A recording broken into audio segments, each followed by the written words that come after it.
And I'm every night. So All I right. hope everyone out there is doing phenomenal. I hope you're having a wonderful weekend. I hope you're ready to go. As you can see, we are here for GCW Homecoming. The action's already kicking off. That's Big Nick, the master of mayhem, the troublemaker himself, feeling good also on a Saturday. I'm not going to let him say anything, guys. I'm going to jump right into the intro, and he'll get his words in. Trust me. Thank you for joining us. Let's go.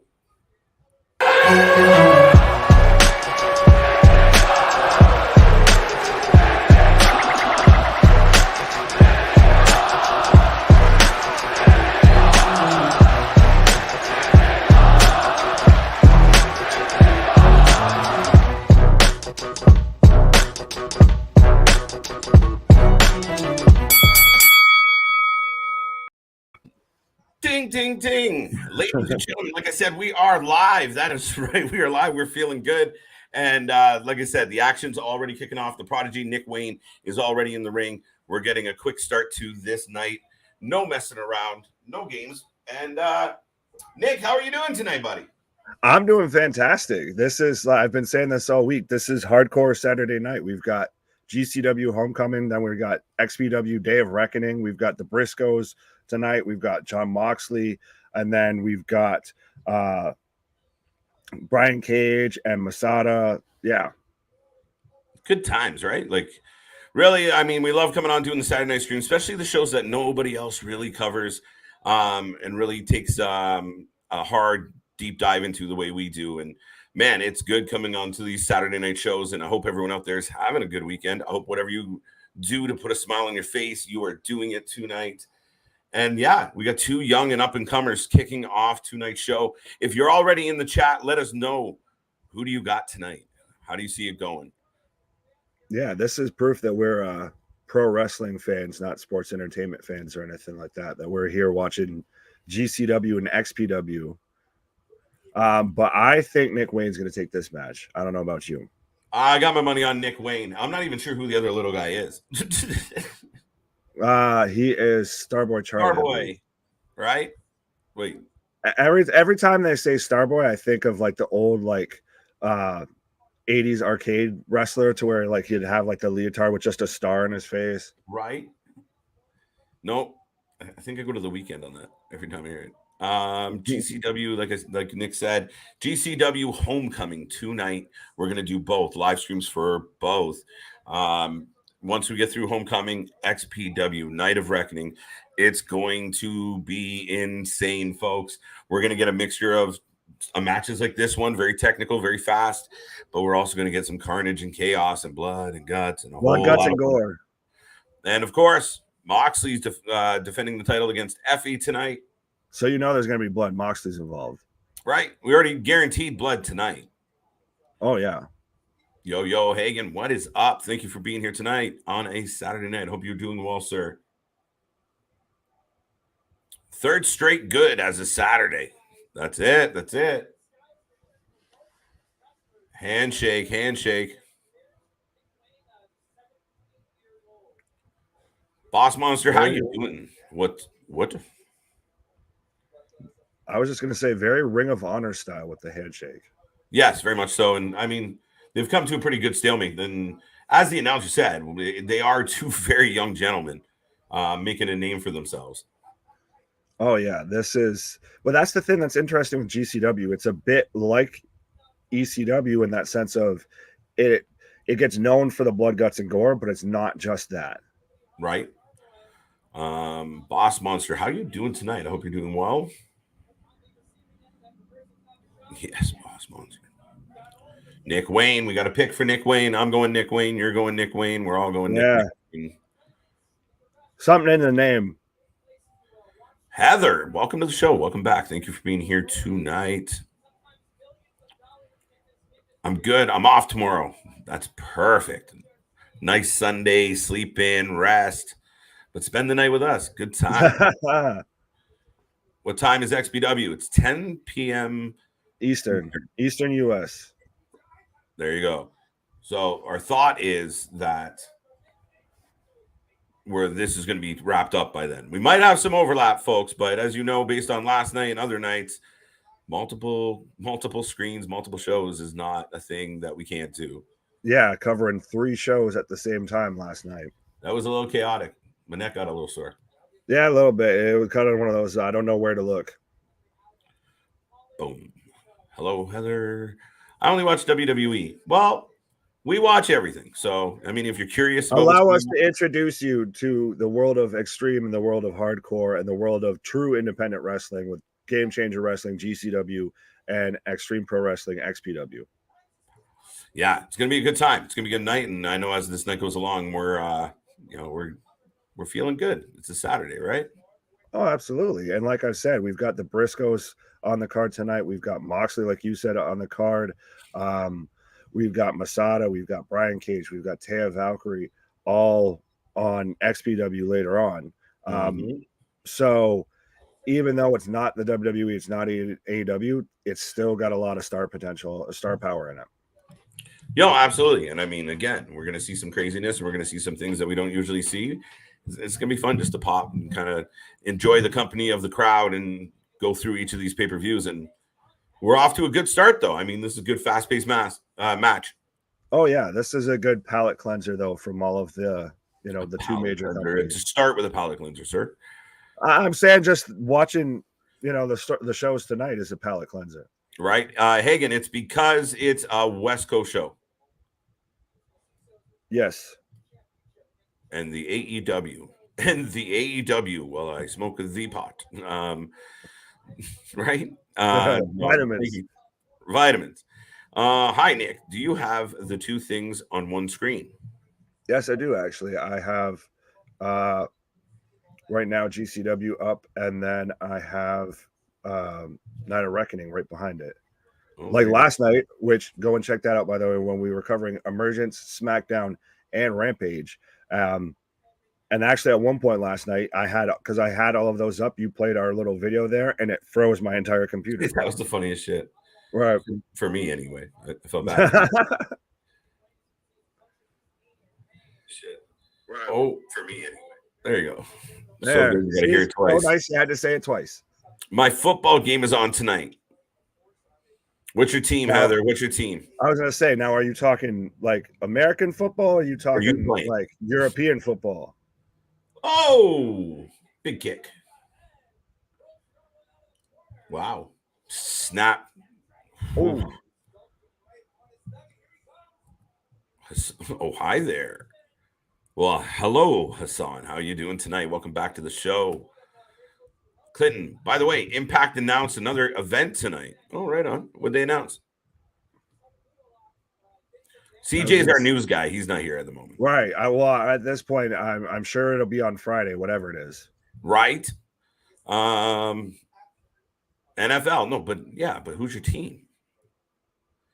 If you press the Windows key and tab, you can move the window onto another desktop to ease the stress of your computer. Look at you. Appreciate that.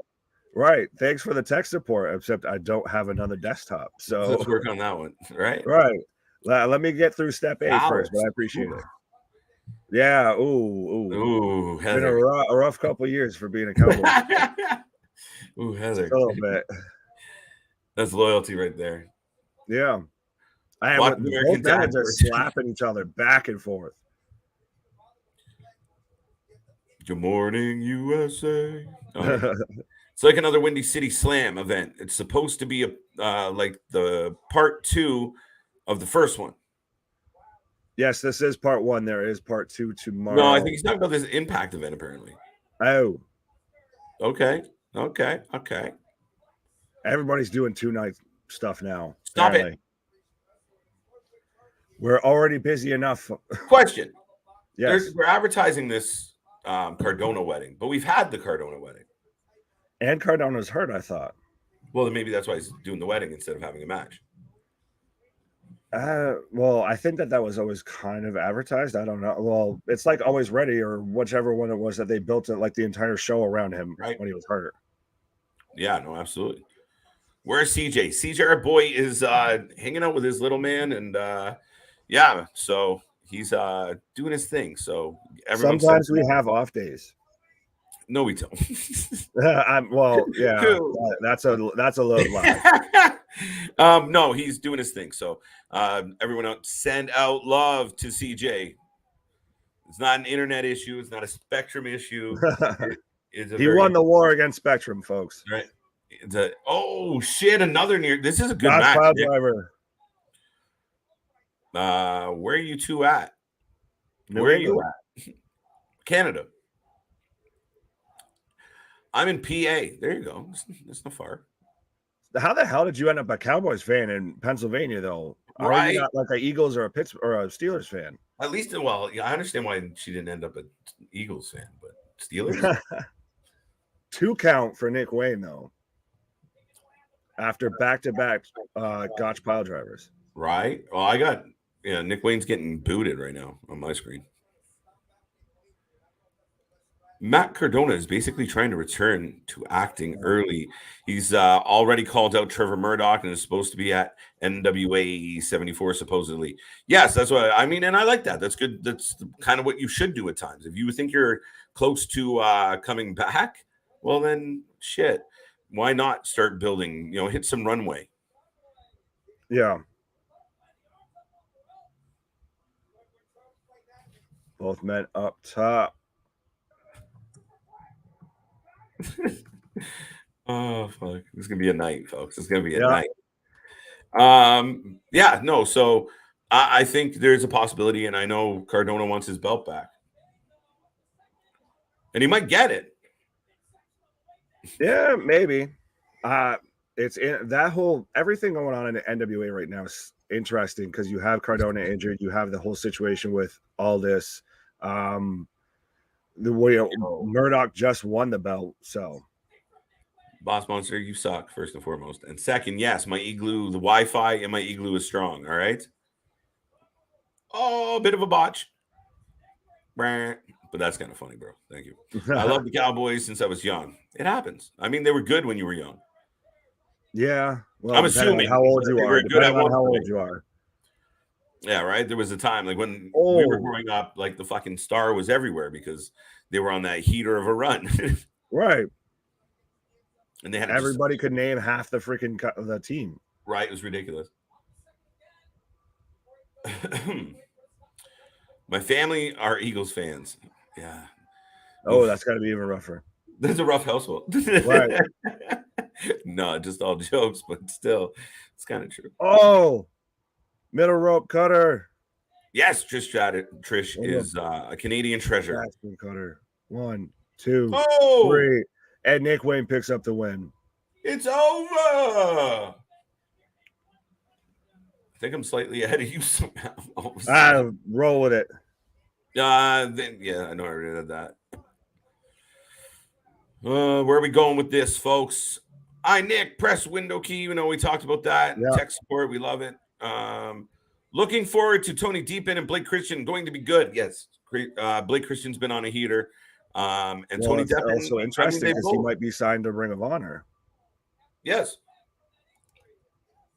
I think he should be. I think he's ideal. He's been everywhere. Guy. I'm amazed he's not in at least Impact or something right now. Yeah. Nick Wayne with a big win. And I mean, a lot of people call Nick Wayne a prodigy. We've seen the last handful of GCW pay-per-views.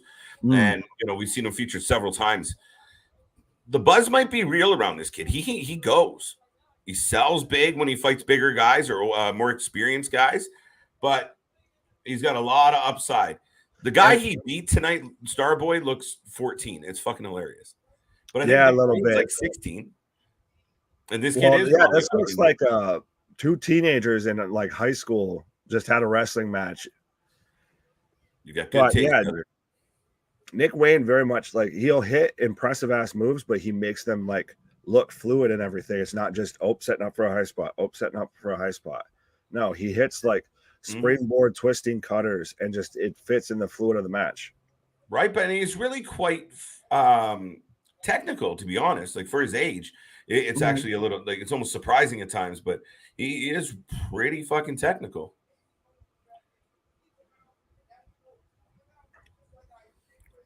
I love, you got good taste, Heather. Good choices. Hagen, 1-0 in GCW. I'm 1-0 as well. I think everyone's 1-0. Yeah. And now we're getting Jordan Oliver versus Ninja Mack.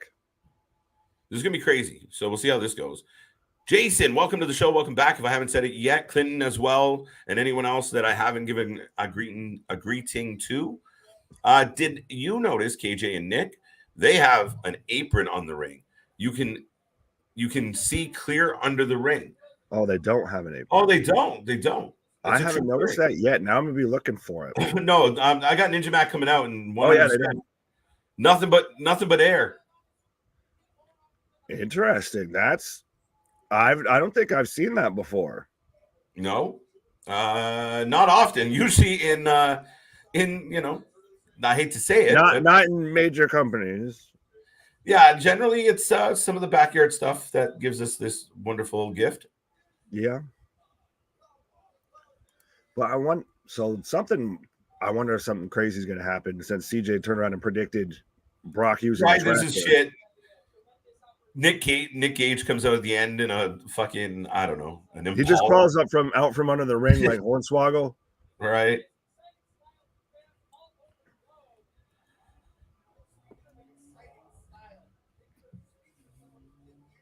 Yeah, so I've got Ninja Mack in the ring right now. Sorry, I'm just putting out a call out.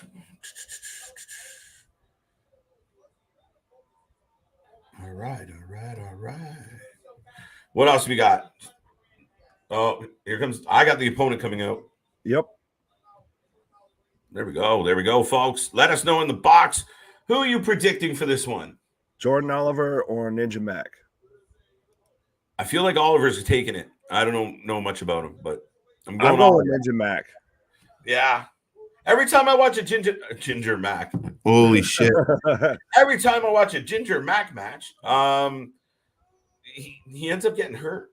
So I'm nervous for this. He's a little Jack Evansy, but he's also on every single GCW card that they seem to put on. So true.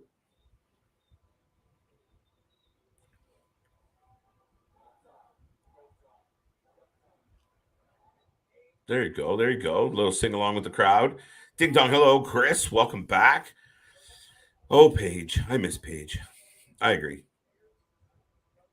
Yeah, she left. Not sure exactly what she's going to do next, but she's done with the Lots of rumors.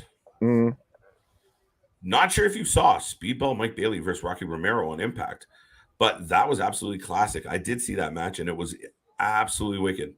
It was for the X Division Championship. Speedball legit kicked Rocky's teeth out during the match. Ding. And we saw that move last night on Emergence as well. That spin, almost like a Trouble in Paradise, but super fast. Like a tornado head kick. Yeah. Whew. So yeah. He laid one in real snug on Rocky. Right. Who is John Moxley facing in the main event? Effie. One half of Boosie. I still pop every time I hear that name. A little bit. I'm a huge fan of that tag team. They kind of make me laugh but like not at them, with them. Right. And highly entertaining. Alley Catch is amazing, outstanding. Huge fan of Miss Alley. So looking forward to seeing Effie in action. And then of course, don't forget, folks, we're back for XPW right after. We're going straight through. It's going to be a long stream tonight.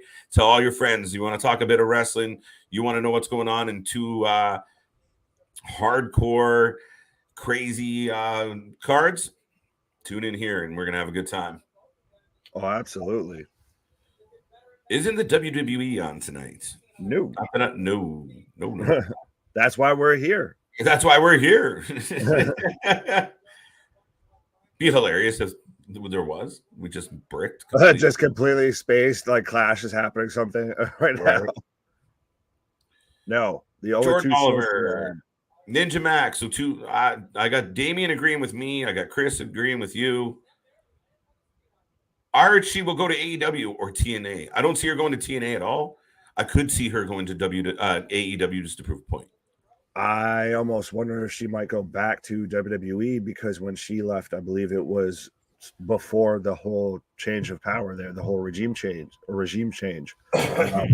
So we've already seen a lot of people come back fairly quickly now that Hunter's in charge. So maybe she's another person that starts to look back towards WWE.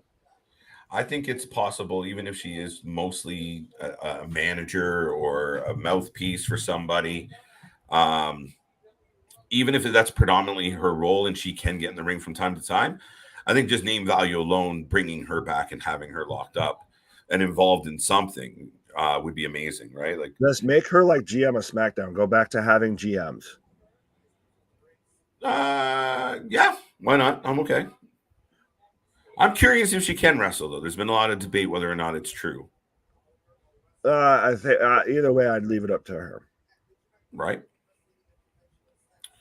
Hit Row. What about them? Yes, they were there last night. That's their thing. Yep. Paige. I heard AEW. What? Yeah, I heard. Oh, yeah. Paige is. Yeah, that's the rumor. It could go either way. Not sure if you guys saw the party event for WrestleMania. I did, but they gave Snoop Dogg a pure gold WWE Championship belt made of all gold. That they did. Then they had a little, they did a little boogie. Yeah. Yeah. Becky Lynch is not as good of a dancer as she is a wrestler. That's highly true. Putting it lightly. Right. I watched that belt was beautiful. Yeah, I mean, it's pure gold. What can you argue with? Yeah. Did you see right it? Now, I haven't seen that belt. Like I said, I saw. Oh, it looks insane. Pieces. If Ceejay was here, he'd be. I'm curious what the belt man thinks of it. He's probably trying to buy one. Right. Oh. Yeah. Ninja Mack with a. Clinton said it. I didn't say it. I didn't say it. Corkscrew. Splash that he very much did not get all. And a huge chop to the chest of Jordan Oliver. Irish whip into the corner. Over on. Oh, there you go. Roll out. Sweep of the leg. Is that what you got? Yeah, right now. Okay, so we're like that close. Right, that's fine. I'm good with it. I'm looking forward to Masada versus Willie Mack versus Brian Cage. This is going to be a good match. Damien, I appreciate that you're going to be here during that match. And yeah, I'm really excited to see what happens, how it plays out, what it is. I don't know. Brian Cage could walk away with his title. Well, he would retain. That's the thing is that's it's funny how AEW will put, certain belts up on their own channel and everything that aren't their company, but half their wrestlers have all these other belts in all these other companies. Like Brian Cage is the XPW World Champion. Brody King and Malachi are the PWG tag champs. Last I knew. Let's go, Brian Cage. There we go. We're already getting some love for Brian Cage. I don't like him. Yeah, when's the last time you heard that? Yo, do you see the ceiling of this venue? It's tripping out. Showboat, Atlantic City. Cool. It very much looks like it's something that would be in like Atlantic City. Well, it does kind of make sense because GCW was kind of born out of Jersey Pro Wrestling. Yeah, fair enough. Fair enough. So some love there. Did we get all the votes in? Have you picked who's going to win between Ninja Mack and Jordan Oliver tonight, folks? Big kick, Nick. What the fuck? Ooh.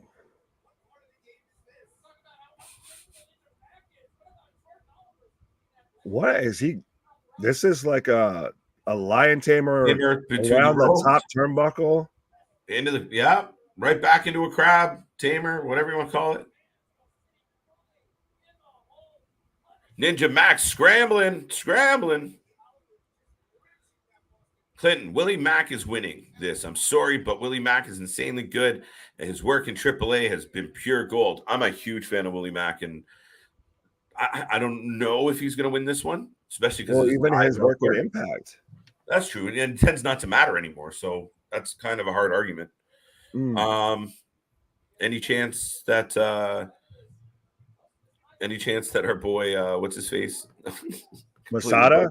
Masada. That's who I'm taking. You're taking Masada. Yes. Okay. The hardcore, the deathmatch icon, Masada. That's who I'm taking. You're taking Tiki Masada. Okay. Good. No, I am, especially with it being XPW and everything, I'm taking Masada. Sense. That's a valid vote. Right. I'm going to take Brian Cage just because I think that's what they're going to do. I don't. You think that he I'm just voting with my brain, not my heart, people. Yeah, unfortunately, I've had to do that too much with WWE. Right.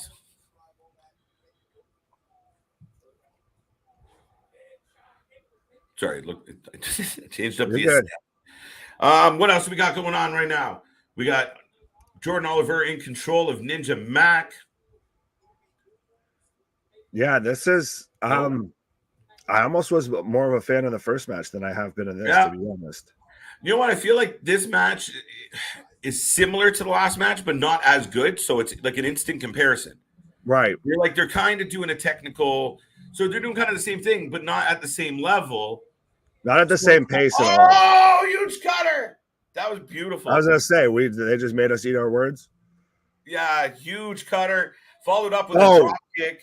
What a wicked cutter. Yeah. Oh, damn. Jordan Oliver's head is now in like the 5th row after that drop kick. We're getting a GCW chant here. See, they instantly made us eat our words. Well, I mean, they were getting there. Now, we'll see what happens. But our argument wasn't that this match sucked. The argument was that this match wasn't quite as good as the first one. True. Willie Mack and Brian Cage are so insanely good. Don't these two guys get more of a bigger don't these guys get more of a bigger push? So why don't these guys get more? Yeah, there we go. I got it. What do you think? I was gonna say, if you really want me to give you a breakdown on the two of them, I think Willie Mack's far superior as the talent out of those two. But that's the thing, is there's also a ton of other people that are also super talented. Not everybody can be in the main event all the time. And the push where specifically? I mean, like, right. Well, I think he has had pushes like an Impact, and he's had, chances and really good rivalries with Rich as we moved forward, and they both kind of ended up in Impact.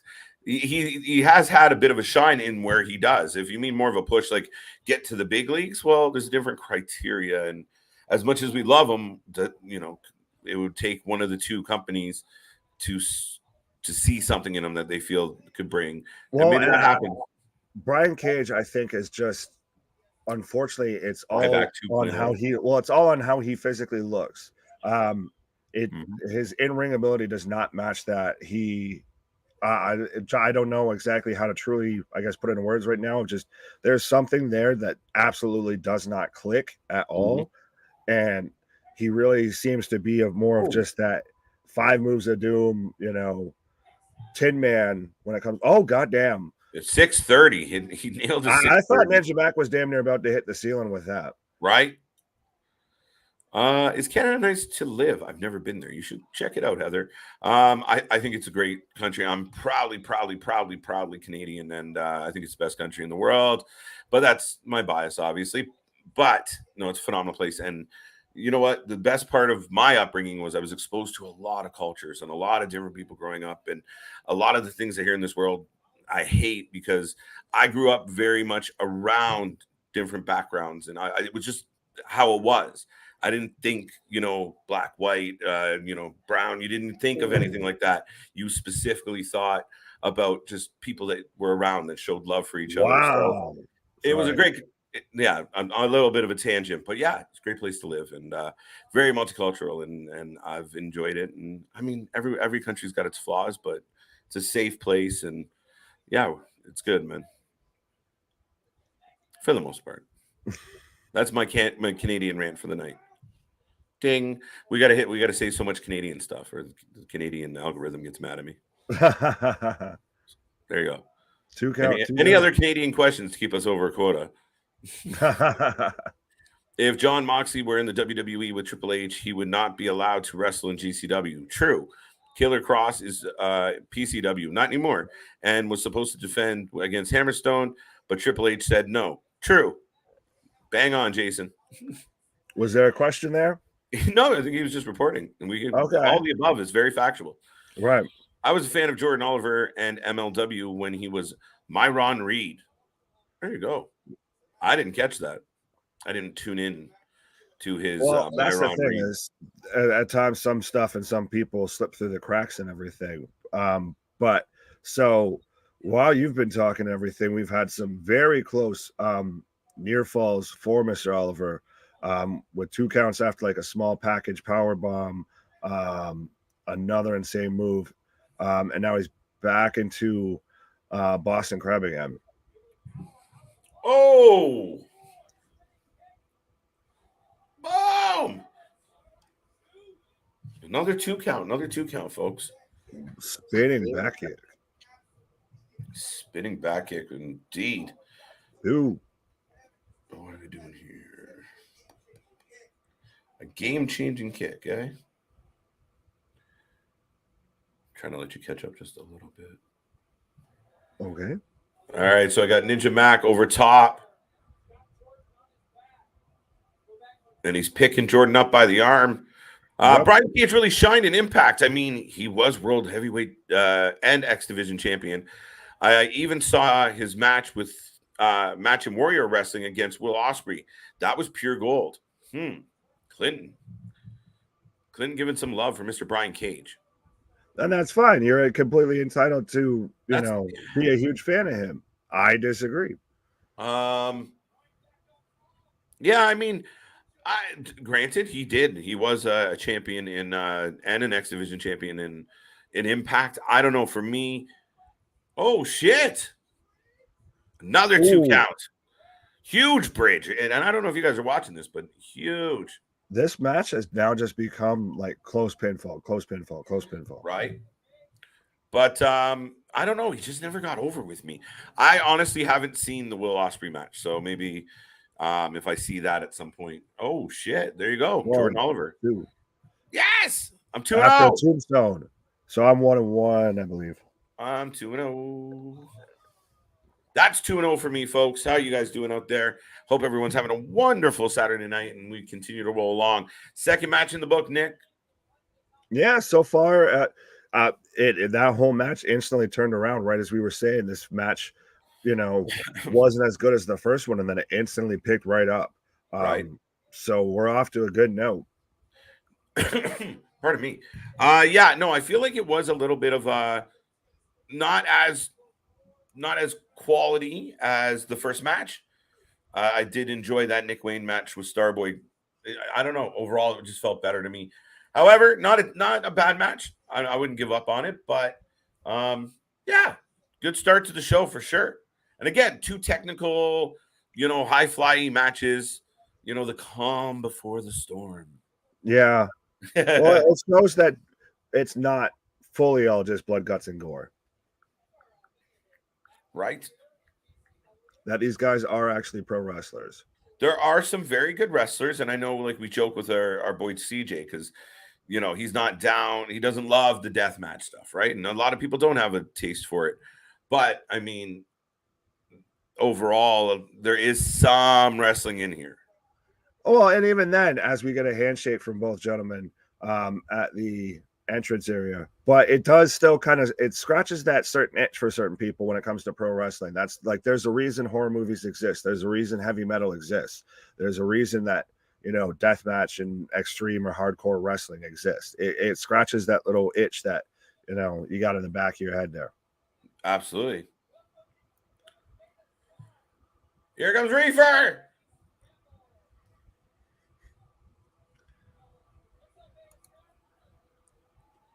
We really are at a point where we're like, I know who that is. Alexander, Effie's the main event. Yeah. Jason with a novel. Nick, you read this one. I'm not doing it. Nick, I think it's too risky to have Moxley wrestle in GCW. If I were TK, I I would say no GCW for Moxley, especially since Moxley is the AW champion. What do you think, KJ Nick? One of two. Oh boy. To Oh boy. me, I agree with you on, well, not exactly even just GCW, of Tony should try and kind of trim down how much his talent, or say especially like top guys of his, wrestle in other promotions, and how much other promotions get shine on his show. But that's kind of the way that he's built his company up, is that partnerships. Like that's how we got Forbidden Doors, because he has that partnership with New Japan built up. That's why we got Multiverse of Madness with Impact, because he has that partnership built up. It's been a blessing and a curse. That's why we get these insane matchups that we do get. But at the same time, it leads, I feel like it's going to end up biting Tony in the butt at some point. Yeah, it really could. And I mean, I think I don't fault the WWE for being protective of their talent. And again, you want to make sure they're held in the right regard, right? Like, you know, Moxley accidentally sticks a fluorescent light bulb in someone's, you know, fucking eyeball the wrong way. And, you know, you have a huge story there. You have a big problem with one of your best talent. So, Well, I mean, there's a lot of factors that I think you're taking a big risk. Now, I mean, it's part of the friendly kind of romper room feel of the management sometimes. And no, he wanted the wrestlers to have the freedom to be, you know, do the things they want to do, but it's risk, and maybe you just do it with your top guys or your key talent. I don't know, dude. Well, actually, I even just thought of a time when when this type of stuff did come back to bite him in the butt. Was when he had Nick Gage on AEW, and he was taking a pizza cutter to Chris Jericho's forehead right as a Papa John's commercial popped. No, it was a Domino's commercial, and well, either way, Domino's pulled their shit. But that's the thing is, there's a reason why GCW isn't on a national television network. AEW is. Right. Especially now with Discovery involved instead of just Warner Media. I don't know how much they're going to want to see highlights from people getting light tubes broken over the head and everything. Yeah, no, it definitely, like I said, I mean, and even if he, again, people are going to say, well, you know, it's controlled risk, blah, blah, blah, blah, blah. But it's tough when when you got that world heavyweight title. And, you know, like I said, he comes out here tonight and then non-death match, say. He has a straight up match with Effie. They're doing a couple moves. He goes to do something and he twerks the wrong way, or, you know, his leg gets caught. Knock on wood. I'm not wishing any of this stuff on anybody. But what if? And now how much of your shit gets fucked up by your champion? You just saw one champion sit on the shelf.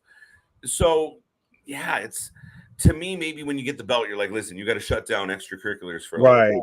Yeah, it's one thing for it to be, you know, we got to protect our storylines.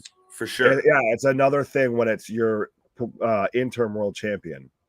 Mm-hmm. Absolutely, Nick. Absolutely.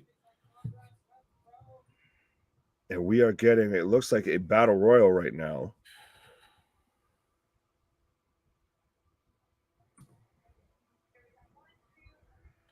Yeah, we're getting the scramble, right?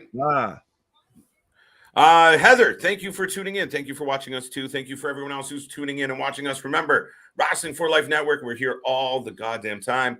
And after this show, we love you guys so much. We're just going to hang around on a Saturday night, have a good time. And we're going to do some XPW, Night of Reckoning. Big names on the card. We already talked about Willie Mack, Brian Cage, Taya Valkyrie's on the card. Who am I missing? There's a couple other names there. Buddy Murphy? No. So this is when you get more into the hardcore wrestlers and everything. We got some ultimate death matches. You have Juventud Guerrera, you have Schlack, you have Necro Butcher, you have Masada. So it's very much, and that's when it's going to, you know, put the children to bed at that point. That's when it's going to kick up, I think, to another level when it comes to the blood, guts, and gore.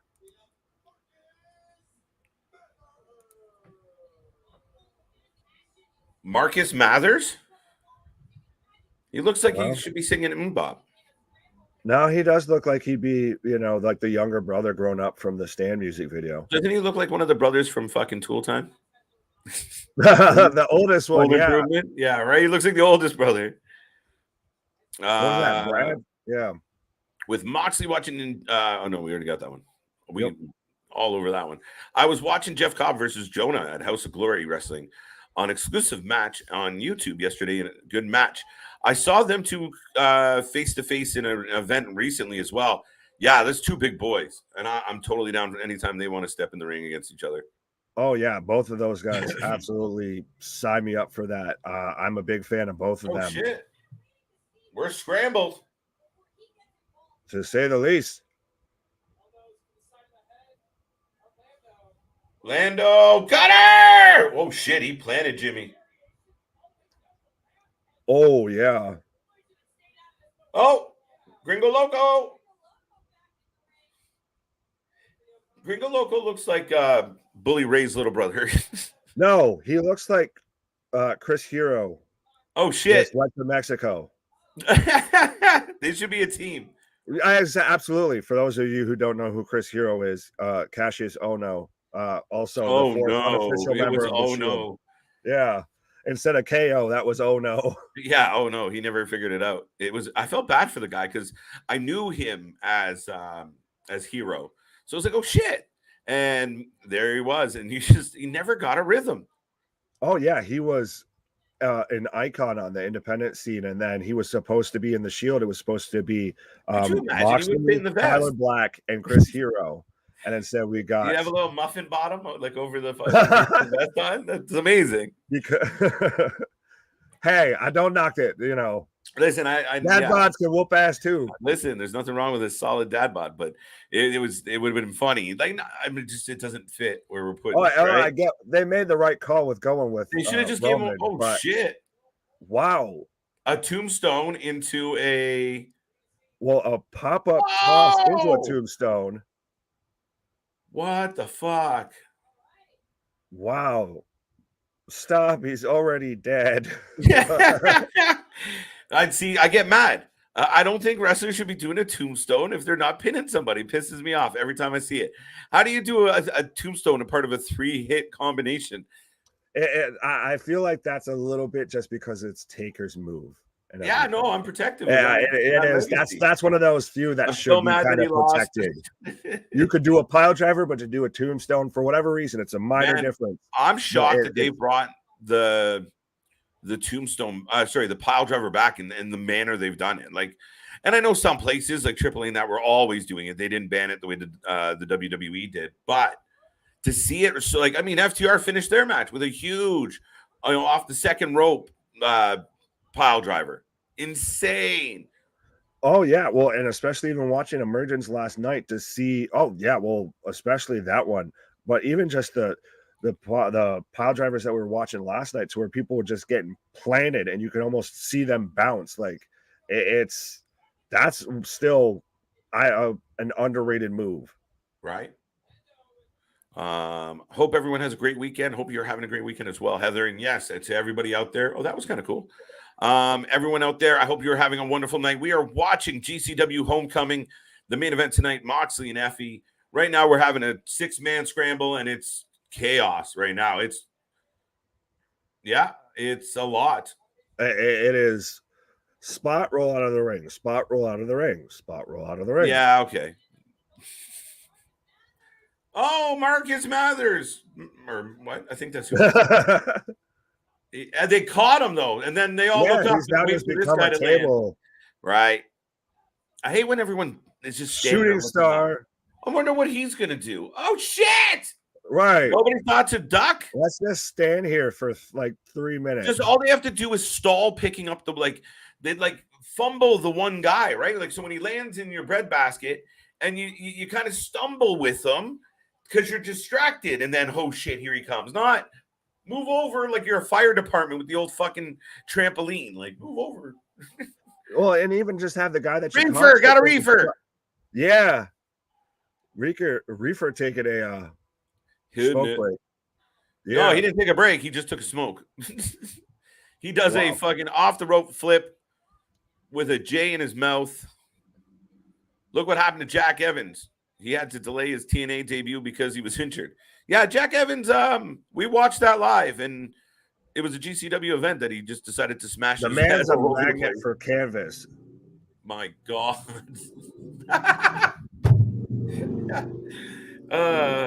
Fuck. Oh, that's dangerous. I'm sorry. A one-handed pile driver. Wow. A one-handed pile driver.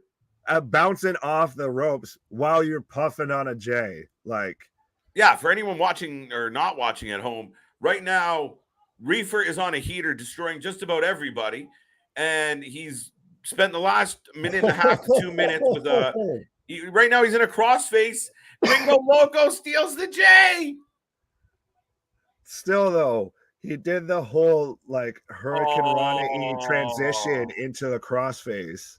Authentic. This is shit. Oh, he stomped it out. Party foul. Listen, but he let go of the hold because when you take the J away from him, it's like Popeye and his spinach. Right. That's exactly what it is. Oh. And then he got absolutely fucking pancaked. Tornado powerbomb. Mather's back in the ring. Springboard.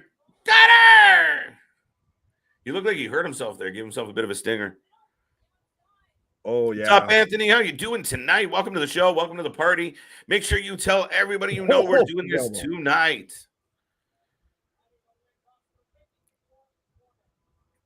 You want to take this one? KJ and Nick, if you guys had to choose someone from a previous era of wrestling talk that was passed away to see if he lived up to all the rumors about them, who would have maybe we'll save that for the podcast. I don't know about that one. That's a little too deep right now.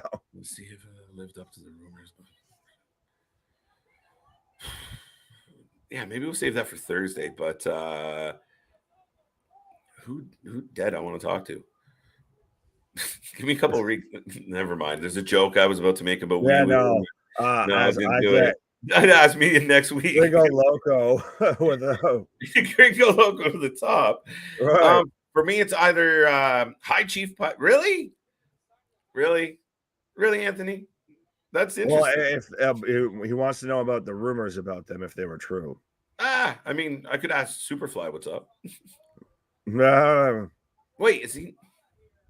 Mm-hmm. No. Mm-hmm. Yep. Right. There's some interesting things there. Yeah. Oh, and that was botched as all hell. He hurt himself. Definitely. He was trying to like do a somersault or a front flip like into the Hurricane Rana and catch him like while pushing off. Oh, and he just completely missed. Yo, he does a shooting star elbow. Oh, well, that's Billy Kidman special, because if you want a fun day of going back and watching WCW, notice anytime Billy Kidman would do a shooting star press, he would always go way off to the side and everything. So it wasn't even that much of a 450 on the pin. Oh, who is this like low budget MJF look like guy? Oh, Spanish Fly. Oh, no. To me, he looks like Discount Walter. Oh, Spanish Fly. Reefer back in the ring. Fan favorite, Reefer. Yeah, if I had to pick a winner in here, that's probably who I'd pick. Oh, wow. Oh, you went for the Lashley versus AJ Styles this Monday on Raw. It's going to be a banger. Sign me up. I'm in. Yeah, we will be here. The return of the Hurt Business. You heard it here first. Well, and also that's the first time those men have ever had a match together, so that's going to be a hell of a match. Oh, Spanish Fly! Holy shit! Spanish Fly from Spanish Chris Hero. Oh my God! A reverse Michinoku driver kind of. What was that move? Is he dead? Yeah. Whew. That's again. Stop it. He's already dead. That was insane. Like it was like a Death Valley Michinoku. Yeah, it was like a KOD almost. Like a. If any fact checker out there knows what the hell. Yeah. My God, Gringo for the W. Yup. Gringo Loco drills. I didn't even pick anybody for this match, so I'm counting that as a W for everybody gets a point, no matter who you picked. It's a scramble match. Everybody wins. Everybody gets a point. And the fact that no one's dead, everyone's a winner. And Damian Heater Lashley versus Aries was good as well. From Impact, I wonder if him and AJ can bring the same level. Well, it's AJ Styles, so Not, AJ Styles is here, and Austin Aries is here. So I think that says that enough, right? It really is a possibility. Like, yeah, it shouldn't be an issue there. I'm just curious how the match is going to play out, but we'll see. Well, and like you said about the possibility of there being kind of a Hurt Business revival, so right. Keep using that hashtag, folks. GCW.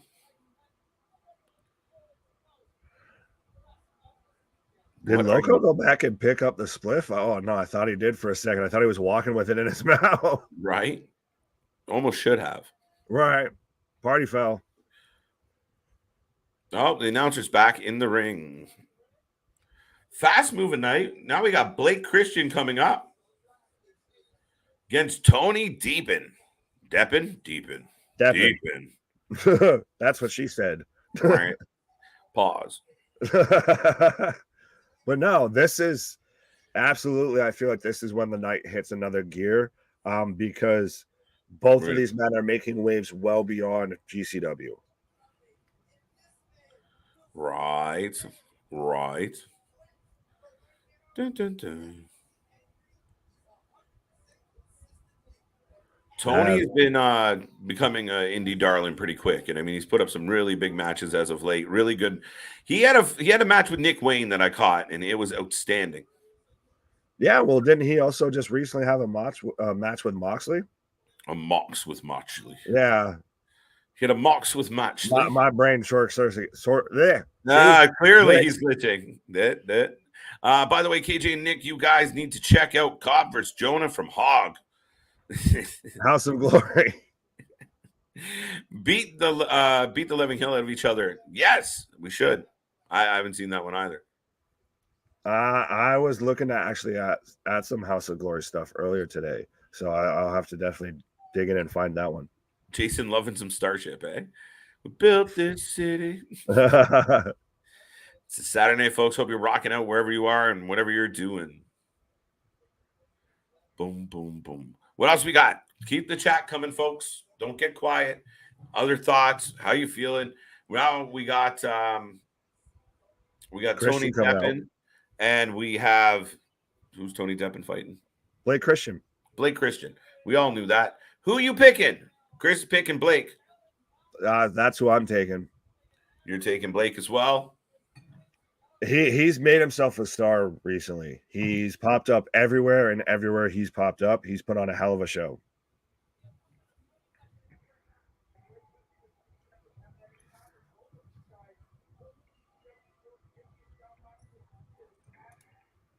Who are you taking?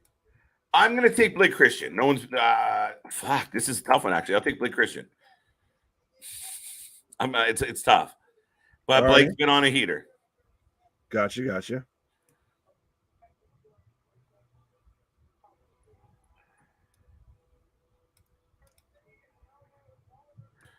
Boom. Anyway, what else we got? Tony Deppen for the win.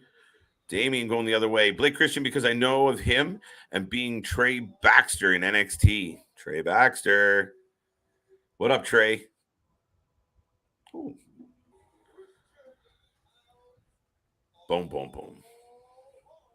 Boom. All heart Blake Christian. Nick, I gotta just change something really quick, bud.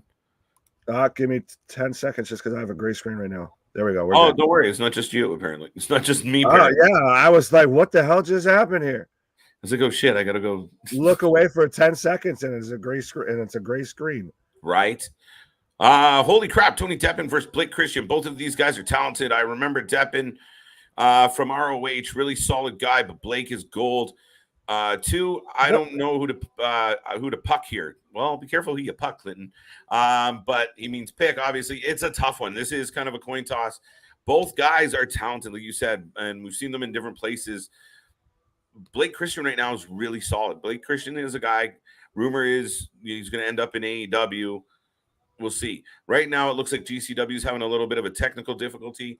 Little bit. No signal from venue.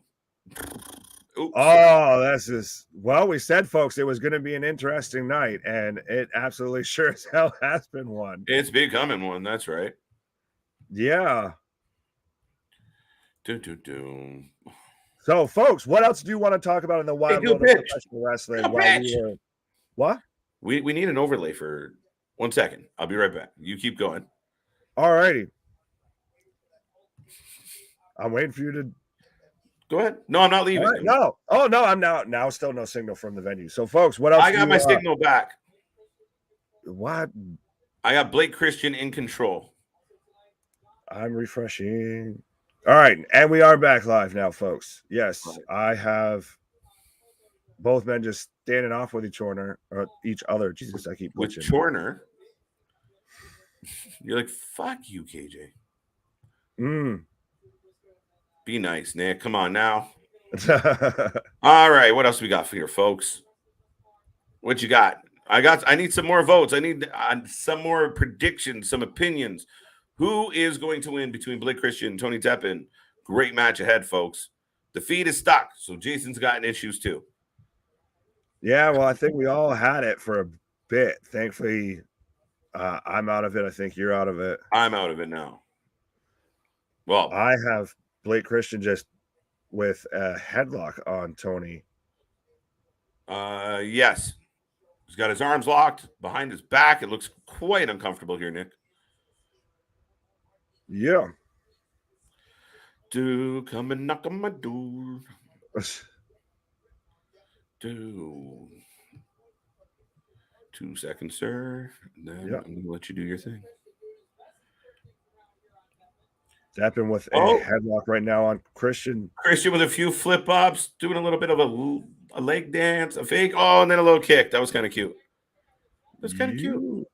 You're ahead of me. You're ahead of me.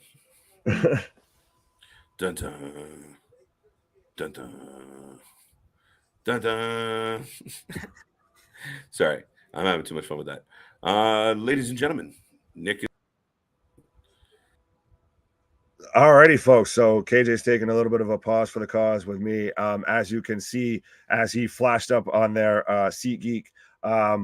Yes, us and the fine folks at SeatGeek have worked out a nice little deal. So whether you're getting tickets to a concert, an event, just show you that you're going to, if you're getting tickets to WrestleMania, I know a lot of people were just buying tickets to WrestleMania, or if you're going to see a show like GCW, like XPW, your local independent show, check out SeatGeek, use code Wrasslin and save yourself $20 on that ticket purchase. And SeatGeek lets you, see what your seat is going to look like at the venue, let you know if you're getting a good deal or a bad deal. So absolutely use code Wrasslin, just like it's spelled right in the channel, folks, and save yourself $20 on your first purchase.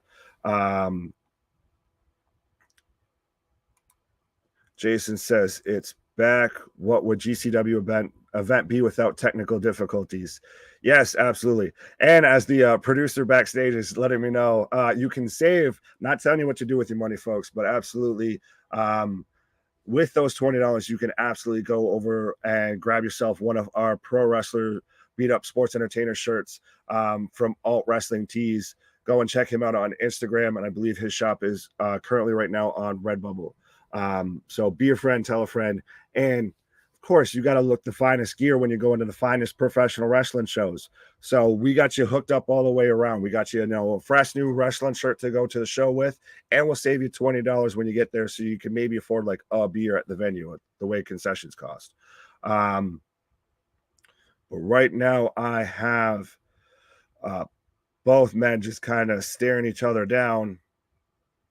Folks, let me know who you have for this match. Jake, what is up? Damian, this Tony Deppen versus Blake Christian match is going to be a great match. Yeah, so far it's been a little bit of a slow start, but I feel like this match could go for a little bit. I mean, thankfully, I guess we got the technical issues out of the way. Like I think it was somebody said earlier. Oh, Jason said that wouldn't be a GCW show without technical issues. But yeah, thankfully it was at least just during the introduction. But right now we've got both men just going back and forth with each other. Like I said, a little bit of a slow start, but this match is definitely going to kick the night off into another gear, I feel. Jake, what's up? So folks, again, let me know who you have for this match. I know he's got a couple of predictions, but let me know whether you're taking Blake Christian or Tony Deppen. I'm taking Christian right now. There's rumors and speculation that he's signed with Ring of Honor or signed with AEW. It'll be interesting to see if that's how legitimate that is, and also what Tony is going to do with him, because we haven't really seen how Tony's going to develop his version of Ring of Honor. I hope he doesn't just completely copy and paste what it was before, but I also hope it differs from what he puts on AEW, make it its own independent thing and make it stand out. Deppen now taunting Christian, trying to do a kip up. So apparently these men are now trying to see who's the more athletic one out of each other. Anthony says, Deppen, interesting. I think if I remember correctly, KJ said he was taking Deppen. So I think we're kind of split on this because Deppen's been out, making waves on the independent scene as well. I believe, like I said, he recently had a match with Moxley. I think it was actually, might have been for the GCW World Championship. So if I'm remembering everything correctly, but I do watch a lot of wrestling. So if I'm wrong, please forgive me. Oh, you took Christian, KJ? I'm sorry. Well, deal with it. You're not here, so whatever. But I think John Moxley's match is going to be good. Yeah, well, it's Moxley fighting in GCW. That honest to God seems like the type of wrestling Moxley wants to, be in. Is I feel like Moxley's almost a wrestler out of his era. Like he would have been perfect in Paul Heyman's ECW, but now he just kind of doesn't work. He obviously didn't work with WWE. He wasn't happy at all. But I feel like even with AEW, it's a little, he wants too much of the blood, guts, and gore, too much of the hardcore all the time. And Tony is a mark for that. And that's why we get a gimmick match every other week, it feels like, if not every week. So I think Mox in GCW, he's right in his element. Ooh.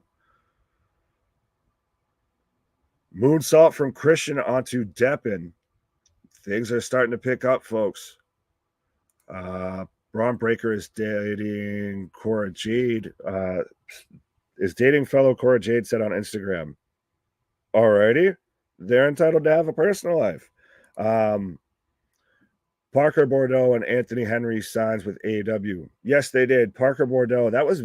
Rampage was very interesting because Parker Bordeaux, spoiler alert, came out and just beat the bejesus out of Sonny Kiss. And then later Sonny Kiss comes out and pairs up with Parker Bordeaux. And it's the most mishmashed, mangled universe mode simulation group put together, with Parker Bordeaux, Sonny Kiss, Daivari, and a guy who looks like he's straight out of a 90s hip-hop video. So yeah, I'm interested to see what they do with Parker, because Parker to me has been mostly just all the hype from just he looks like baby Brock. Deppen takes down Chris. Ooh, that was nice. Pops back in right in the middle of the rope into a backdrop. Nick, what are your thoughts on my last comment about GCW? Your last comment about GCW was saying that you were taking Tony Deppen for the win. So I don't know what exactly you were getting at there. I almost thought he was going for a backpack cutter. That's an interesting, and he's flexing as he like stretches him. He's got him almost in like a tarantula type pose, and he was flexing as he did it. How long can a guy like Moxley last? 2 count. How long can a guy like Moxley last inside the ring with the way he wrestles, specifically these deathmatch matches before he gets a serious injury or ends his career? Well, knock on wood. Let's not start wishing, negative things on people. Let's not speak things into existence.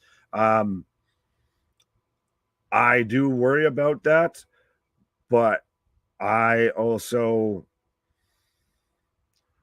I do worry about that, especially because of, everybody liked AEW because it had a lesser schedule than WWE, but a lot of these guys are also taking just as many dates outside of AEW, so they're almost giving themselves that same type of schedule, besides what were the same length that WWE schedule would be, just it's with AEW and then with like 5 other promotions as well.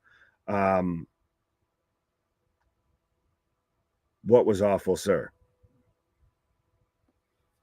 I don't know what you were saying that was awful. I must have been talking through it. But yeah, what in the name of backhanded slappery? What? Why is that a thing? Why did that get made to look like a serious move? He like back rolled into a backhanded slap. Oh, now he's doing the, I can't hear you. Roll up. 1, 2 count. And now Christian just back in charge, folks. Let me know what you're thinking, folks. Let me know what you're thinking of GCW Homecoming Part 1 so far. This match has not really delivered as much as I thought it was. Granted, it's still not over yet, so it could pick up another gear. The last time I said that, they turned around and made me absolutely eat my words. But this has very much been just kind of anything you can do, I can do better.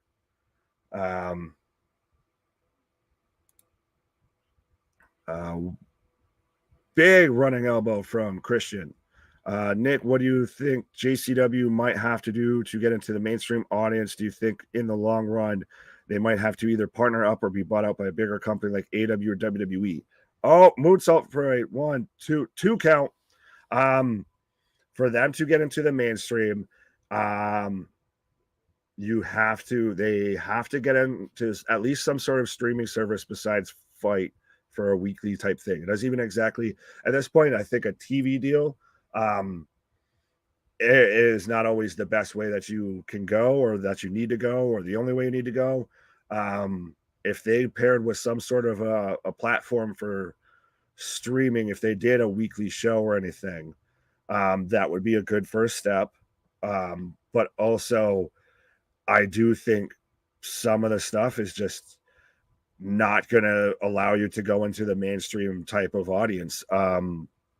When you have pizza cutters and light tubes and, Nick Gage and Murder, Death, Kill and all of that, and flaming tables and skewers getting stabbed into their foreheads, like that's when it gets a bit okay. That's why I'm saying to a streaming platform or something.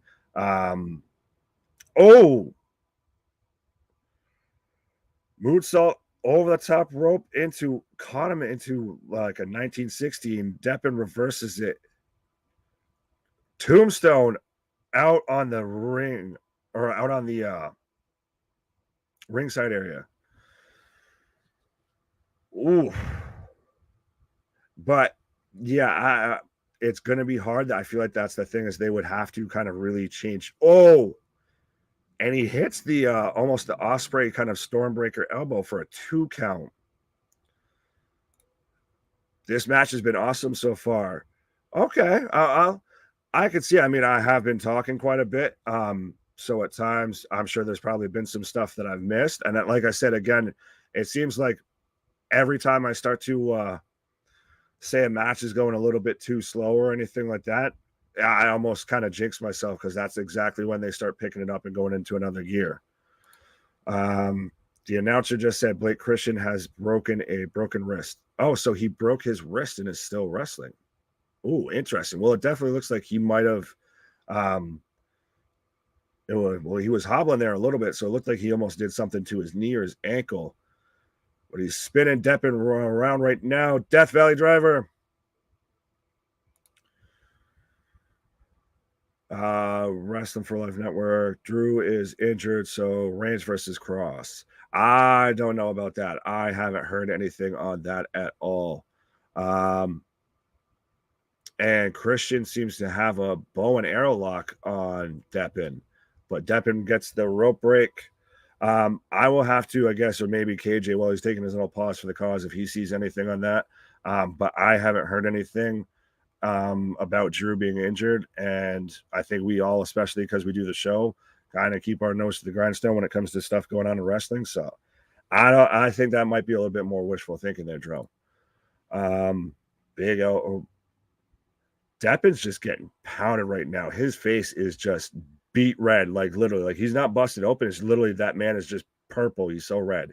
The reason why WWE specifically, because look what it did for the companies in Europe to be on the WWE network and exposure. They go to mainstream audience.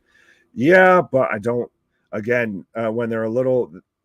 GCW and especially XPW are a bit more of like the edgier companies. They ride in that same kind of lane as ECW did before. So ECW had a very hard problem getting on a national network, even when it was a bit more of an extreme. Oh, and he caught him into a armbar. Oh, I guess I didn't hit that button. Hi. Oh, lights. What? Yeah. So ECW had a hard time getting into the mainstream, even in like the Attitude type era, to where stuff could go a bit more to that level. Now, in this day and age, I really don't think GCW or XPW or anything like that is going to, or really exactly wants to get into that AW Impact WWE type territory. No, absolutely, man. I mean, that's definitely yeah. I mean, they're global, right? I mean, that's I'm saying that, but as far as them being quote unquote in the mainstream, there's YW specifically. Yeah, I mean, yeah, absolutely, 100%. That's kind of their positioning, is it not? With GCW, yeah. Or GCW is just completely going to be on. I mean, it's always going to be peripheral as long as it's doing what it's doing. And I mean, I think that's part of what is holding AEW back, right? Is the fact that they go down that road too often where, the mainstream can't buy into it. Drew McIntyre will still wrestle at Clash of the Castle or at the Castle or whatever it is. Yeah, somebody was injured. Came in saying that Drew was injured. Oh, it was Drew, and I'm like, I don't know if I've heard anything about that.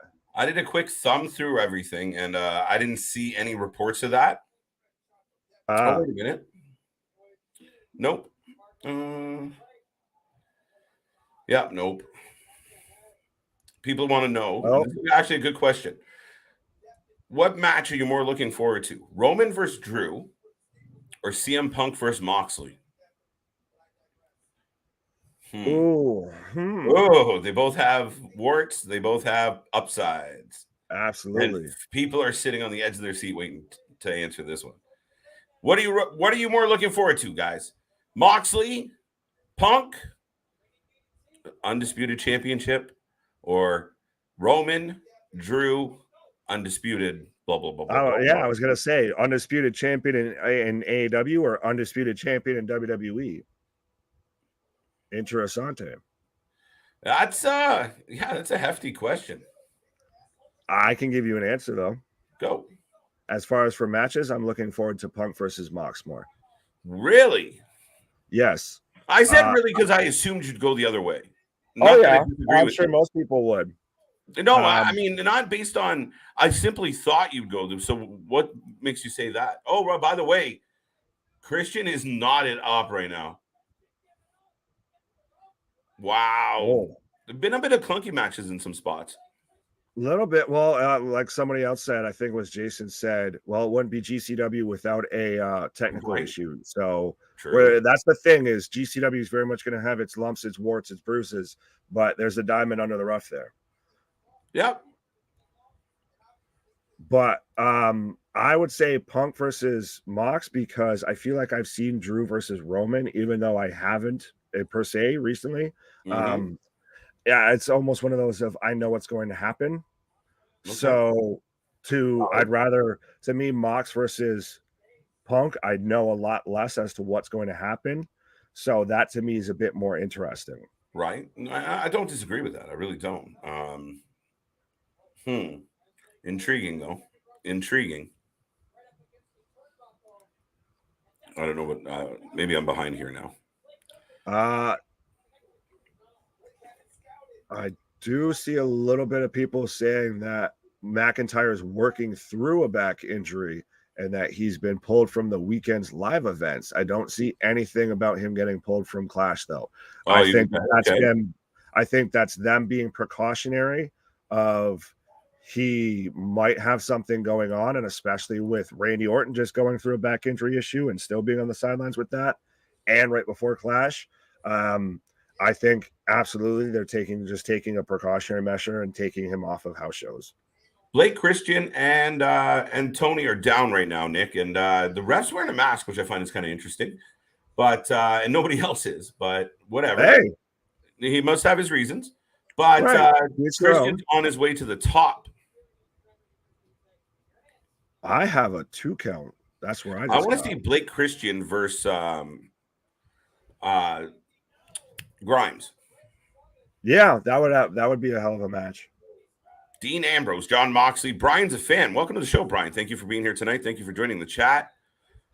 Yes, Moxley will be on later tonight, defending Kamara the as GCW well. World Champion Kamari. versus Two, what? two. Holy shit. Wow. I agree with him. Eating some cream of chicken. That sounds lovely. Mm-hmm.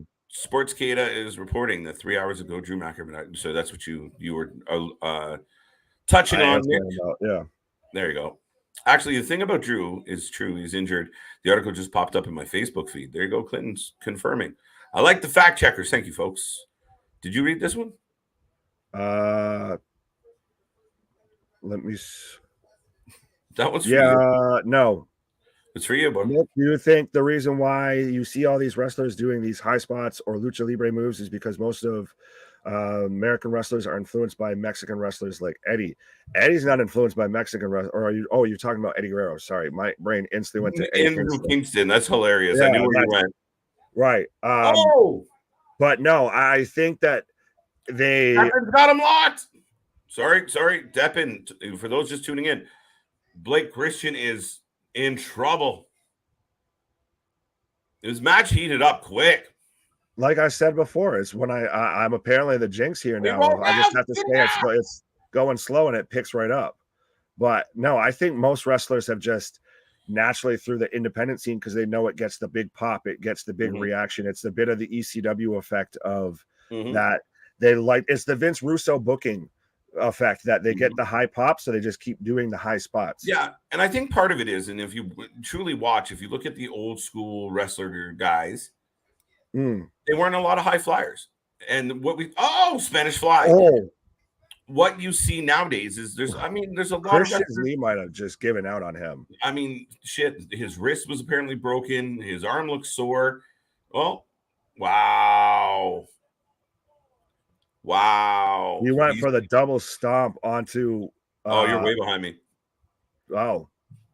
Like, how did that happen? I don't know. Spanish Fly. I just got that. Oh, that's why it randomly was rewound somehow. Oh, the match I would like to see is Blake Christian. Yeah, I'm down. I'll pay for that one. Yeah. Oh, right. Big front flip to the outside. How far am I off? I got into a roll up. 3. We got a 3. So sorry, I ruined it, but no, you're good. Let me know when you get to the 3 count. I right now have Deppen just getting rolled into the ring. It's very soon. That's so funny that I ended up that. It's like I'm on like just slightly quicker speed. Hey, you're on Canadian time. That's why. Right? Hurry. Blame Canada. Blame Canada. Roll up. 3 count. And Blake Christian wins. There we go. So we're pretty much on par again, folks. That's all right. Thank you for waiting while me and Nick got our shit together. Technical difficulties. So this match comes to an end. Blake Christian with the W. That puts me at 3-0 plus the bonus point. So we're on a good night so far. I don't even know what my record is at this point, right? to be honest with you. I'm just enjoying watching wrestling. I would like to see Roman versus Drew because I already know what's going to happen with Punk versus Moxley. I'm going to devolve into a car crash. It's going to devolve into a car crash and become more hardcore, more of a hardcore. I don't think so. Not with Punk. No, Punk's I think Punk too long of a tooth to do that. Yeah. Yeah, I'm not saying there will be some spots. There's going to be some big spots. And there probably will be both men bleeding if I was to put money down. But I think Punk will dial it back. And he'll help Moxley tell a story other than sell everything and bleed. Right. Oh, absolutely. Right. The man's been doing tribute matches to Bret Hart. So he's not going to do, blood, guts, and gore. He's not going to wrestle a GCW. Right. It won't get sloppy and messy, Nick. I think it will get pretty. It's got a lot of potential. It really does. Yeah. And Blake's got a microphone right now in the ring after Deppen came back in and flipped him off, and as he walked off. Right. KJ White and Big Nick, they should update cross photo on the WWE website and one of his shirt. Yeah, well, I mean, the man just joined. He only returned and then cut a promo. So give him a little bit of time there, folks. Yeah. And sometimes I do find, AEW is funny sometimes because you want to go what's the match card for tonight? You can't find it on their website. It's funny. Wow. So, sorry, I'm completely transitioned. So Blake Christian's, I think, saying about how he signed with Ring of Honor and all of that. And that's what they're booing the shit out of him. Oh, yeah. I just see one giant fan just stand right up and just give him the double birds. Like this man instantly just turned heel just because he signed with quote unquote a bigger promotion. And he was talking a little bit there about he brought up Matt Cardona. Cheers. Chin chin.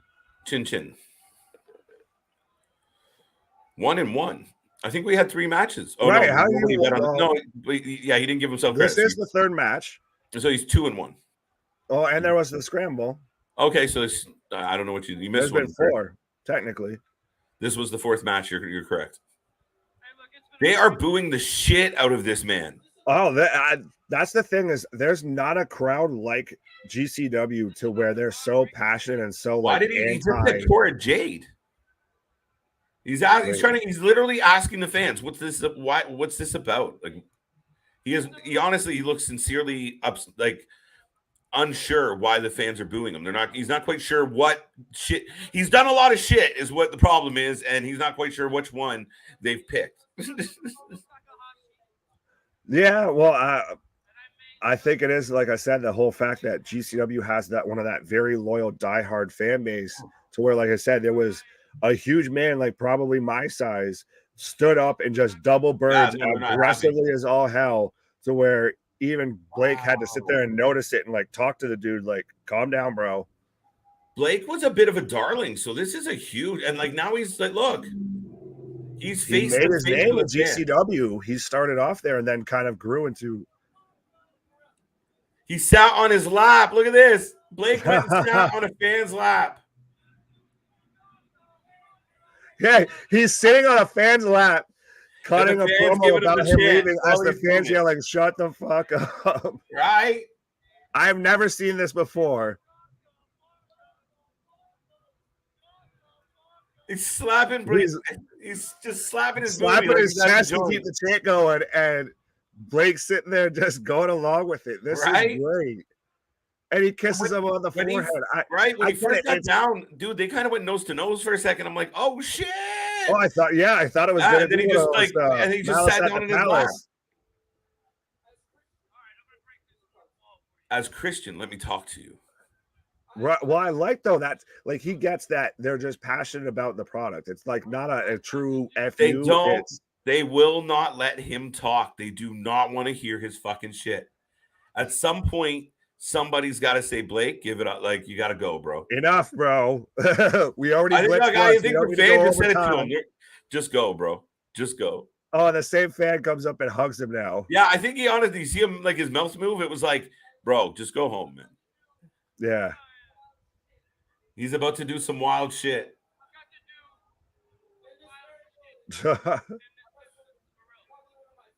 No, he's gotten to do some wild stuff in this business because remember, this is him breaking the Talking fourth about wall Leo right Rush. now. Hey, that was a good match, Blake Christian, Leo Rush. Ceejay predicting the future. Ceejay's been dropping Leo Rush in our chat, right? For A little bit, and now Blake Christian's shouting out Leo Rush.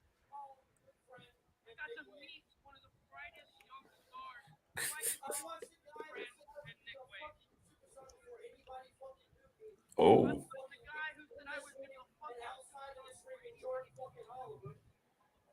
Well, he's talking about Jordan Oliver now, so it's almost like a goodbye speech. Now he's getting some cheers. Yeah. Yeah, well, that's the thing, is it's a GCW crowd. It's very interesting to try and turning them slowly. Yeah. Well, this whole promo's been slowly. Oh, he just said the he said the three bad letters. The three bad letters. WWE. Talking about Kushida. For those who don't know, Blake Christian is being booed out of the building. And now he's finally kind of winning the fans over about 4 or 5 minutes after his match. They're really letting him go here. And he's name dropping left, right, and center. Yeah. Did you read this one? Nick and KJ, since you guys have bought merchandise from both AEW and WWE, who has better quality materials in their products for shirts, hoodies, and joggers? We're not Amazon review, bud. Wow. I thought the same thing. I didn't want to say it. Yeah, I'm going to say it. Yeah, you know what? They're all right. They're both kind of the same. Not as good as our shirts, though. I'll say that. Yeah. Which you can get from Alt Wrestling Tees. So absolutely, if you want the finest wrestling merch, go ahead and check that boy out. All right. He looks like he's straight up about to kiss this man. Still going. He's got him like by like the Blake side Christian of the ear and everything. Like deep passionate. Show. What's that? I'll get it out. Blake Christian has hijacked the show. This has been going on close to 10 minutes now. Yeah, this is a little long in the tooth now, folks. And some fans are still adamantly booing him. Look.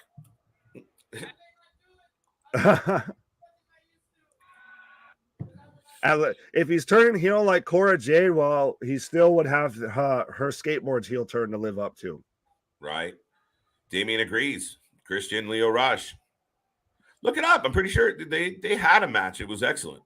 Yeah, I think it might have been Cruiserweight Classic. Yeah.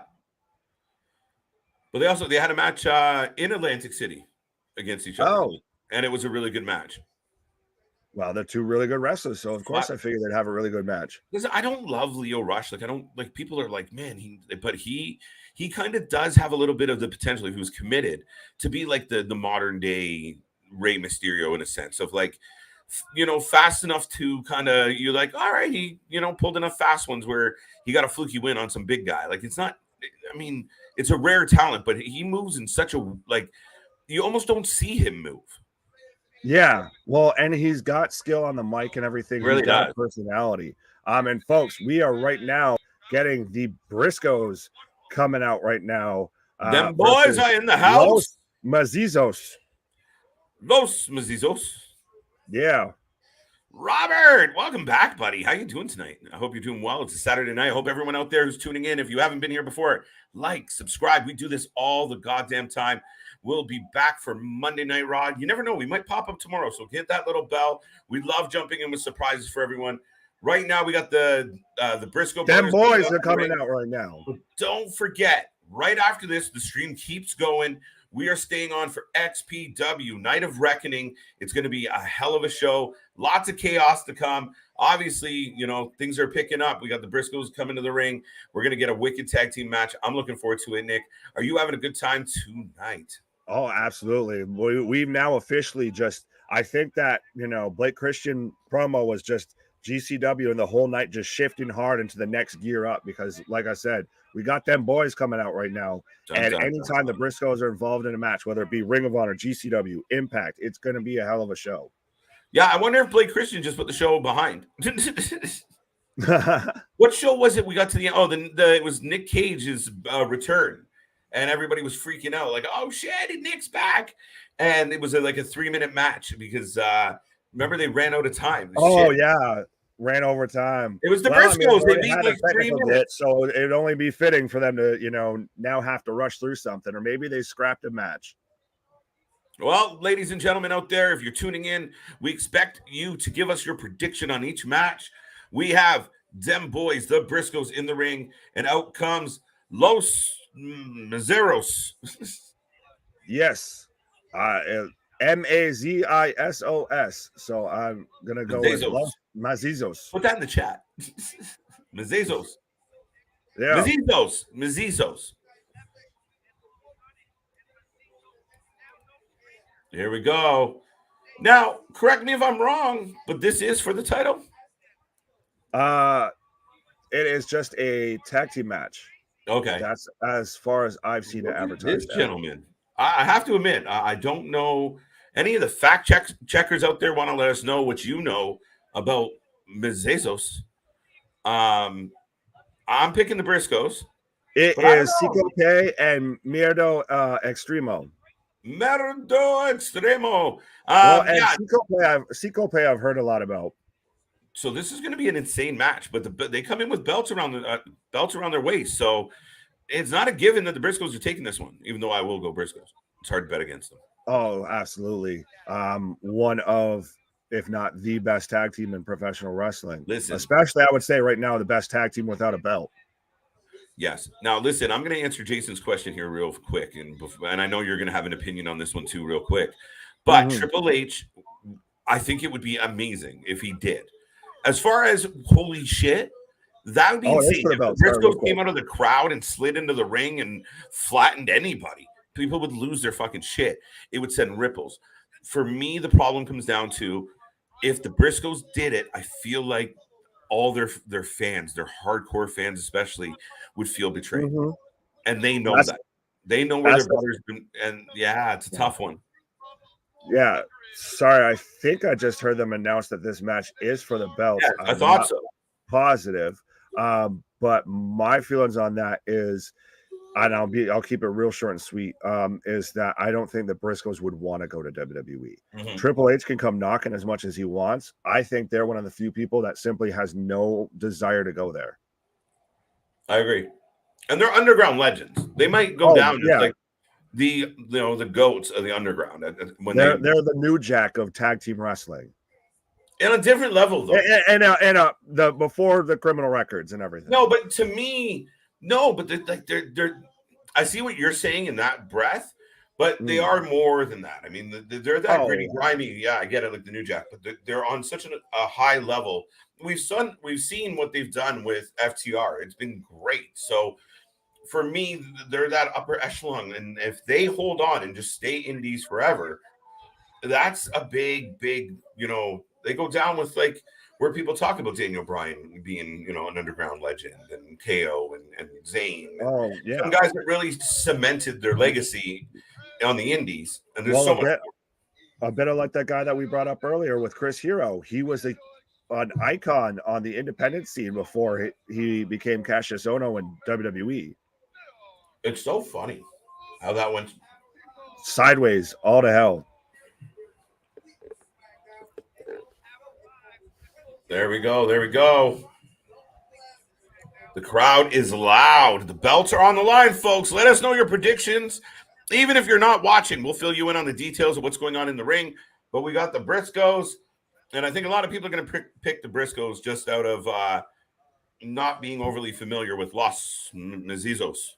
Yeah, well, and even then, like I've said, it's kind of hard to pick against the Briscoes. Even when they were facing FTR, even for the second time, we were still both kind of all, it was a coin flip as to who we thought was going to win the Right? match. And Them that's boys winning, the other guys look like country cowboy butt kicking. The handshakes, we got some handshakes.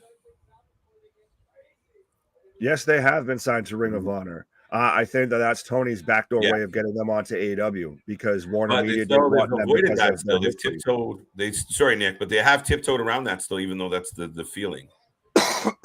Yeah. I would love to see the Briscoes versus the Usos in AEW in WWE. Yeah, 100%. I'd like to see the Briscoes with a list of tag teams, but I think a lot of people. Someone else I heard talking about what the fuck was it? Somebody out there was talking about the Usos and not being that good of a tag team, and I really feel disappointed. Because I think if you're really paying attention and know your shit about wrestling, you see how good the Usos have become and how dominant but it's just crazy booking. And hopefully with Triple H in the helm, we see some real good matches and bring in some really, hit row. Maybe they give us something, but at least it's not Private Party again or Street Profits or whatever. We mix those ones up all the Right. time. Well, you But do. yeah, I mean, there's hope. But yeah, the Usos have very much cemented themselves as the best tag team in WWE. And they still progress and continue to get better. Right? So absolutely, I think right now, them versus FTR, them versus the Briscoes, there's 1.5 million dream matches you could put just between those three teams alone, excuse me. But right now I have Mark Briscoe, and I believe that is Miedo Extremo in the ring right now, starting it off. Okay. That's not what I expected him to look like, but hey, them boys won't go to WWE. Same bullshit. Yeah, I mean that is a thing, but I'm just curious at what point do people get over it? It's a tough call. Like New Jack, except for Grand Theft Auto, murder charges, cough cough, gang affiliated, cough cough. Wee woo, wee woo. Yeah, I set myself up a little. Yeah, Robert. Yeah, I point boss monster. Ding ding. Right. You got I got to take a little bit of a scratch on the chin there. Right. We're getting a bit of a smash off between the two boys in the ring right now.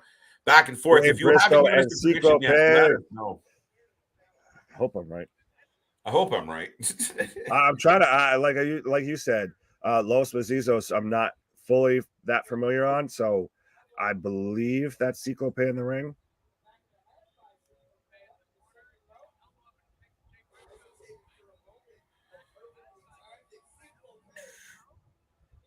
Drop kick off the second rope. Boom, boom, boom. Cyclope is feeling it.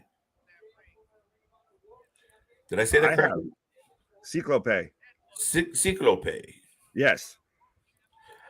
I like getting introduced to new wrestlers, especially, obviously. No, that's one of the things that's cool about watching all these different shows that we cover.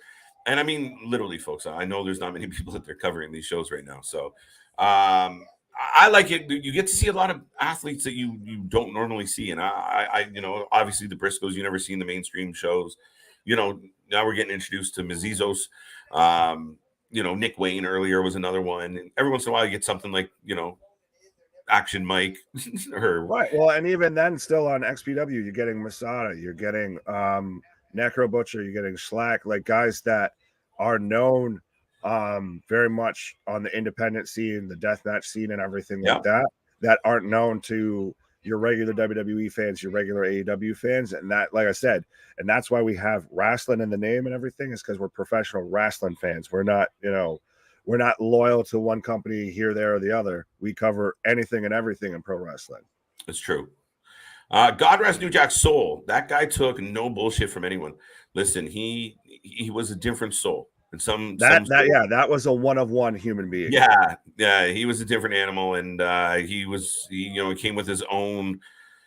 Yeah, he didn't take no shit from anybody, and he was underappreciated for what he could do. When he would get into character and push the envelope, and you watch some of his old Memphis stuff, it is groundbreaking and shocking, and it would not fly very far in 2022. But I mean, the guy really did have a good side to him, but obviously he had his dark side. Not many people try and kill somebody while in an actual wrestling match. Like, damn, I missed. Son of a what? What do you mean? Speaking of that, Ceejay looks like he almost could have just done that with Mark Briscoe, because he just did a double slump off the top rope onto the back of Mark's head for a 2 count. Yeah. It looked a little ouchy. Nick 0-1, KJ 1-0, and CJ 0.0. Is that our like? You got an A point does not mean we need to start counting up L's and everything like that. Right. Don't get too big. Some of y'all may not be happy with how many you got. So don't get too big for those britches. Right. We're live all the time, so flub ups and everything else like that are bound to happen. We got light tubes. Oh wow! Drop kick to the outside, and now them boys have light tubes. Well, it has almost been 2 hours, and we haven't seen any sort of accessories yet. So it was bound to. If anyone had a minute or an hour 40 on their bingo card, when will we get light tube for on your bingo card? There you go, ding ding, you get some points. Hour 40, so not bad. We got some 5 relatively straight up matches. Right. So that's impressive. That's good on them. Like I said, it's not all just blood, guts, and gore, but folks, we are very much reaching into that point of, put the women and children to bed. We now have a split screen. So right now GCW looks very much like our screen, actually. Like literally, if they're watching and copying us, that's what it is. Did this, look, this is like almost the exact same thing. If you're not watching GCW, just watching us, this is what it looks like. Except right, this is us. Just picture Mark Briscoe where I am and Jay Briscoe where KJ is, and you're right on there. Right now, we're breaking out the doors. And it's interesting because, like we mentioned earlier, that there's no apron at ringside, so you can literally see them grabbing. Easy access. See It's easy access. No one can get tripped up. All right, no skirts tonight. Oh, and we're back from picture in picture. It was funny because the announcer's like, we call this the Briscoe split screen. I'm like, okay. Whoa. Everybody lately is just trying to play horseshoes with 2 chairs on skulls. If you're keeping track at home, the Briscoes are now on the board. Right. They're going. And I said the other night, I'm like, you don't really see that very often. 2 nights later, I feel like that happened on one. Almost. It was an almost. There was one show. I can't remember exactly the promotion. Night was an almost. Well, no, there was Macklin, to where Macklin wore that thing like a dog collar. Yeah, that's true. But no, I feel like that happened on one show. I can't remember. Oh my God, the exact company. Dude, hold up. Yeah. The beating these men. Right now, if you guys are keeping track, that's about 8-9 chair shots. The announcer just said, God damn. The Briscoes are laying waste. Oh, yeah. I'm amazed those men have heads left after those chair shots. Back, head, you, me, him, her. What'd you hear her for? It's crazy. Just everyone getting dead. They're playing lawn darts with steel chairs. I've never seen that before.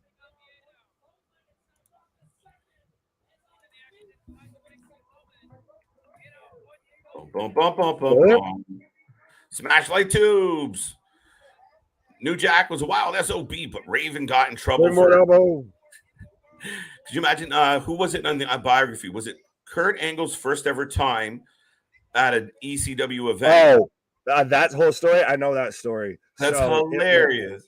It was the first time that they were introducing Kurt Angle to ECW. Wrestling. Paul Heyman, professional wrestling. Paul Heyman was trying to bring him into ECW and everything. Could you imagine if that's where Kurt Angle started his career? The man was. Oh my God! Well, yeah. And they were doing a whole. I believe it was Raven and Tommy Dreamer. Yeah, I want to say. He said it was Sandman. No, it was Sandman. It was Sandman. Yeah, I that's the remember thing. I wanna Sandman say on it the was cross. almost the Sandman because they were doing the whole thing with his son to where like Raven was brainwashing his son. Yeah. And Oh, wait. Sorry, dude. Pause.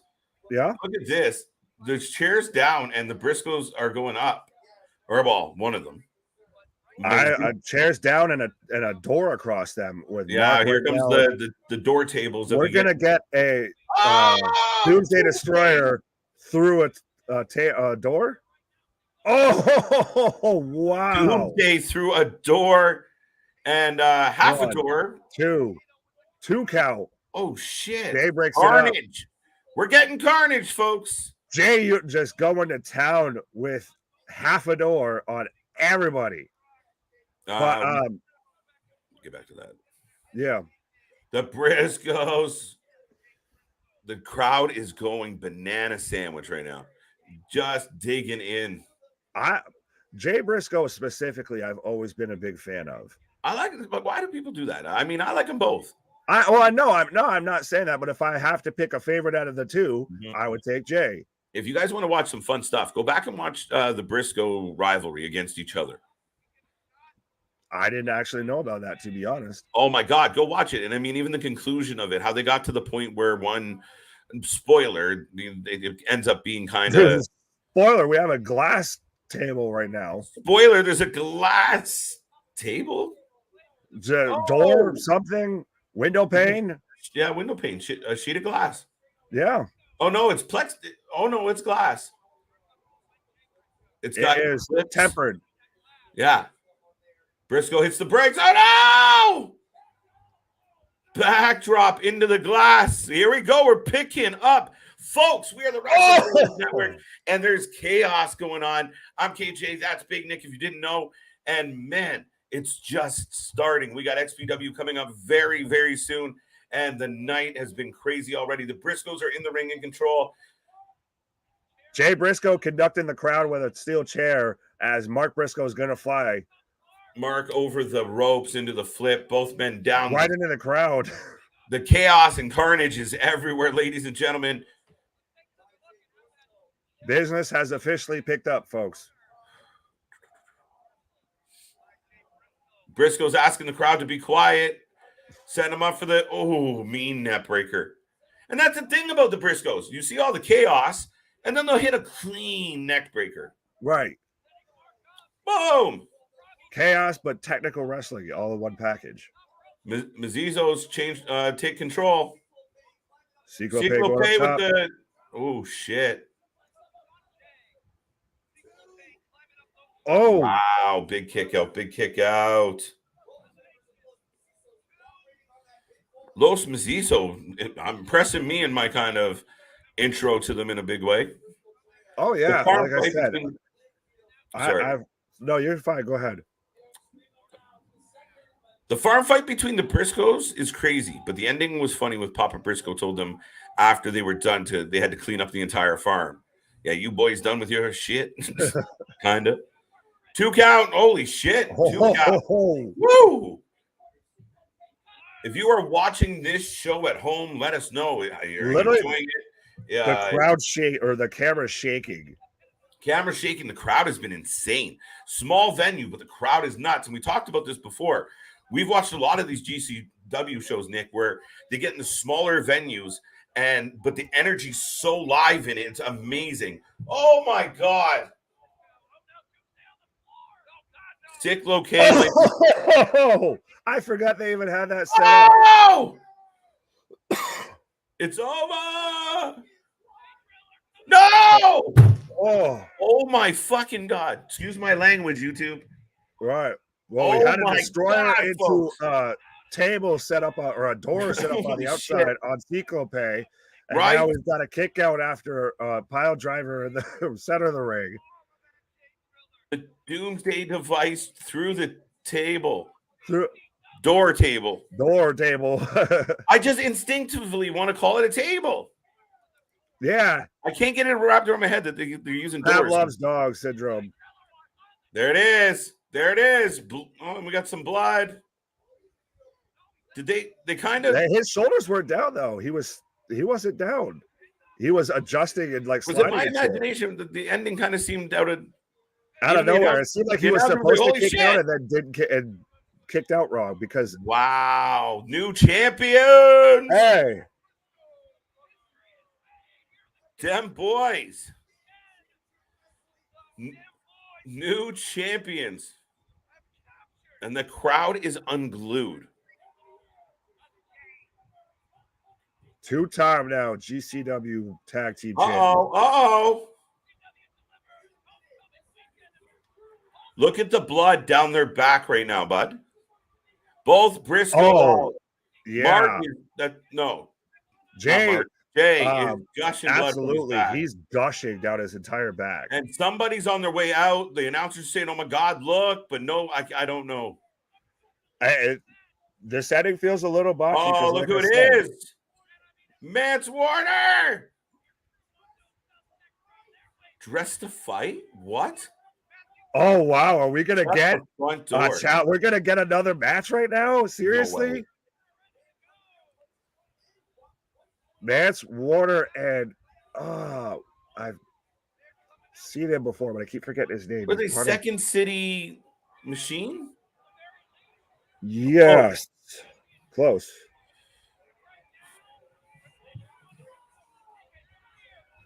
Oh, it's Mance Warner and Matthew Justice. Yes. I remember Matthew. That's the thing. I always recognize Matthew Justice. The crowd, listen to this. And they're coming out to walk, right? So the crowd's loving it, especially a GCW crowd. Right. Correct. Hey, see, they are watching because, I've used that earlier today. So that's funny as shit. I know you did. GCW copying Wrestling for Life, folks. You heard it here first. Oh, shit. Heard it here first. I think we're like way behind on these comments because we were caught up in that match. Sorry. Michael, welcome to the show. Thank you for being here. Thank you for joining us tonight. The crowd is hating on Blake. Yeah, intensely hating on Blake. Like, that guy could not get a word in. Now, he did kind of win them over a little bit as he went along. And he managed to get a promo out. Now, it was a solid 10 minutes, Nick. Yeah, but it feels like that completely now has shifted the whole rest of the show. Like, after that, we just got the Briscoes and that chaos. So now we're on a whole other gear. So I'm fine with him taking his whole little 10-minute spiel. Fair enough. It was like you said, palate cleanser before this, buddy. Yeah. Now the Mesiuzos are back in the ring as well. Mance Warner with a mic. And, of course, Mance is hugely over the GCW crowd, especially winning the Battle Royal and representing GCW, and then going on to, have a match in AEW, and a good one. Yeah. Oh, absolutely. I've become more of a Mance fan. I know we have some Mance fans that watch us, so absolutely. He's very much making a name for himself now and making a splash. And now if he's going to be involved going versus the Briscoes. Shut up, motherfuckers! I didn't say it. You can't get mad at me. That was his. It's hilarious. We're gonna get a 3-way match. I don't know when. I don't know where. I would just stay here, ding ding, right now. I'd lose my mind. Wow, there's a lot of foul language being used. Right, so I'm gonna try to talk him over it a little bit. Right, yeah, they're hitting on him hard, Michael. I feel like. Go ahead, go. I feel like the Briscoes of all people could do 2 matches because they did it to where they were wrestling on Impact and Ring of Honor. Right. Looking forward to Taya Valkyrie in action tonight. Big fan of Taya Valkyrie as well, Damian, and I'm looking forward to seeing her in action. Talented lady. I really wish she had a better shake in NXT. She would do really well in the WWE. Smash Light Tubes. Yep. Got that one. Sandman got crucified. Yep. It was Sandman. Ding. Mm-hmm. We saw Taya Valkyrie last night in Emergency. Yes, we did. Second time, but now she lost last night. They relinquished their titles. Oh, yeah. 3 weeks in Chicago. We're getting a 3-way? Art of War right Games. Around All Out time, shouldn't it? Right before it, I think. Art of War Games is what they're calling it. And guess where we'll be, folks? Well, where we always are, right here. Right here. Right now. Panes of glass. The announcer just said match starts the violent portion of the card. Ding, ding, Jason. So Jason's watching at home. Man, I like how this show is gaining momentum. Nicely gaining momentum. Well, that's how this you match should. has been crazy if you're wanting and to book a show brutal. right. I enjoy this match. This match has been good. Damian, you're enjoying, and yeah, you like this match. That match was crazy, Nick. Oh yeah. But I liked it. And to see, because during the match you could only see like little nicks here or there, and just to see now, because we had that whole promo segment afterwards, to see just all the blood and to see everywhere that they got nicked up and bruised, and see all the bruises rising up and everything. Yeah. We got a busy weekend. Oh, well, when don't we? I don't know. Shit. That's huge. Labor Day weekend, too. Mance Warner for the win. Wow. Hassan, how you doing? Mance Warner's really got himself over. Oh, yeah. Absolutely. They're sweeping up the glass, so we got a little intermission here. Yeah, well, I don't think if I was a wrestler going on next and I'm not doing no hardcore match or anything, and there's glass and everything, you best believe you're sweeping that shit up before I walk out there. Yeah, you would hope so. Right. So where are we going? September 3rd, War Games. Folks, let us know how you're enjoying the show. Are you guys having a good Saturday night? I hope you're doing whatever it takes to put a smile on your face. And as always, we are the Wrasslin for Life Network. Don't forget, if you go to SeatGeek.com, you get $20 off your first purchase on behalf of us. All you have to do is put in Wrasslin into the code. And yes, you save money, And like Nick always says, you can take that extra $20 and go to Alt Tees, get our t-shirt or one of the nice t-shirts that Alt Tees. Show some love and support to those guys. So yes, folks, don't forget, Wrasslin, the code. Go to SeatGeek, pick an event you want to see in your neighborhood or someone else's neighborhood. I don't care. And save $20 now. And I think Big Nick's going to take a break. There he goes. Boom. Watching ECW One Night Stand on Peacock. Good choice. The Extreme Championship is up next, folks. Nick better get back here in a hurry. Do you give me the finger? The Extreme Championship.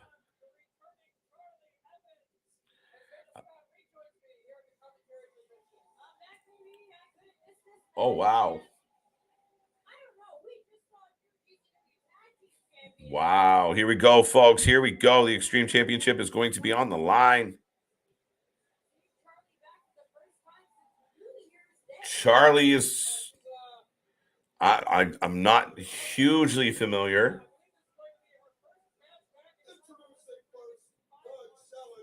I'm curious.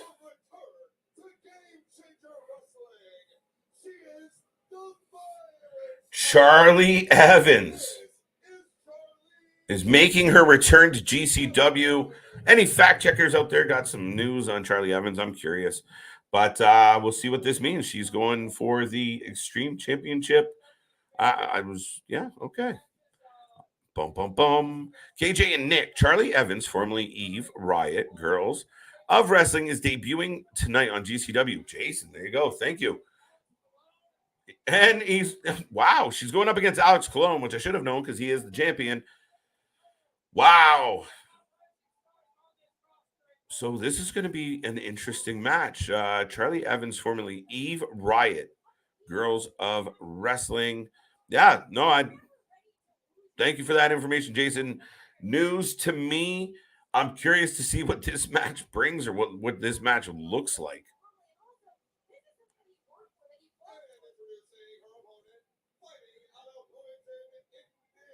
They're wearing the same pants. She just fills hers out better.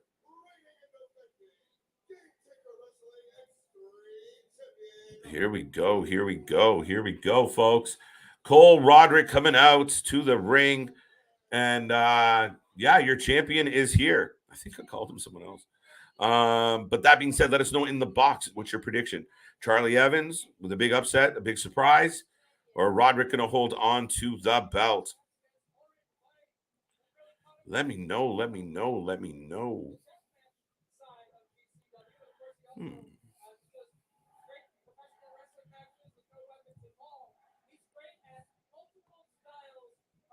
The crowd is going insane. This crowd has had so much energy.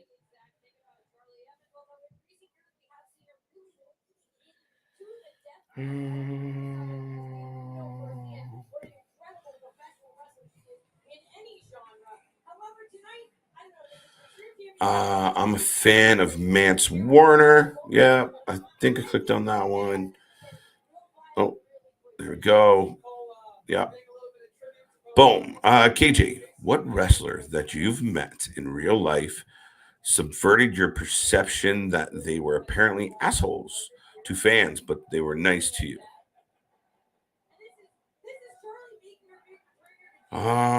Shit.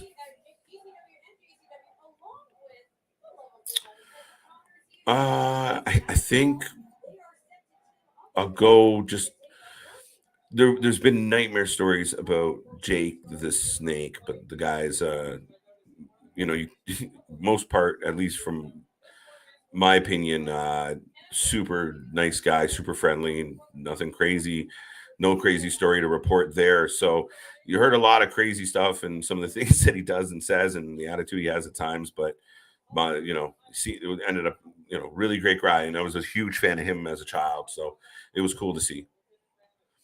Eve Riot of the Girls is an all women's wrestling. Yep. Eve Riot Girls of Wrestling is an all women's wrestling promotion in London, England. Charlie is good. She can get very violent in her matches. There we go. I love the fact checkers filling us in. When did XPW come back? Is it like it used to be back in the Rob Black days? I think it's just making a resurgence now, Thomas. And this is the first XPW show we are going to cover. I don't think it's going to have the same. I don't know. Now, fact checkers out there can let me know if Rob Black is going to be involved in any way, shape, or form. But no, that's funny. But no, XPW. It's really the first time we're going to cover it. It's got some names on the card, so we decided to do it. But yeah, we'll see what the flavor is when we get to it now. But I'm kind of flying in the dark the way you are, Thomas. Mance Warner for the wins. Mance Warner went home. We got Charlie Evans. Oh, shit. A thumbtacked bat. I kind of like this lady. She's throwing chops. Damien saying Charlie for the win. Thomas, XPW came back last year. Did they really? Because we haven't covered them at all. Still owned and operated by Rob Black. There you go. Fact checker. I did not know, but we haven't covered any. So it's really going to be the first one we're doing. I don't know how much they've done. I've seen the ads for a few of their events, but generally the timing doesn't work out or the cards don't sound that good. It'd be really interesting to see how this goes tonight. So tune in, folks. Do not go anywhere. I know it's going to be a late night for some of you. It's going to be a late night here as well, but it's worth it. We're going to watch some wrestling. We ain't got shit to do tomorrow. So let's have fun. Whatever you got to do to put a smile on your face, as I always say. We're rolling along. Right now, oh shit. Roderick scraping the thumbtacked baseball bat across Charlie's forehead. And then funny, they just you kind of caught the ref sliding out the. Oh, he's back to the thumbtacks to the forehead. Pretty sure you just saw the refs getting rid of the blade. Then again, I don't see her bleeding, so maybe I'm wrong. Maybe it was a piece of glass. Hello, Big Nick. What's up, boss? What's up, boss? How you doing? How you doing, Thomas, by the way? Chris as well. Anyone that I haven't said hello to yet, hello. Welcome to the show. KJ of the wrestlers that I think I read that one. Man, I didn't know they came back. Surprised Rob Black is still involved. So was I. I really didn't think he was.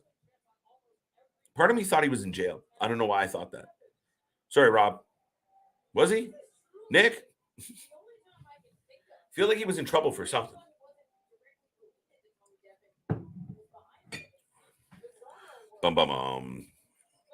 Yeah, tune in, folks. We'll let you know what is up with XPW tonight. And I mean, we said the main event is Brian Cage, Willie Mack, and I keep forgetting the third fucking wrestler. And I know who he is. I'm a fan, and it's your pick. Someone will fill me in. But yeah, good main event. We got Taya Valkyrie in action tonight. It's someone else, but it's going to be a good night, folks. It's hard to remember all the wrestlers that were Masada. There we go. Tiki Masala. Why do I forget that?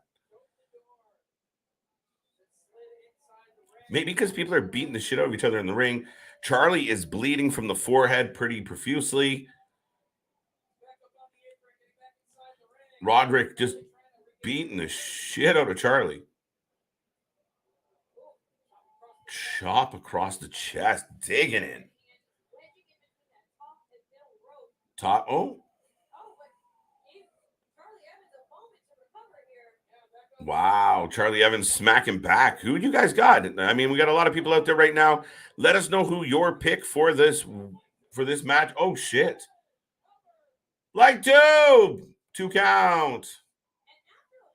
So yeah, we have officially entered the violent portion of the show.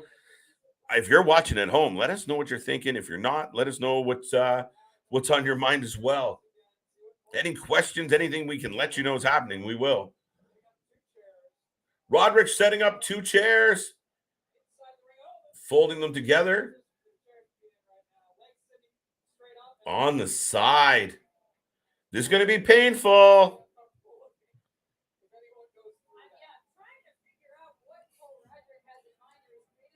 Nick, anybody else out there who joined the commentary team? Oh, blocked. This match has been all Roderick. There's been minimal offense from our friend Charlie.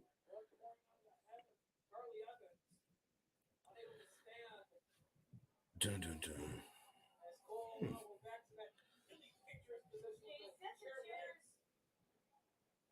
This is my first time Charlie Evans in action. Yeah, there you go. Damien, I'm with you on that one.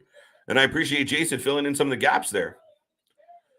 Welcome back, Jake. How are you? Oh, shit.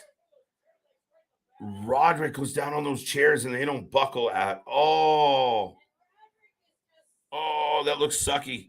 For anyone interested in football, Steelers Seahawks update 25-17 Steelers with a 4.5 minutes left in the third quarter. Thanks, Tribal Chief. Okay, I'm back. Welcome back. Welcome back. Cole Roderick hitting the chair between the ropes. Charlie with a huge boot. A la Tony Nese. KJ, I'm a big fan of Moxley, so I'm kind of worried about his longevity with the amount of death matches he's been in the past 3 years. Anthony, that's a valid point. And you look at some wrestlers right now, Guevara, Darby, Moxley. Just too often, too many risks. Phoenix is another one. And you love that they're high flyers, but it's the unnecessary risks and unnecessary times. That's where it gets dicey, right?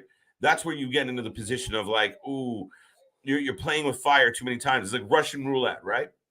It only takes one bullet to take somebody out for a little bit as far as an injury goes. And every time you take a risk, you just click. So you really do get to that point where you got to pick your spots. And again, it's hard. And I know what they're known for, but that's where we talked about maybe protecting your champions and saying, like, while you hold the belt, you can't be doing all this craziness. People are going to say, well, then he's a fighting champion. But does fighting in GCW make him that much more of a champion? Not at least to the AEW crowd in general. KJ, what are your thoughts on the last two comments about wrestlers complaining that they are being injured by certain wrestlers multiple times? All right, let's go back here. Man, Anthony. Oh, KJ, what are the wrestlers that what are the wrestlers in the past decade? They're surprised that they haven't just okay. Of the wrestlers that you've watched in the past decade or so, that you are surprised that haven't got complaints about wow, shit, through the door. Sorry, folks, I can read, but Cole just drilled Charlie through a table. He's bleeding. She's bleeding. Wow. KJ, of the wrestlers that you've watched in the past decade or so, that you're surprised haven't gotten complaints from the competitors that have wrestled with complain that they've entered, pardon, pause. They've entered them. Anthony, are you sure I should have rolled back up and read this? What are you referring to, sir? I know what you're referring to, but because for me, it's Seth Rollins with the way he wrestles in the Moose at what the hell? In the Moose that has surprised more of his contemporaries haven't complained that he's given them serious injuries. I don't really know how to tackle all that, Anthony. I think you meant injuries and not entered. I have no idea who in the past decade has entered anyone. So that being said, injury wise, I mean, most people it comes out. You look at Ryback. People knew he was clumsy. Wow, 2 count with the chair wrapped around his neck. Charlie almost picks up the win in the upset. Masada, thank you, Nick. Always got my back. Clicked on that one already. Oh, yeah, that's because I scrolled up for Anthony. What are your thoughts? Oh, no, I just finished that one. Russian Skittle. Long time no chat, buddy. Hope you're doing well. Welcome back. Karrion Kross with a full head of hair is 4 times better than Baldwin Karrion Kross. Any Karrion Kross without the mask and the helmet. Oh, Charlie just smashed the light tube over her own face.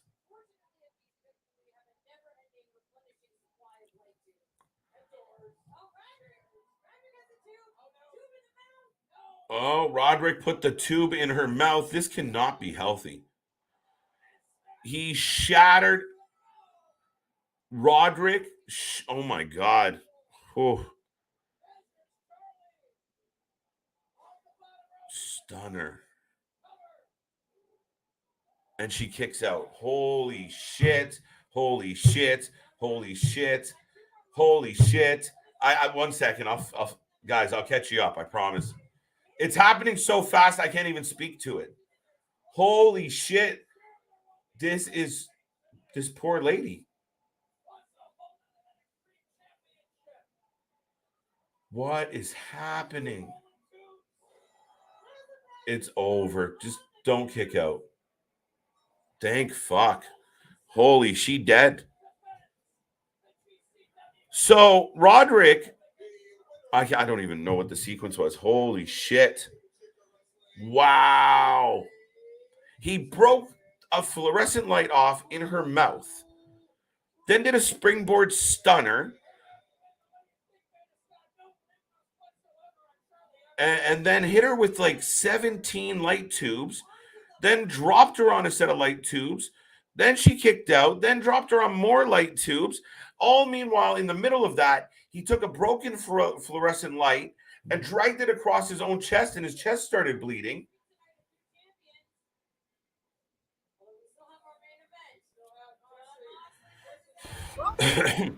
Jesus.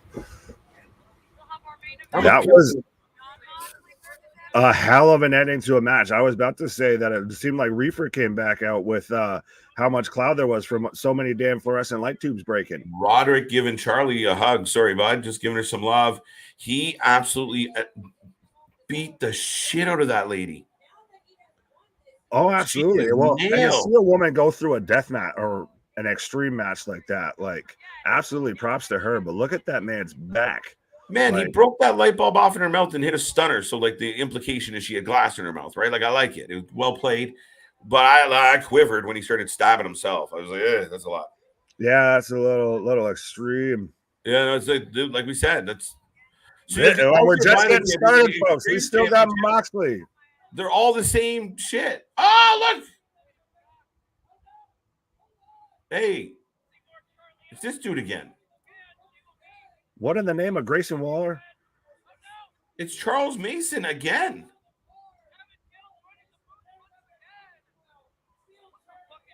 Everett chasing off Mason again. Like every week, every show lately, Mason comes out and beats somebody up. Well, like I said, he looks like Grayson Waller, but they're trying to do almost like a Samuel Shaw, Dexter Loomis gimmick with him. I get it, obviously, with the Mason, Manson, all of that, but and Frederick Shaw not happy at all.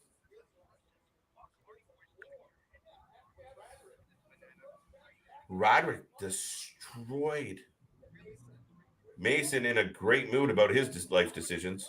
The announcer, he's an animal. He said F an animal, but trying to tone it down a little for the kids. A little bit. Not going folks, if you have children up, they can listen to us. Don't have them watch this because this is about to get that. Children, if you're going to watch, please have permission from an adult to do so.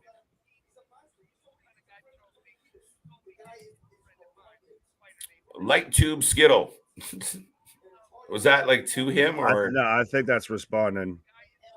Would you rather be in a 101 light tube death match or a piranha death match? I don't know. Let's go light tubes. Skittle, we missed you, buddy. In the past, I read that one. I'm not going to get confused again. Karrion Kross music was better than last week because last week was a little bit off. Yes, I don't disagree with that. It was something slightly, I don't know. Maybe they didn't notice anything. I don't know. We'll see. We'll see what happens next time we see him. I felt like it was off. Thomas agrees with me and you on everybody else that piranhas suck. Nick went from living in his childhood bedroom in Will Smith's 39th house. What? No, he tried to be funny and he failed. Yeah, I see where you're going. Right. Nick looking like $1 million. Oh, styling and profiling. Like Ric Flair, unfortunately, I'm not, going to be going through passing out in the last match and all that. Right. Okay, so they're sweeping out the ring. Yo. As they put a glass. Man's got a broom that's a crutch.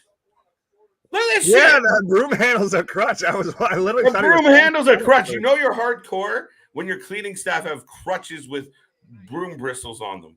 Right. But when as your broom handle is a crutch. Dude, as they're sweeping up glass, this seems like an oxymoron a little bit. Or maybe I'm wrong with my terminology. Well, you got half of that right when it comes to the Booker here. Right. Little less. I'll let you figure out which part. But as they're cleaning up glass so people don't hurt themselves on the glass, they're setting up panes of glass around the area. You see the irony? Yeah, a little bit. A little bit. Just leave the fucking glass. We're doing work to undo work later. Well, it's going to fucking happen anyway. And I mean, if you're worried about them falling and hurting themselves, it seems pretty fucking stupid. Little bit. But anyway, we'll watch the guys with the crutches sweep for a while. Yeah, well, again, it's a bit of a thing with GCW of they have almost an intermission after every match because they've got to have a whole cleanup crew. And as you can see, they're very proficient, seeing how, like we said, one of them's using a crutch handle. That's amazing. Dude, I need a broom. I want a broom that the handle is a crutch. I might sweep more often. It's pretty fucking gnarly. And the dustpan's a steel chair.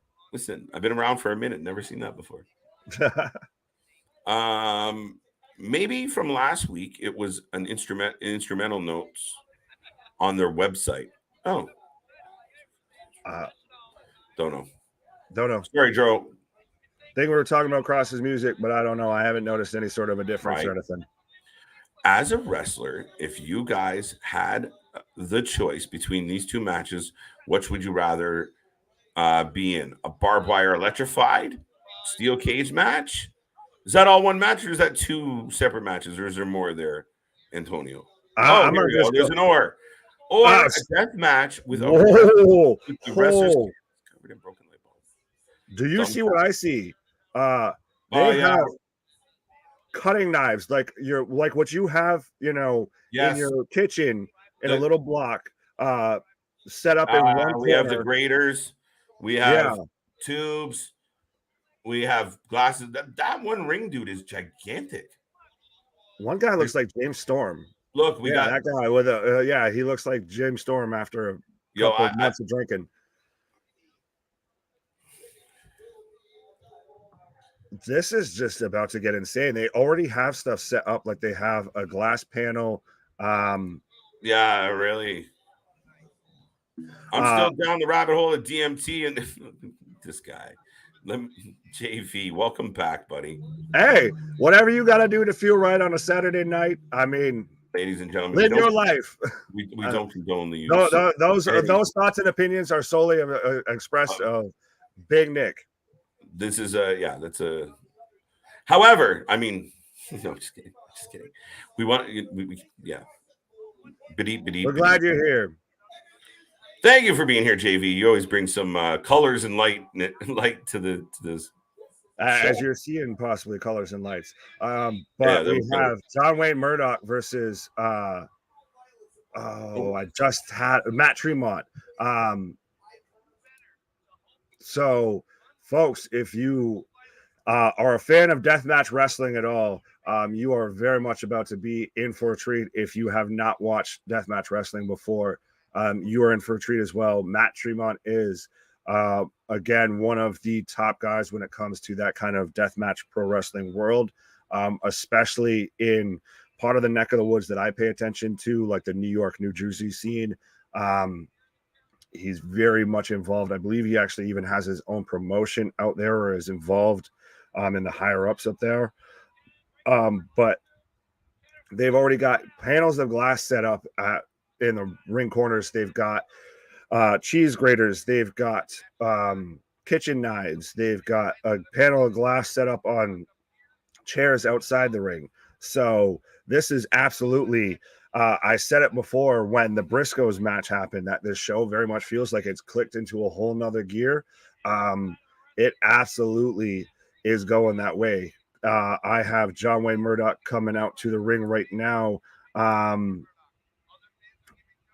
This is going to be a hell of a show, folks. And that's the thing, is we've still got the rest of tonight, and we've got, or the rest of GCW Homecoming, I should say. And then we've also got XPW Day of Reckoning coming up afterwards. We're going to be going right along into that, which that's going to have a King of the Deathmatch title on it with Slack versus Necro Butcher. We've got the XPW Women's title match between Taya Valkyrie and Jody Threat, and the XPW World Heavyweight title three-way match between Brian Cage, Willie Mack, and my pick, the man Cage he keeps forgetting, the deathmatch hardcore indie icon. If there was a Hall of Fame for deathmatch or indie wrestling, this man would be in it, Masada.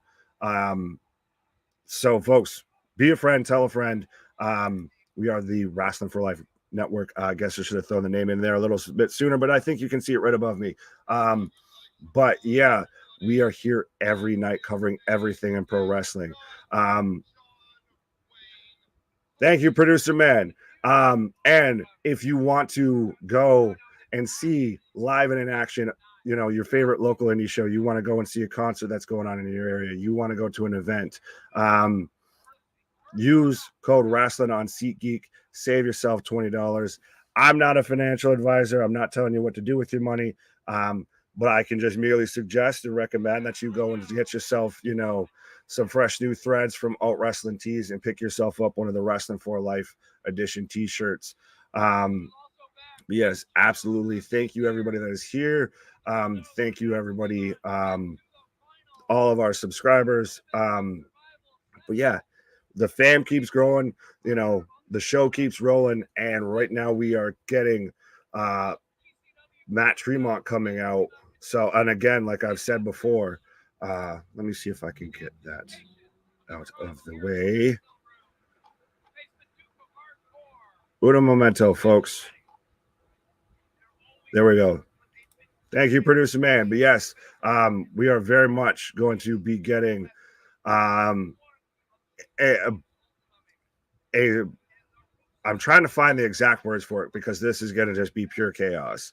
Again, like I said, folks, if you have not, and the man's coming out with like a metal, like one of the barbecue forks, like the big meat forks, in his mouth. So, and the crowd goes insane. Like this feels like the Sandman when he came out, because literally the entire crowd is just mobbing him. Like I said, Matt Tremont is very much, an underground icon to a certain group of wrestling fans. And I know people say that, oh, they're just deathmatch wrestlers. No, these guys are still very much professional wrestlers. I've been a fan of the Extreme and all of that. You can't make out the song. Well, I don't want to turn it up too loud, sir. So I guess you'll have to listen for me. But yes, I've been a fan of this kind of style. I know I seem very much like I only lean towards the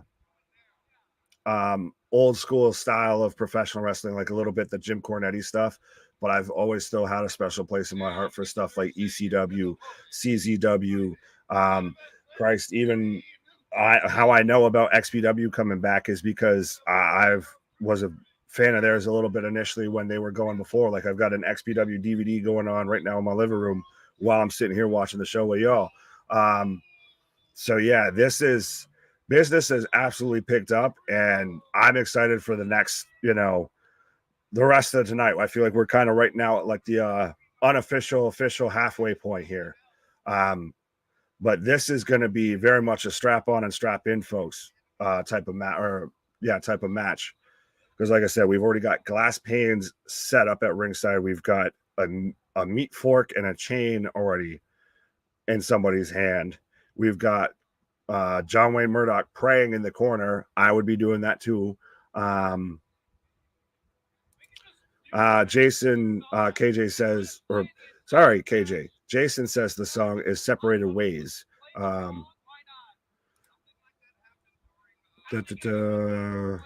Cross music was better than last week because last week was a little bit again, I didn't notice anything. But yeah, folks, let me know who you have for this match. I'm going with, I guess, my kind of unofficial boy, Matt Tremont, to take this match. I'm excited to see this. Let me know what you folks are thinking. Sorry as I glitch out. But yeah, this is going to be very much a battle. This is blood, guts, and gore coming up, folks. Oh, and just look at his forehead. You can see all just the scars and everything in Tremont's forehead. Yeah, Damien, I feel like that's part of that. Like I said, GCW, XPW, ECW sued XPW for using Extreme in their name. There was that whole issue between Rob Black and Paul Heyman, and there was the whole incident at Heatwave, I want to say 2000, to where XPW guys like Supreme and all of them had their shirts and got told to turn them inside out, and then they got into it with some of the ECW wrestlers because I think one of them grabbed crap.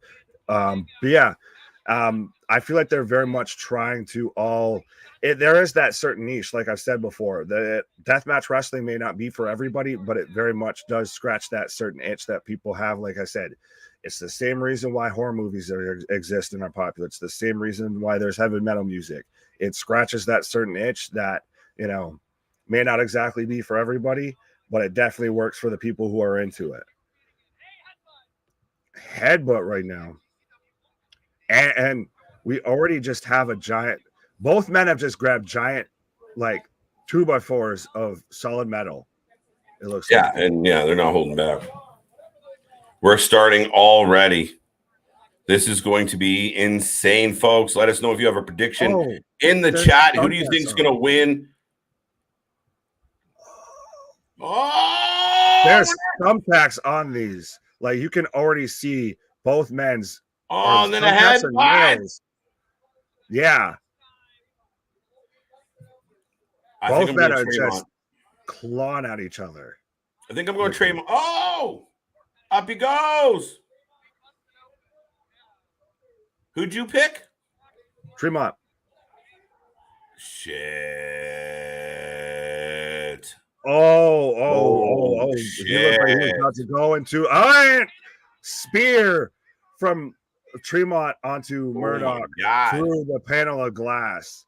And we're just getting started. This is the start of the match, folks. It might be a little more chaotic than ECW, to be honest. Oh, yeah. No, I mean, we still had Sabu, and yeah, I mean, there's some, yeah, we're getting close. Well, when ECW went to TNN, that's when it. Hardcore wrestling is like the definition of carny wrestling. Oh. That's one way to look at it. Yes, he just nailed a grater onto his forehead. Nick, if you're a wrestler and you had to choose between these two matches of wrestling, which one would you choose? One of two. Two of two. A death match with the wrestling canvas covered with thumbtacks and light bulbs that are broken, or an electrified steel cage match with the standard steel cage parts replaced with barbed wire. Oh, Jesus. Okay, Jigsaw, but I guess I'm going to go with option number 2, because if we're going with Impact, like when they had the electrified steel cage, that it wasn't at all electrified and they had to just play sound over top of it and just kind of shake like they were getting electrocuted, I'll absolutely do that match versus, being in a bunch of broken glass and thumbtacks and everything. But thanks for the proposition there, Jigsaw. Skittle. That's too funny. On both. Anthony's picking Matt Tremont. I think that's all we've gotten so far. But yeah, the match rolling on. Both men are gushing blood, both from their arms, both from their heads. Now, Now Tremont has one of those tooth joiners. I don't know what the fuck you call them. I thought it was a cheese grater at first, to be honest. No, I think it's like the. Oh, and he's got the barbecue fork. Jesus. Oh. Barbecue fork right into the fork. And you can just see the blood coming out underneath it. Wow. Right. Folks, we've heard of blading, Yeah, no, we're not. You can kind of, at times, if you're into it, you're smart on the business, you can point it out. Well, folks, Murdoch, there ain't none of that going on here. This is all straight legit.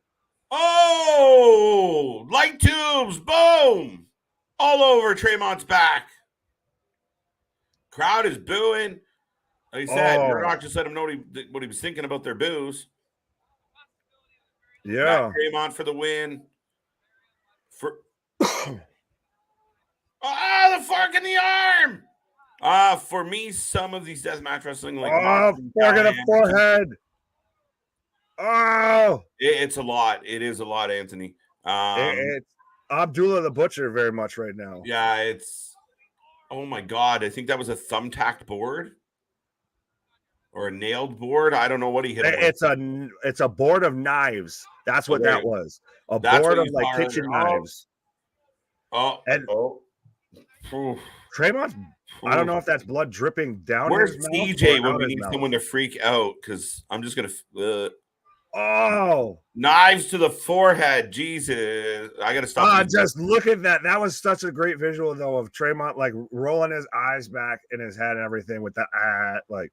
Yes, I'm here for it. Murdoch threatening. Stack of tubes to the back. KJ looks like a lumberjack. Right on. Is it the beard? And I mean, I am from Canada. I mean, I rock some plaid pretty hardcore. All jokes aside, you ever hug a tree? I probably have. I'm not gonna lie, man. If you lay down in the grass after hugging a tree, you get better shapes in the clouds. I'll keep that in mind next time I was feeling the way I was feeling last time I hugged a tree. It reminds me of do you remember the old SNL bits with Deep Thoughts by Jack Handy? It's a little bit like Deep Thoughts with JD. They make all the sense and no sense at the same time. Right. No, but yeah, Lord have mercy on Matt Tremont's forehead, because it's disintegrated at this point, I feel. Right? You guys are crazy. Thank you, Jay. Just a little bit. Some of us diagnosed that way. It's true, yeah, right? Shit. More light bulbs. More light bulbs, Nick. I just like the I came in like a rat, and just throws light bulbs down on him. That's what we need as the music in the Right, background. a little background right there. Someone clip that and just, I came in like a rat. Jesus. That one's for you. Oh, Nick, you like my nickname? That would be your gimmick. Oh. Okay, I mean, copyright though. Oh. They're just bloody headbutting each other, and I don't mean that to sound like British. It's literally their foreheads are bloody. They're bloody headbutting each other. And then they just punch the shit out of each other. If we're gonna go with the British theme, if we're talking about a Donnybrook, this absolutely, folks, this is an American bar fight right here, because both men are just bloody messes. You can literally see on the concrete outside. By the way, I don't know if I can like bumps on the outside. Is we still have another like 3 hours of this shit. Strap on and strap in, folks. Like I said, you can tell by my shirt and everything, I am here for this. But yeah, you can literally see picked the perfect shirt. Right, you can see puddles of blood everywhere. Both men just down, just crimson mask, like absolutely.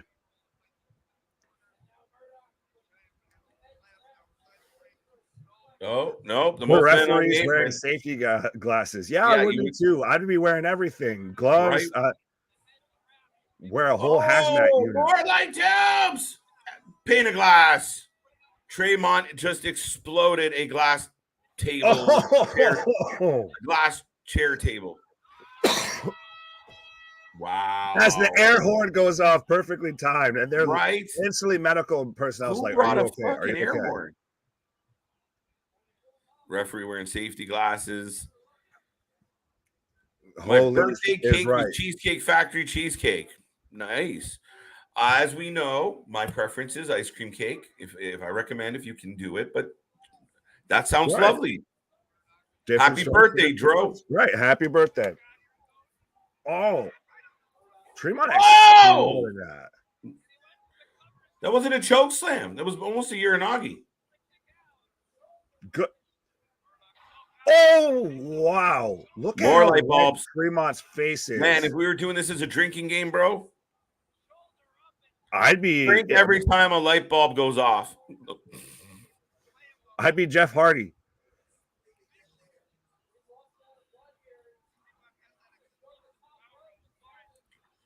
Tremont trying to get to the top. Wow. I spent 16 hours trying to figure out if I was alive or if I was dead. And all of this was just the afterlife. Another 8 hours watching cartoons, American Dad, and the King of Hill. All right, JV. Well, I'm glad you tuned in to us too, as well, on your on your vision quest there. Right, absolutely. We're not a figment of your imagination, JV. Right, I am absolutely 100% real. Our is real. Our shit is raw. Our shit is off. We got a submission hold right now. Yeah, so someone try and name that submission hold, because he's got his leg over his shoulder. Yeah. What's up, Pink Ranger?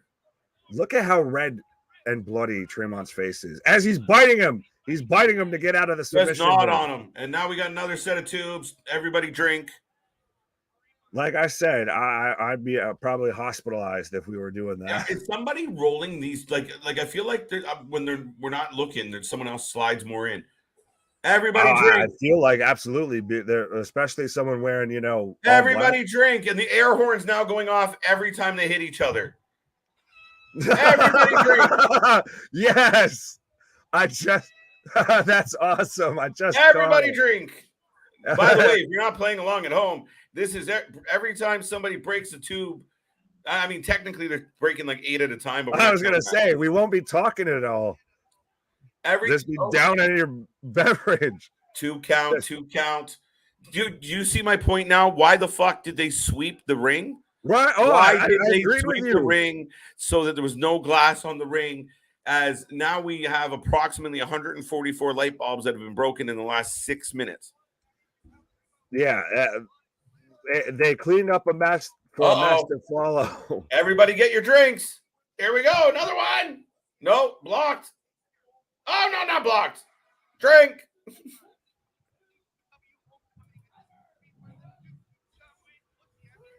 Superplex on the light tubes.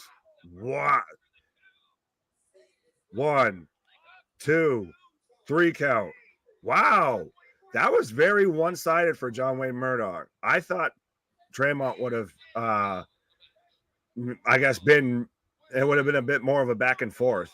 But I do like Murdoch, flipping the double birds, just, sitting there in the center of the ring.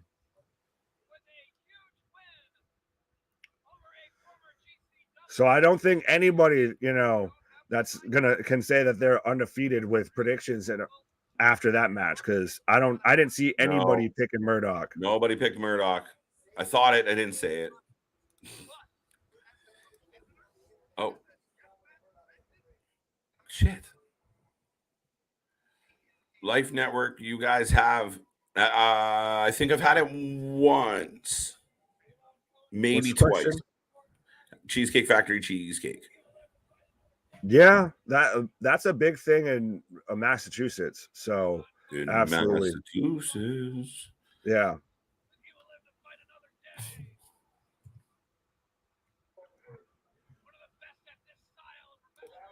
Boss says I'm drinking and stinking. If you're stinking from vitamins, I condone that. Pink Ranger, I'm literally just doing it on one of those fun streams. So if you search it out, I'm sure you can stumble on it. I think Nick's watching it on Fight. Yeah, I have it on Fight. Look at his head. If gosh, anything, you can just watch us. Yeah. Good God. That's the man looks like he was dipped in like just red. Wow. He is gushing. And just walking off muttering to himself. The ring guy just got glass in his hand. Oops. Well, that's the thing too. Could you imagine the ref sitting there having a count, and when there's thumbtacks and broken glass and everything else, broken glass everywhere.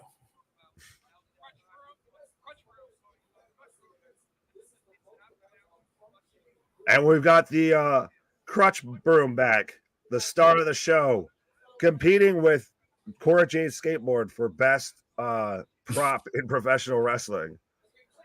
They might be, on the that might be a category on our end of the year for Lifeys. Yeah, right.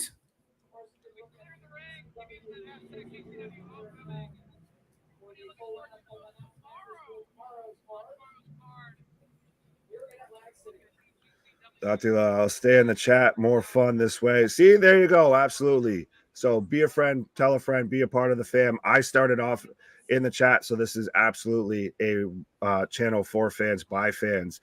And we cover anything and everything. We've even kind of, debated on, what do we think, more people are going to watch and everything like that of, when we're picking out some shows, like when it gets to a weekend like this where it's more the indie stuff that's out there, like GCW, XPW, when you don't have the big WWE and AEW shows going on. Absolutely. And we love doing these streams. We love bringing you the, I know a lot of places you can't find this kind of coverage for these shows, but we like to expand our horizons. We like to cover it all. We like to touch as much as we possibly can. Pause. All right. No, but stay in the chat. No, we always appreciate when the fans stay in the chat. Well, and I like we're even getting, all the highs and everything. We get them normally too towards the beginning of the show of amongst the fans and everything like that, amongst the fam. So I like that it's a self-policing group at times for the most part. Right.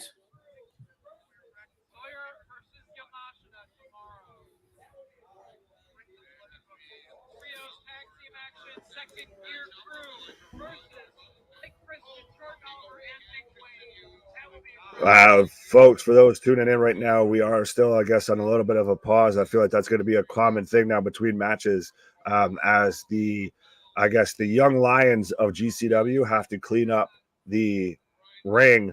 Here we go again, sweeping up the glass before hardcore. Right. Well, sweeping up the glass for more glass to get broken and everything. They're literally strapping tubes to the ropes, but sweeping up the glass from the previous match. Little redundancy. Bless you. You didn't need to watch that. Oh. KJ's head just exploded like Matt Tremont's head right there. So that's not the right one. So yes, folks.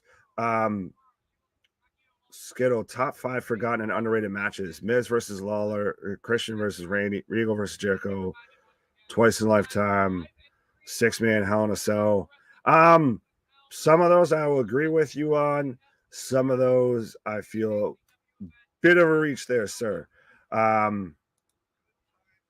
Big Nick looks like a guy, tour guide at a wrestling museum.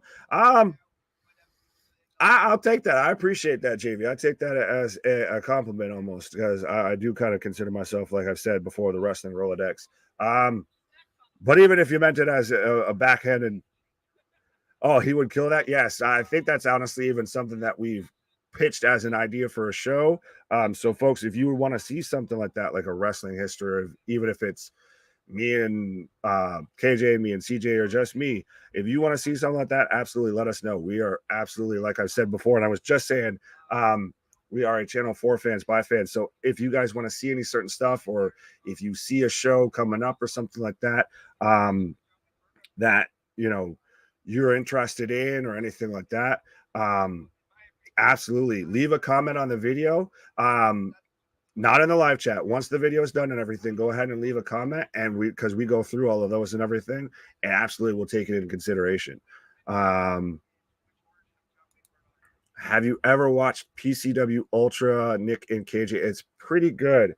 I feel like I've heard that before. I can't, since I have the wonderful Google machine in front of me, let me double check real quick so I'm quoting the right company before when I think of what you're talking about.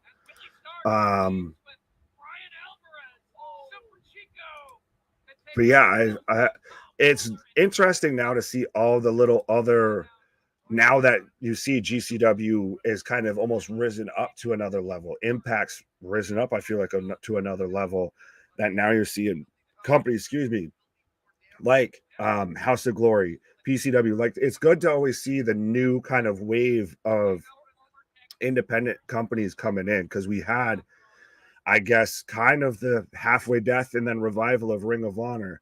PWG's really not brought up that much anymore. Combat Zone Wrestling, I don't know if they're still in operation. So it's good to see this kind of new wave of companies coming up. Christ, I'm waiting for MLW to really get some more attention. I think they have a pretty stacked roster, and I feel like, unfortunately, it's going to get picked apart from Hunter being in charge.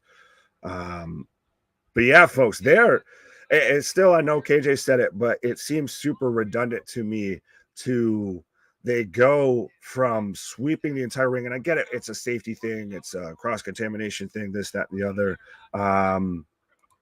JV, thank you for letting me know. CZW went out with Chikara. Yeah, I thought they did. I wasn't 100%, so I didn't want to fully commit to that. But we've got like plexiglass getting set up in the corners. We've got light tubes set up on the sides of the ring, right along the ring ropes. So they're cleaning up one, pile of chaos for another pile of chaos to happen. If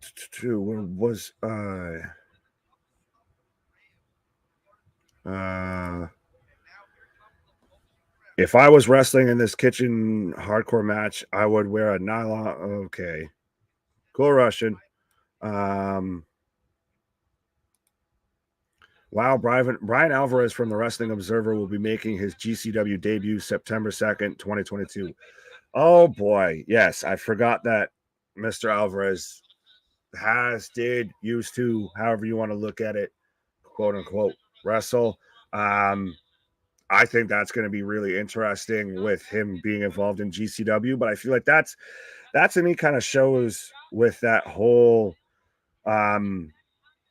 organization over there. They are still kind of marks for the business. I mean, Meltzer has been I'm gonna just say it, a dick rider for the Young Bucks for the longest time. absolutely. Christ, they named a move after one of their finishing moves. And everything that they do is just suddenly awesome with them. And now if Alvarez is going to come back to GCW, I like that it's GCW versus him popping up on like AW Dark or something, because I feel like with the Young Buck connection and Meltzer and all that, that might be an actual option. But yeah, I feel like they've at times moved away from being an impartial kind of report, a view on wrestling, to they're very much into that whole tribalism scenario, I feel. Okada career record 192-8. Good to know. I'm sure CZW is still going. No, I think yeah, I think I kind of agree with what JV said there, that they're out. I was watching the little Vice documentary though that they had on YouTube on CZW earlier today, which was super interesting. But yeah, I do think that they went under. I feel like, especially with all of the whole from pretty much 2020 till middle 2021, a good bit of wrestling companies, it became a hard up issue of whether they could still function, especially at a smaller level like CZW was at.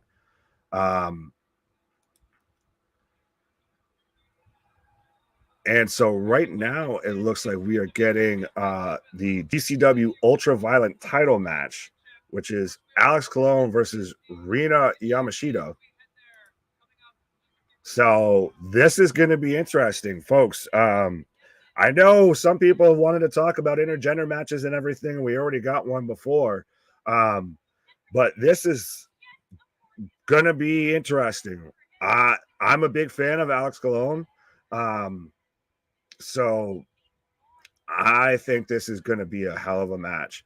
And I haven't watched too much on Yamashita, but I do kind of like her look. So I'm interested to see how this is going to go. It's going to be obviously compared to the match that we had before and the streamers. I like the streamers. Very ROH vibes. But yeah, this is about to get crazy, folks, because we're still not even at the main event, and we've still got XPW coming up. So be a friend, tell a friend, because we've still got plenty of action coming your way. And it's just getting crazier and crazier by the minute. If someone nope, not even going to touch that. JV, I suggest you relax yourself, though. Maybe take a little pause. What's a more devastating move in modern wrestling? Surprise roll-up or Bobby Fish doing a chop block? That's a good question, Skittle. But I would say the surprise roll-up. The surprise roll-up is the most dangerous move in professional wrestling. Christ, even Xavier Woods made it one of his finishing moves and called it the backwoods. So absolutely, I would say that the surprise roll-up is the most devastating move in professional wrestling today. But so, folks, who do you have for this match? Colon or Yamashita? I'm going for Colon on this one. The back winner of Tournament of Survival. Dun dun dun. Alex Colon is the winner of this match. It's going to be crazy, though. Oh, this is going to be insane. Like I said, we have like plexiglass. I don't know much about his opponent. I'm a little bit with Yamashita. Yes. Whoa, JV. Oops. Yeah. I didn't read it. Especially when they grab a handful of tights. Yeah, it's doomsday. Yeah, for whatever reason, if you grab someone's trunks, they instantly there's this whole lower half stops working. They can't kick out. Right. Well, folks, let us know who you got tonight. Let us know who you're taking in this match. Is Alex Colon going to retain?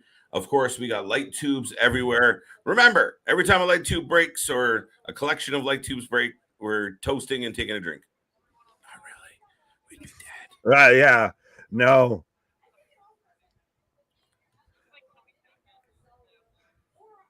I want to see if someone can actually keep a tally of how many light tubes get broken tonight. Because I bet you it's probably got to be almost triple digits. Is she related to Takeshita? I don't know. Yamashita? I don't want to speculate. Right. Well, no, it'd be Takeshita.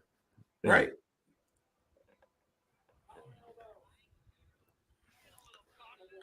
I thought I saw a CZW event a few months ago. Must have been a mistaken. Oh, okay. Well, no. Sometimes we weren't sure if CZW had closed down. So let me just double check. I don't want to talk. I think sometimes they do offshoot shows. Sometimes, but well, it's a little bit. It could be a little bit like House of Hardcore, to where they kind of pop up here and there. It's leverage. It's extra leverage. That's at least the way they would sell it. Alex Colon for the win. Good call, Damien. People who have to become AEW Big Boy Champ in the future: Bryan Danielson, MJF, Hand Balor, okay, Adam Cole, and Roman Reigns. AEW champs, not likely. Not some of those names anyway. Bryan, yeah, soon would be nice. Okay, so I might be mistaken. It looks like CZW might still be in operation, but either way, back in operation. Oh shit! We're moved past that point. Oh, light tube right to the center of the dome piece, and she answers back. Oh, she throws herself on light tubes. Drink. Oh Lord. Drink. Oh, now she tells Cologne to do it. And then she jumps on him for the pin. Drink.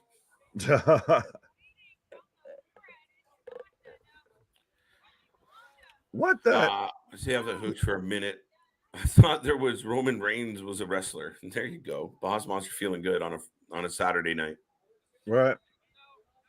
It's like Bill. I gotta read these comments before I click on them, shouldn't I? A little bit with him, but yeah, you're good. I like Bill Watts making the top rope illegal and tossing your opponents out to the out of the ring illegal. A DQ. I mean, maybe for Moxley that'd be nice. Well, no, he's saying the grabbing the tights is like that. Oh, it's like that. Oh, my bad. Yeah, silly, old school. But it's unfair leverage. You're not supposed to tug. Yeah. Oh. Now they're in the crowd, folks. As Cologne just grabs a beer from under a fan's chair and just decks Yamashita with it. Yamashita.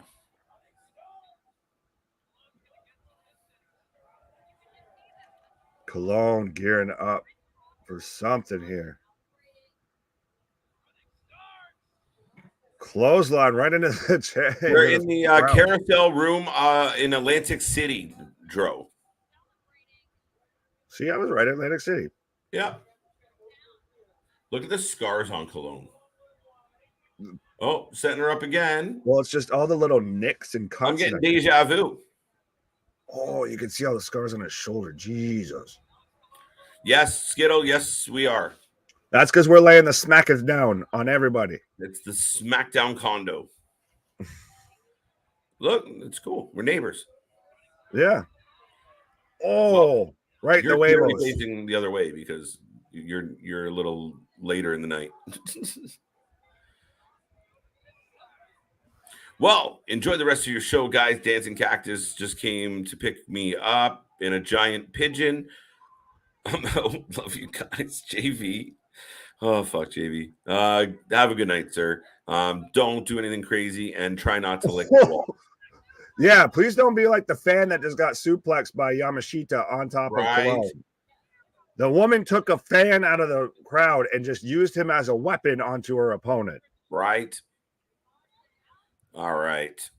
Insert inspirational quote in JBL voice. Those two things don't work together.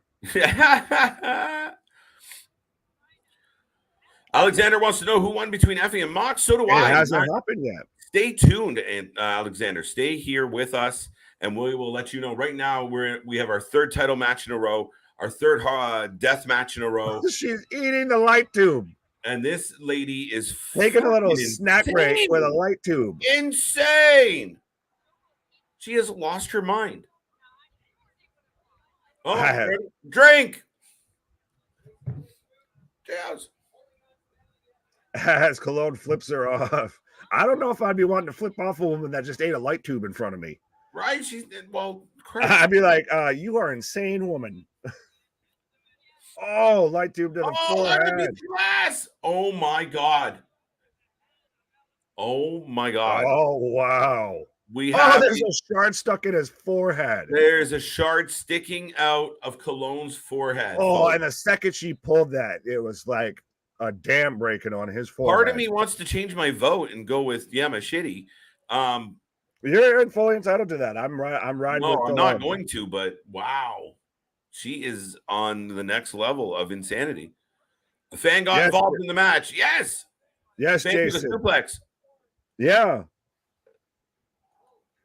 Matter of fact, I think with the way JV was sounding, that might have been JV that got suplexed right. On the phone. Russian Skittle. I don't know what that's referring to, but thank you.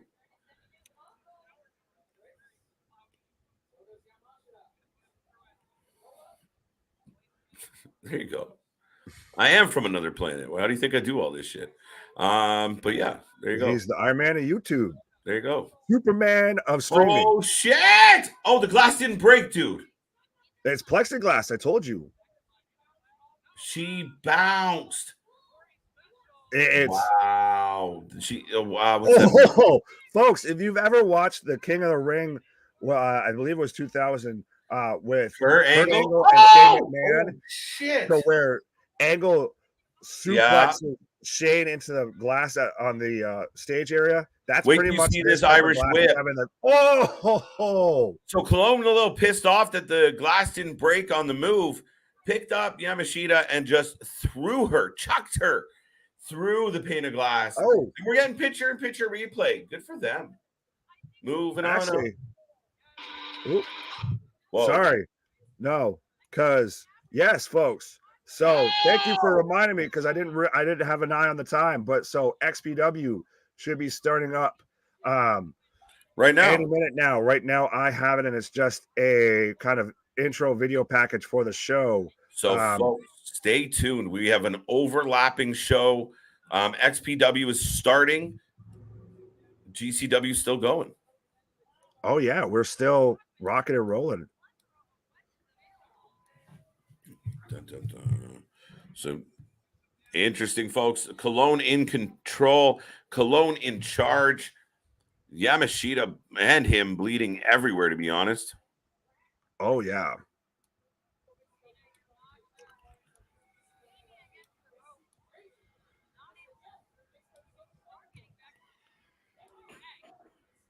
Oh, Yamashita is screaming. Cologne is wow. Wow, bro. Oh, and a little tap of the light tube right on the back on the way out too. She is feeling it.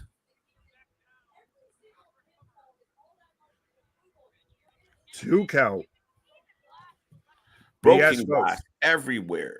Oh, she looks insane right now with her eyes wide open and just blood everywhere. But yes, blood folks, we have everywhere, folks.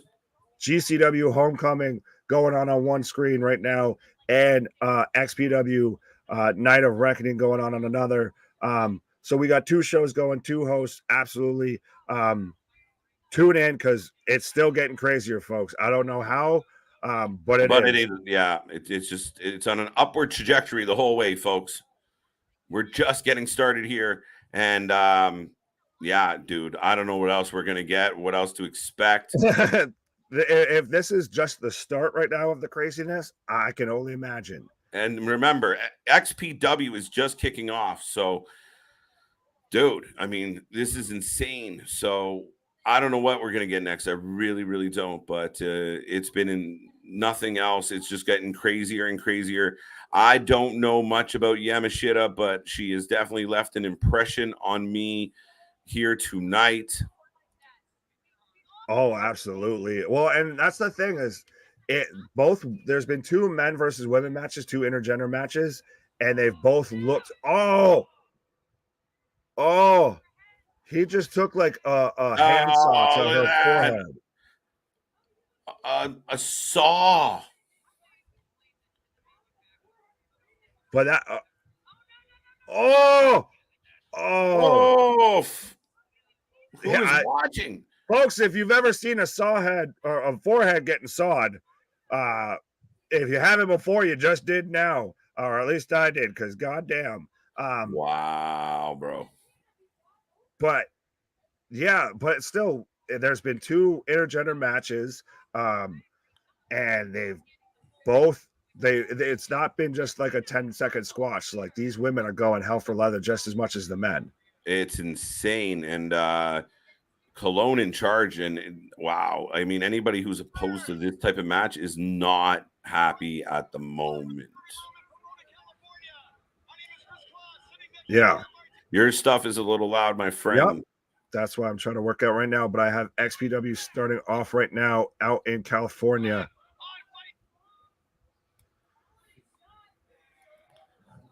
Cologne with the saw again. Oh,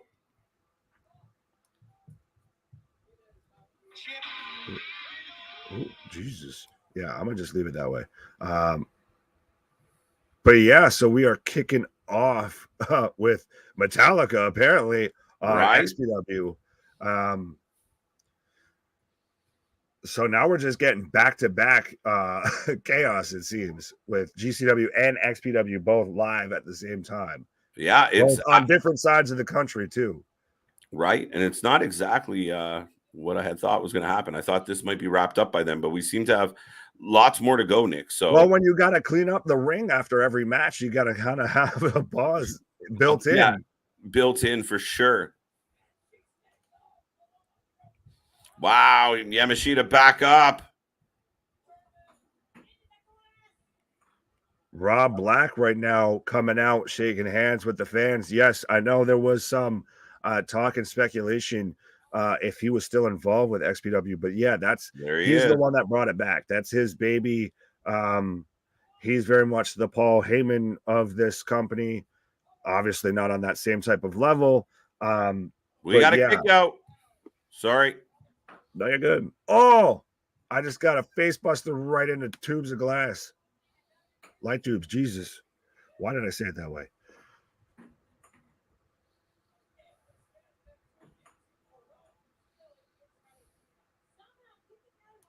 I think Mox and Effie is next. Yeah. Oh, the air horn was during Tremont and yeah, every time they broke tubes, we were getting a brr, brr. Brr, brr, brr, brr.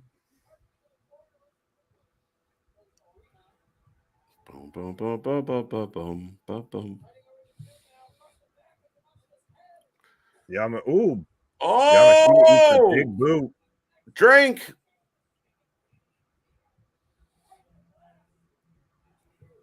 We got a 2. We got a 2 again. Oh, that knee. God damn.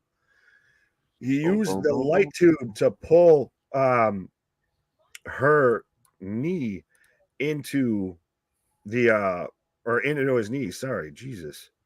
Right. Oh, Meteor onto wow. Oh, the bundle of light tubes. Did she kick out? Oh my God, she kicked out. Drink. Oh, baseball slide. How? Why do you kick out of something like that? Right. Like, how is she still going? I don't. Insane. All I know is people are drinking a shit ton tonight. Boom, boom, boom, boom, boom, boom, boom, boom, boom.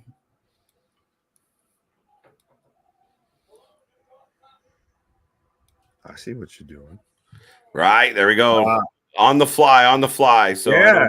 Hey, but still, quiet, Nick. Thank you for carrying the load right now. I'm just a little preoccupied. No, absolutely. For on the fly, absolutely. You are pulling it off better than that damn AEW game cover. The graphics on our show are better than that show or that game. There you go. I just got to adjust. Oh, I'm so fickle.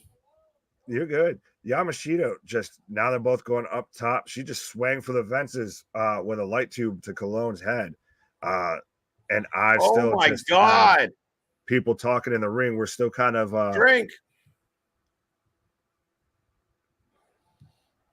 Yeah, on XPW, it seems very much like we're still kind of halfway taking a little bit of a pause for the call. Ooh, I'm getting a video package right now. Yes, Valley Driver, drink.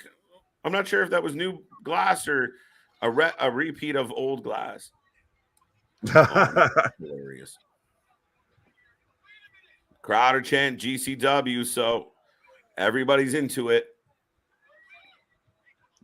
Boom, boom, boom, boom, boom, boom, boom, boom. I'm getting, like I said, a replay package of an attack on Sabu right now. And actually, Matt Tremont in this video package coming to the aid of Sabu. So tying right there to GCW. Like I said, there's kind of very much a group overlap of professional wrestlers that all kind of bounce around these couple promotions that do more the death match, the extreme, the hardcore style of wrestling. Right. Good God, look at Cologne's forehead. I don't know which is redder, his Bulls jersey or his freaking head.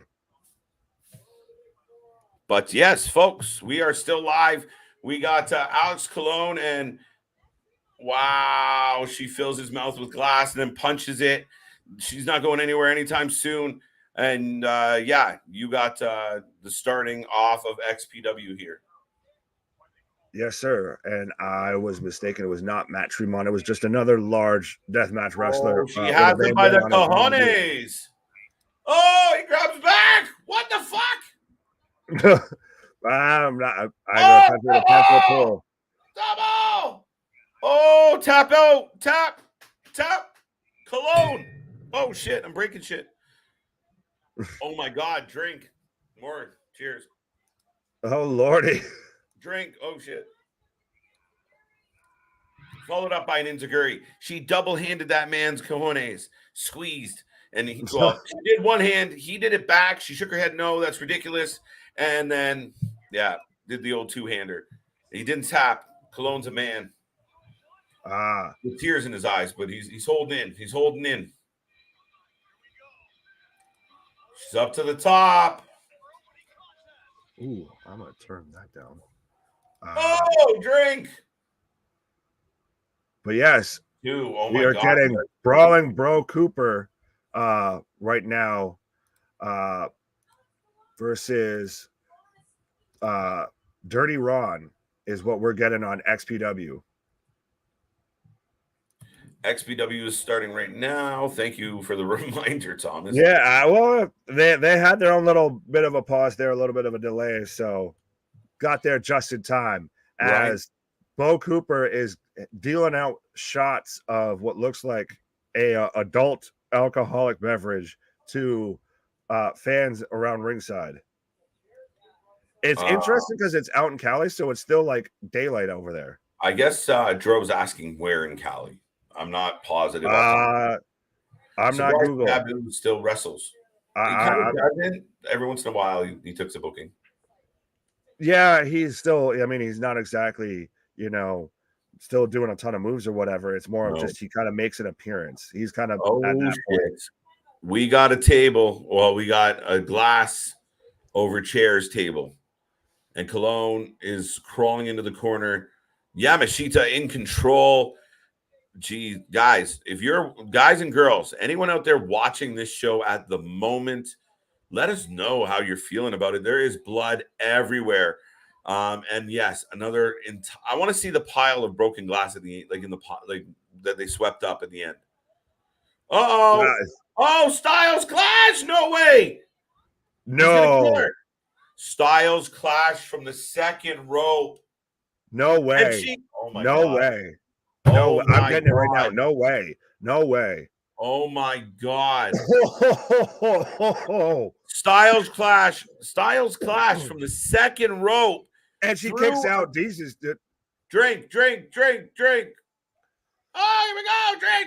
Drink. These two athletes are trying to kill each other, and I feel like they're trying to kill me with just these insane spot after insane spot. You hear me coughing up. Oh my God. Are you keeping track at home? Are you dead yet? 100, 200, oh 300. My God, his head just exploded with blood. Wow, this lady is a badass. Oh! Oh my God. Oh my God. I watched that. That looked like a movie. That looked like a video game where you headshot somebody. Actually have the crowd going nuts. Dude I will give Buster. them, amongst all the blood and chaos, Two count. It's a good match somehow. It's like absolutely. Jim Cornette, you can kiss my ass because this is still a hell of a match, even though it's blood, guts, and gore. Yes, if this was a straight up match with nothing, you'd still be into it. But it's insane. You can see the glass bouncing as the ref's counting. Yeah. Razor's Edge. No way. Damn. I feel like I'll give a quick update. No, hold on. I want to see this. God damn. Oh my God. One count. One count. But look what now. Oh my God. Oh my God. Oh my God. Tats. He tapped. Wow. What is going on? What a match. Absolutely. If she doesn't bleed to death, she's going to defend that title soon. Why would you say that? Oh my God, she's bleeding everywhere, bro. They both are. You watch that man's head explode like he got headshotted in Call of Duty. She hit him with a sit-down Razor's Edge through a stack of light bulbs. He kicked out one. You just saw broken light bulbs just burst up everywhere. And she hooked him with his own move. With his own move. She took a Styles Clash from the second rope through a glass table. Oh, shit. Cologne's up and steals the belt off her.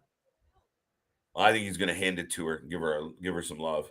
Meanwhile, I had Dirty Ron on XPW coming out, puffing on a J with a 2x4 Dirty Ron is here. Wire. Yes. Oh, goody. Oh, goody. Strap in, folks. Still, though, if this match that we just got is anything to say for what we're getting the rest of the night, absolutely. That was a good professional wrestling match, regardless. Giving some respect, giving the belt back, handing it, bowing. Wow. Absolutely.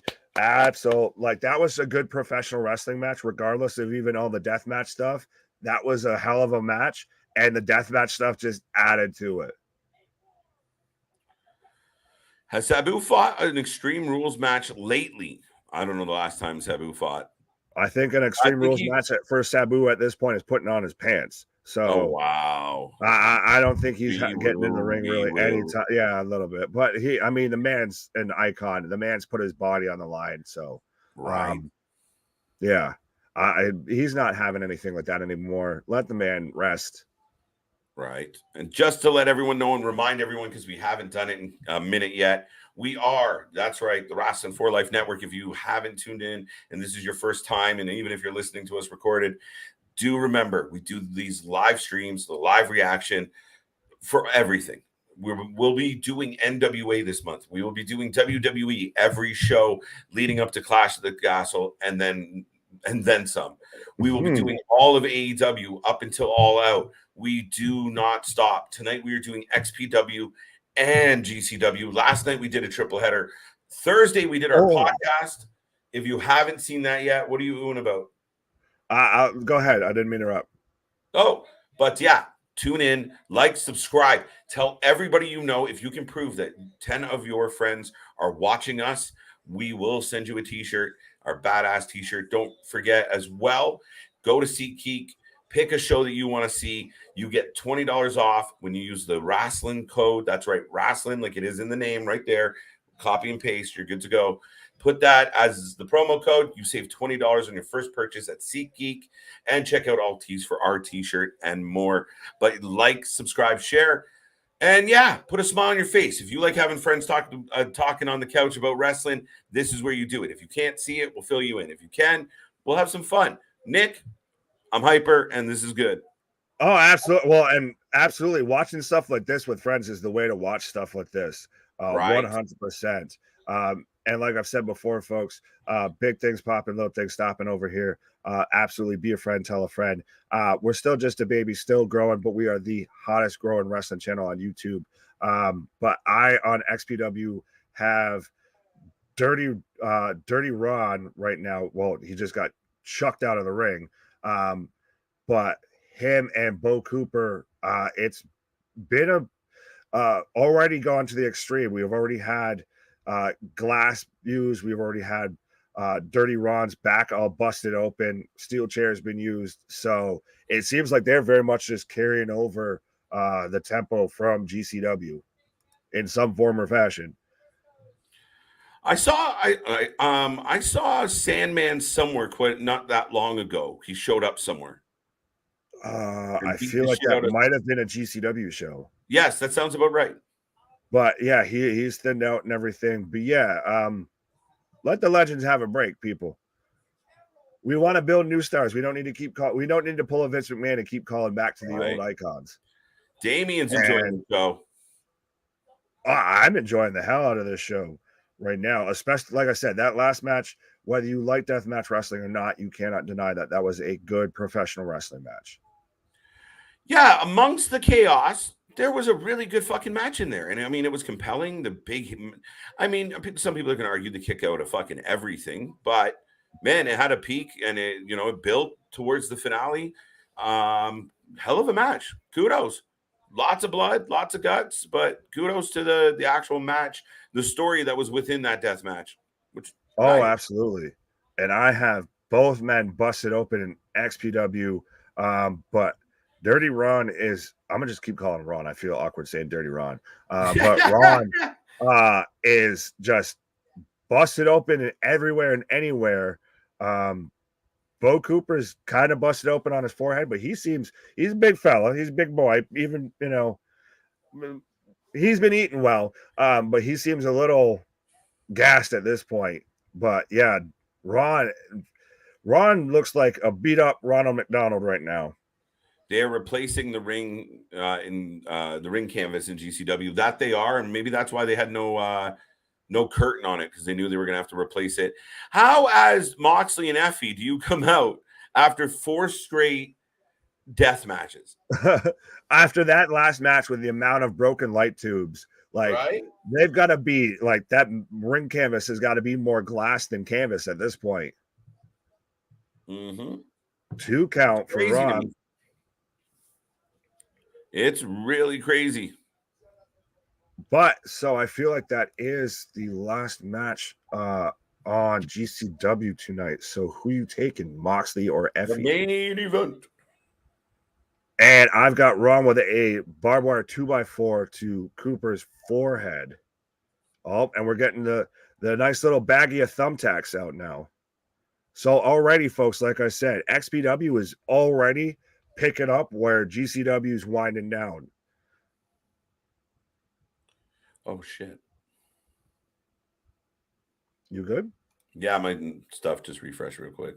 Gotcha. I have Ron going for a choke slam on Cooper. Yeah, that's not going to work, homie. He's twice your size. Now Cooper with a choke slam right into the thumbtacks. As per the rules of wrestling, who sets it up must go through it. What the hell? And Cooper misses a big splash right into the thumbtacks.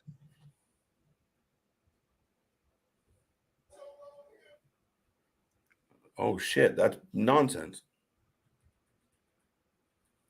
And, folks, we have Moxley versus Effie coming up right now. So let us know in the chat who you have taking home the GCW Heavyweight Championship, Jon Moxley or Effie.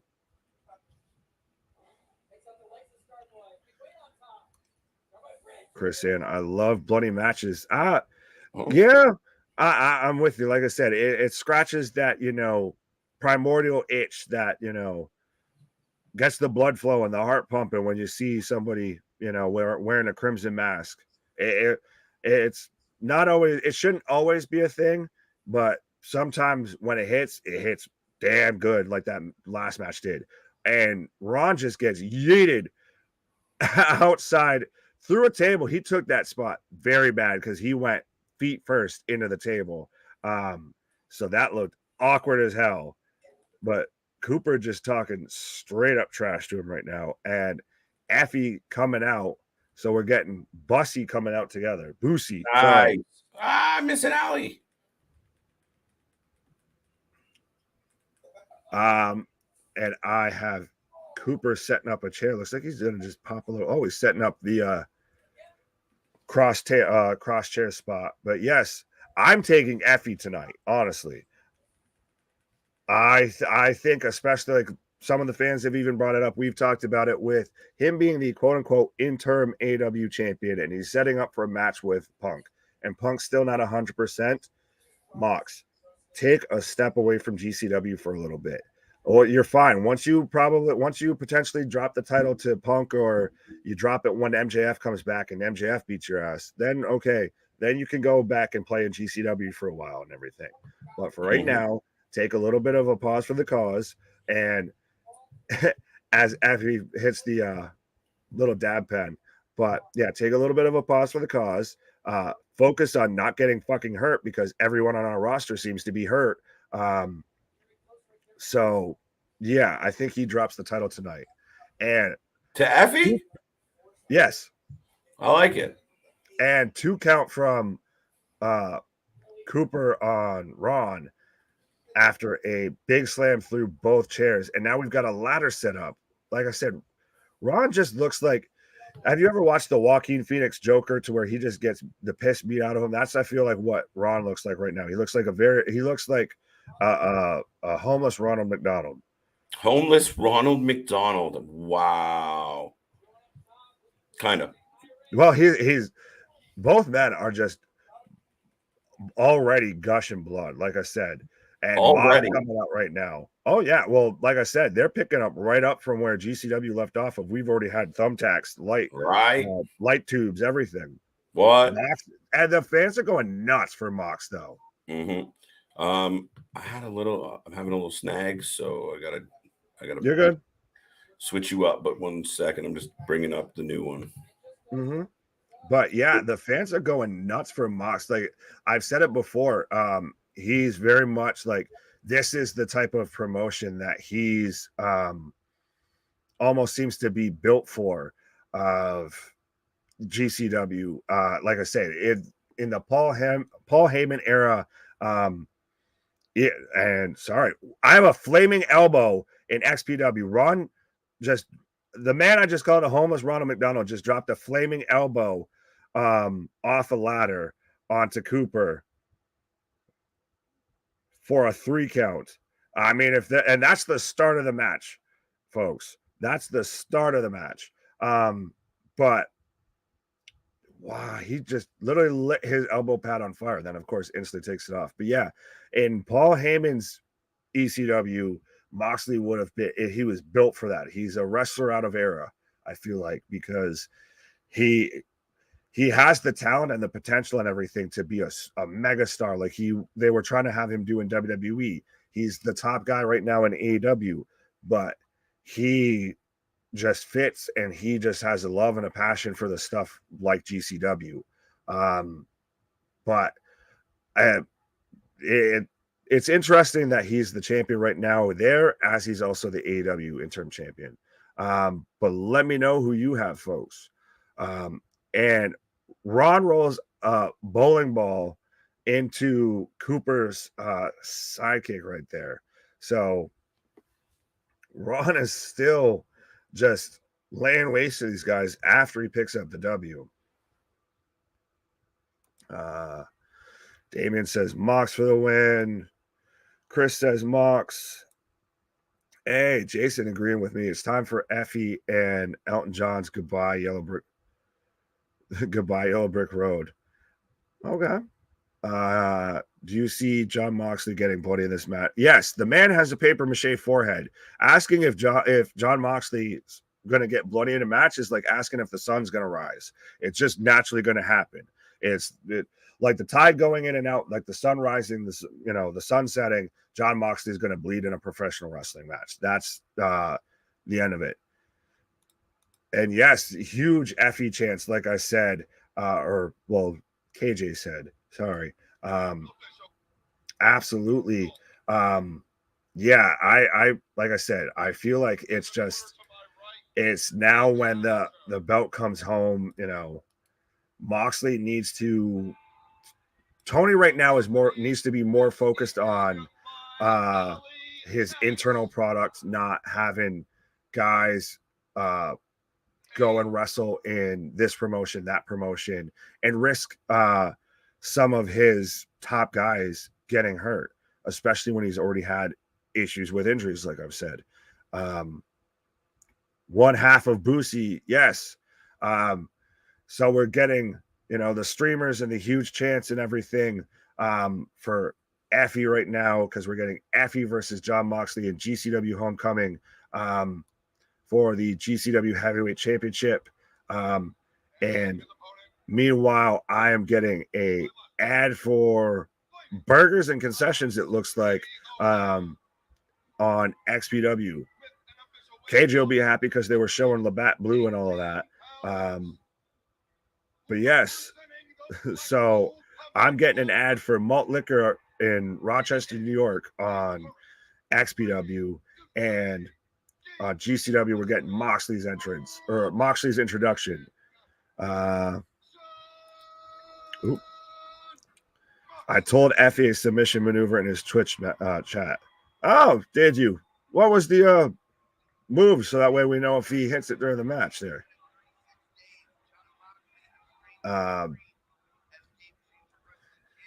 So we've got Moxley versus Effie for the GCW Championship. And I'm wondering, following up everything that we've already had tonight, how is this match going to go? How crazy is this match going to get? And we have the brooms now in XPW, but we don't have a crutch broom yet. Give it time. And we still have only had one match.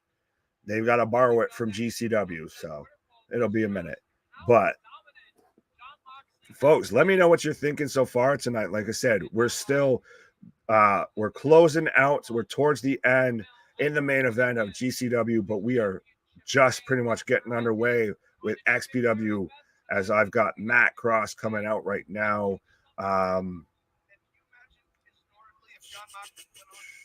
What match? Yeah, I don't have Matt Cross advertised for a match on the card. Ali. The match has started and Effie has dropped to his knees. Pause. Big pause. I'm just reporting what I know, but yeah, just a shoulder wrench all the way back. All the way back. No. This is my first time seeing Effie in action. Damien, be prepared. Yeah, it's going to get interesting. And I think Moxley with a slap. Slap me, daddy. Yeah. Hey, now pause. Like I said, this is gonna be an interesting match, right? They are chanting something quite over the top.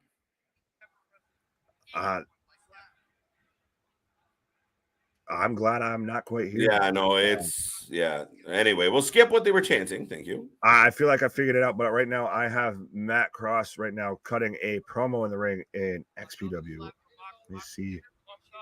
It's loud as fuck. Nope. All right.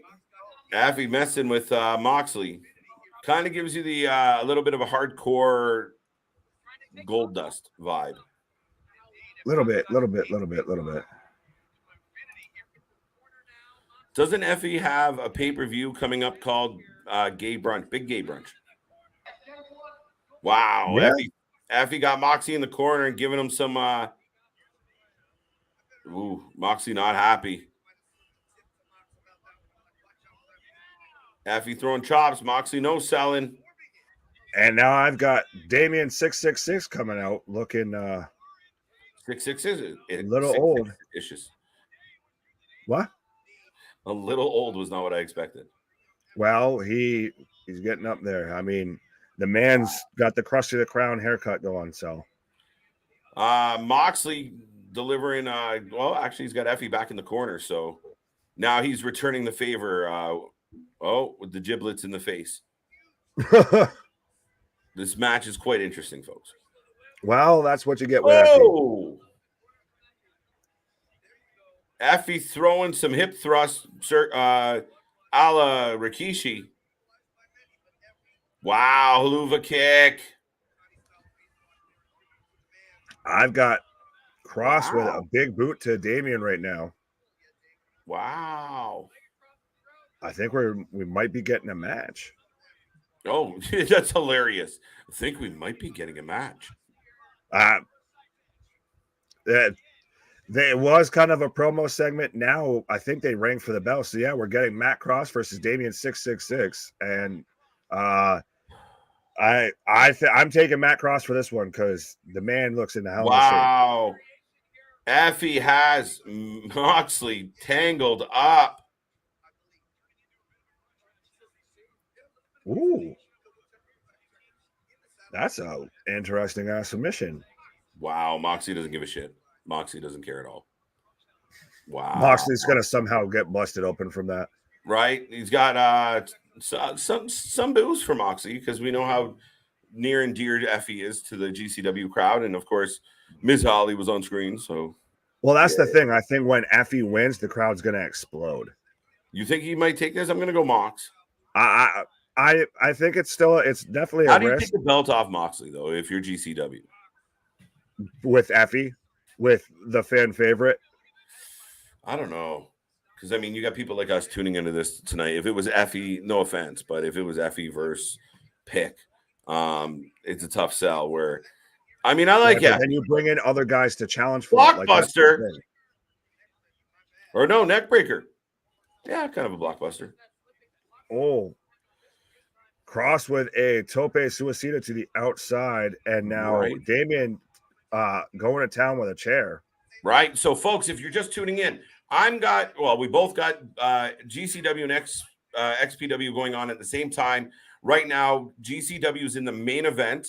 XPW is getting started. At the end of GCW, we're going to transition fully over to XPW. And right now, like I said, I got Moxley and Effie, the main event for the title. What do you have right now, sir? I have Matt Cross versus Damien 666 with Cross. I got Matt Cross. Yeah, I have.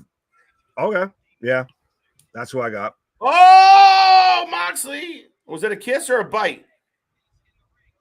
I think Moxley just kissed Effie on the cheek. Little Moxley nuzzle gets there. One back. Little hickey. Yeah, and then Effie throws one back. If you guys want to watch a funny match, if you Google Effie versus Suzuki. Moxley with a kiss. That wasn't a headbutt. What the fuck is happening? Why? Is that Matt Cross from MLW? Yes. Yes. And he just did like that almost that CrossFit, like hang on like the post thing. Oh, we're having a kiss off. Hang out and drop and do an elbow. Bro, we're having a kiss off.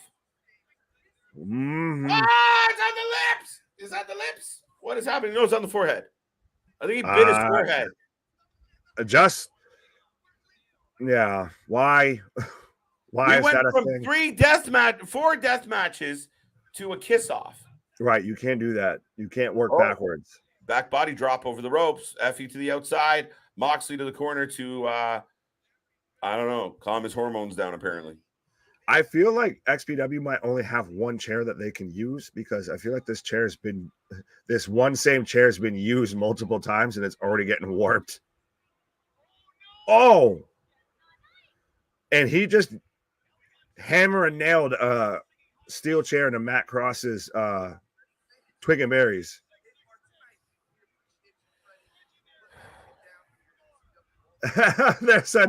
Moxley breaks out a door that has Effie is daddy spray painted on it. Yeah, that is a fact. That's the thing that happened. And it's a pink door, if anyone was keeping track of it. I didn't even notice that. And the crowd promptly starts their chants.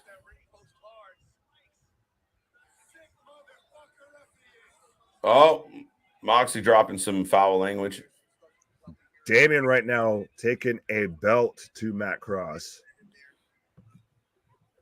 Damien is not to be messed with, even though I bet against him. Well, yeah, true. Now, according to the announcer, Daddy is leaking. Pause. Whoa. Pause on that one.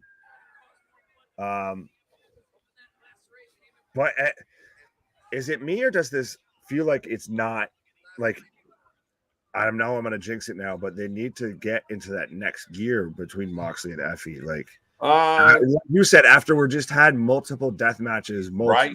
God knows how many light tubes broken. And I'm not saying it has to go fully hardcore, but this is just, we had a kiss off in this match. Right. And Damien's biting Matt Cross. All right. Effie is busted wide open. Yeah, we got some Effie blood, and Moxley setting up the door. Effie goes right through it. You ended up ahead of me. Wow, Moxley just chucked Effie like a bag of potatoes. Matt Cross with a back elbow going up top.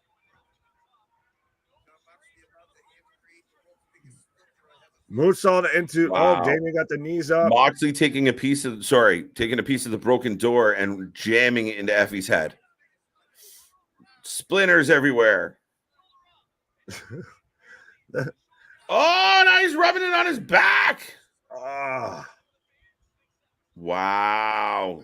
All right, there's your answer. How you follow up 4 death matches. The back spot. That's where I'm at right now. Just that looks so painful.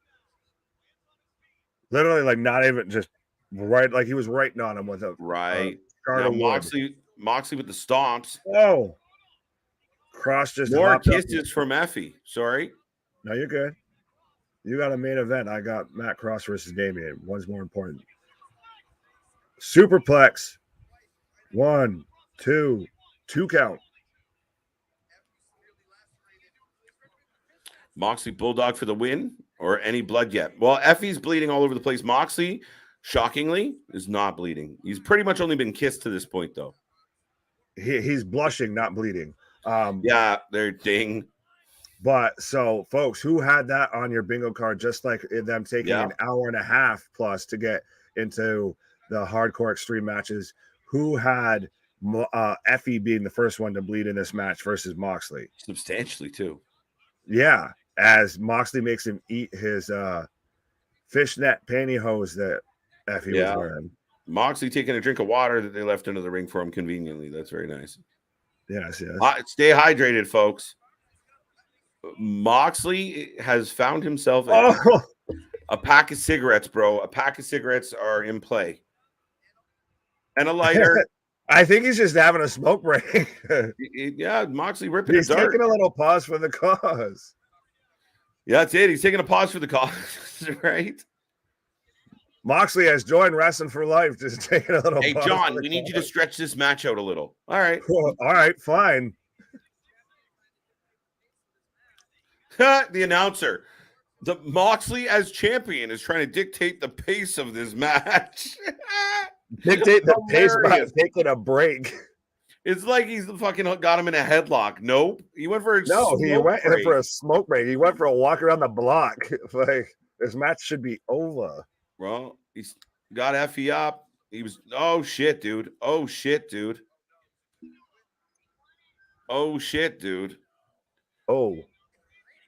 hold on. He's having a smoke while he rains down elbows. Like, if you ever wanted Effie to look like a jobber, this is getting there. He's got the smoke. Air horn. Damien with a muscle buster on Matt Cross. 1, 2, 3 count. Damien wins with a muscle buster on Matt Cross. What the hell is happening Oh. here? So Moxley stabbed Effie with a cigarette, hit a pile driver, and got a 2 count for those keeping score. Whoa, Wow. what is happening? Folks, are you watching this? Chair in the ring.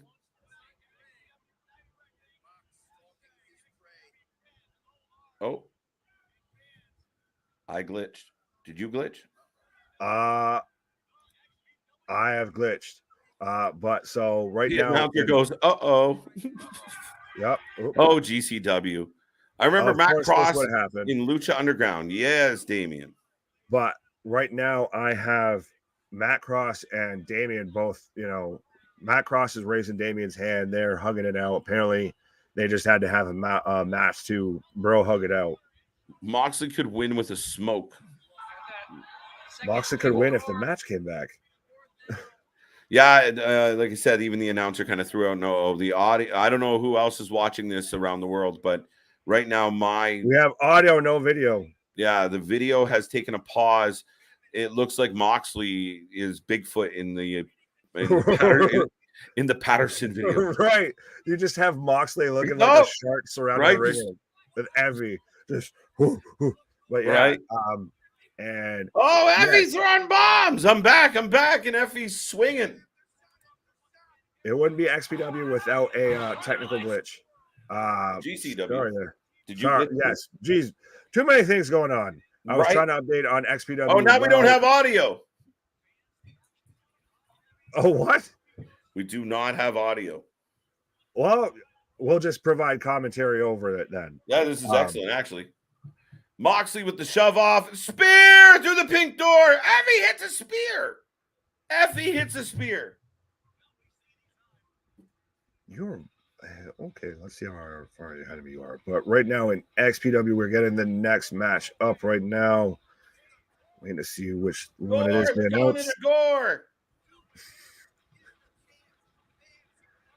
What are the Santana Jackson?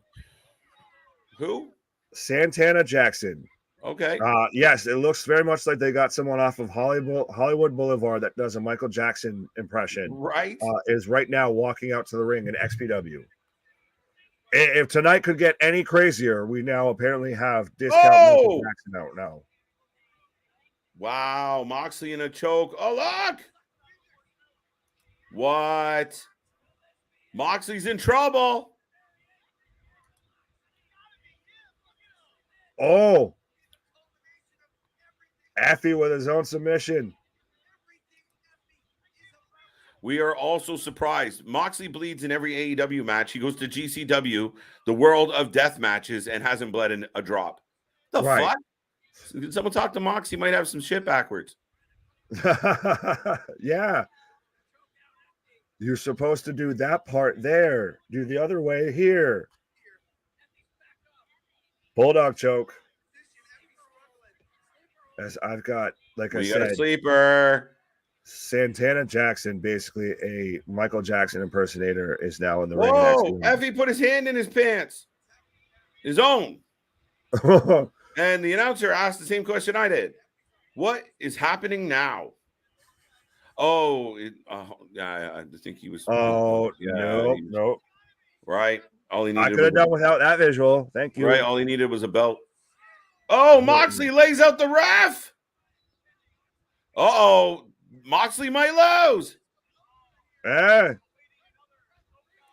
Moxley drills the referee, folks. Effie is down. We got. Oh, Ali with an uppercut on Mox. And I'm now getting human. Ali with an uppercut on Mox, and the crowd pops.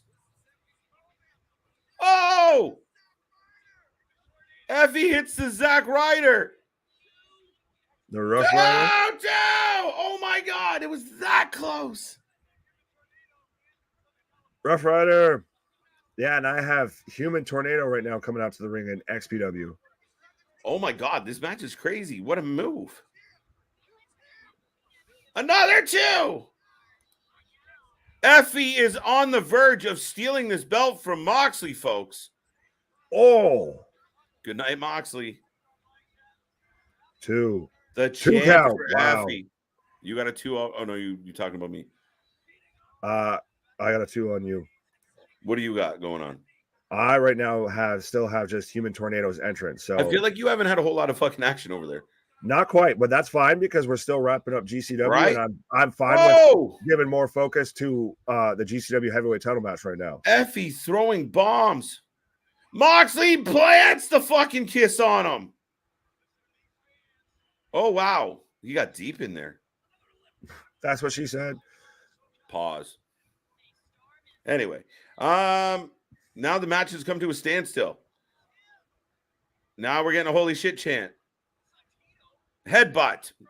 Why not? This is starting to look like paradigm shift. Poor man's fan fiction of them just keep constantly kissing each other in the ring. He's like, can we have a match just so we can kiss a lot? Do you want to snuggle, John? Moxley hits the paradigm shift.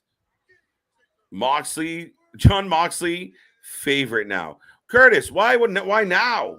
That match made him your favorite? Yeah, he's getting busted open to the very end. All right, folks. This is no, I won't jump the gun yet, but GCW is coming to an end. Once it does, we're going to strictly be covering XPW. Thank you if you're new here. Don't forget, like, subscribe, join the family. We are all family here. And yeah, we'll find out what's going to happen with the end of this show if we're done. But Moxley beats Effie, and did he get a beer or a microphone? Right now I just have him walking around with a title belt, blowing kisses to the fans. Good showing. Ali, maybe we'll get Moxley Alley Catch. Ali wins the GCW Heavyweight Championship. I'm down. I'll go to that show.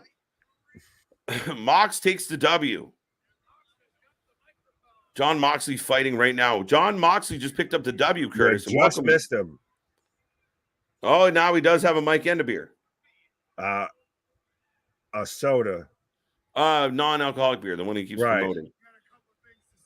Moxley has a couple things to say. Story time with John Moxley, folks. Right. That's exactly what we need right now, John. But yes, I have Human Tornado versus Santana Jackson going on in the ring right now. Human Tornado. Yes. So Moxley is bleeding, by the way. For those keeping track at home, Moxley did catch some liquid. Yeah, he saved it to the very end. But he got there. He couldn't have a whole match without busting himself open. Right. And this stream is heading towards its 4th hour, Nick. Let's go. Strong. Absolutely. Wow, Moxley's saying he wants the best in the world. I don't know who he's quite referring to yet. Oh, he's talking about, look in my eyes. What do you see? Oh, the crowd's going nuts, and you know who it is. Unless it's going to be air horn. Everybody drink. In my mind. Air horn.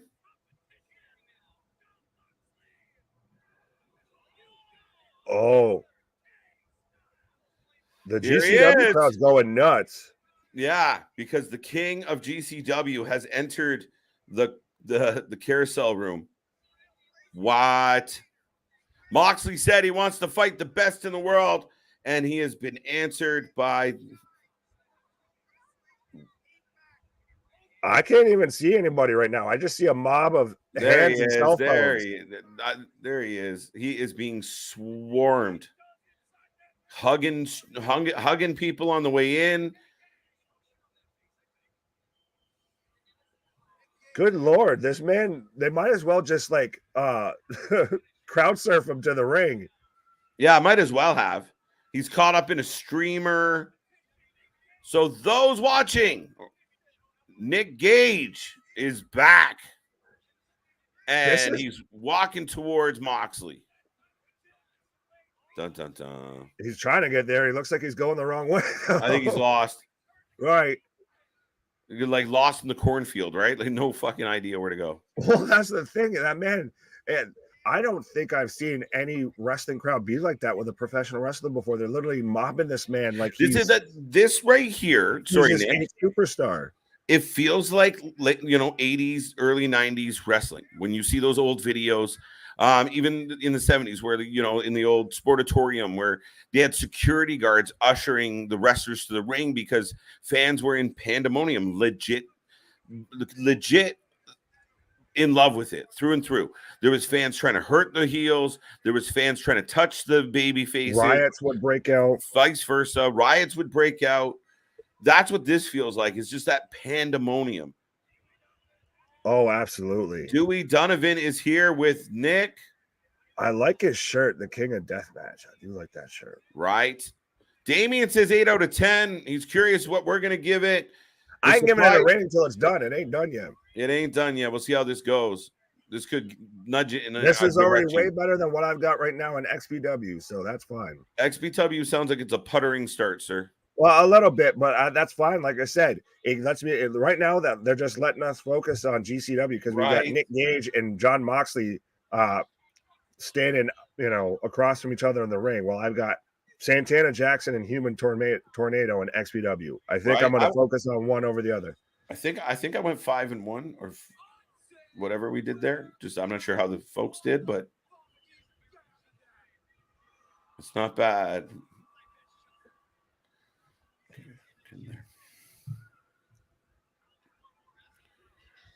All right, Nick's going. The crowds are chanting. Folks out there, if you want to drop your rating in the chat box, let us know what you would rate this show out of 10. We do it for all the shows. Let us know. Let us know. Let us know. I just got Santana Jackson doing the Michael Jackson beat it dance as like doing the old school like Taker walking the top rope. Shit, eh? Yeah.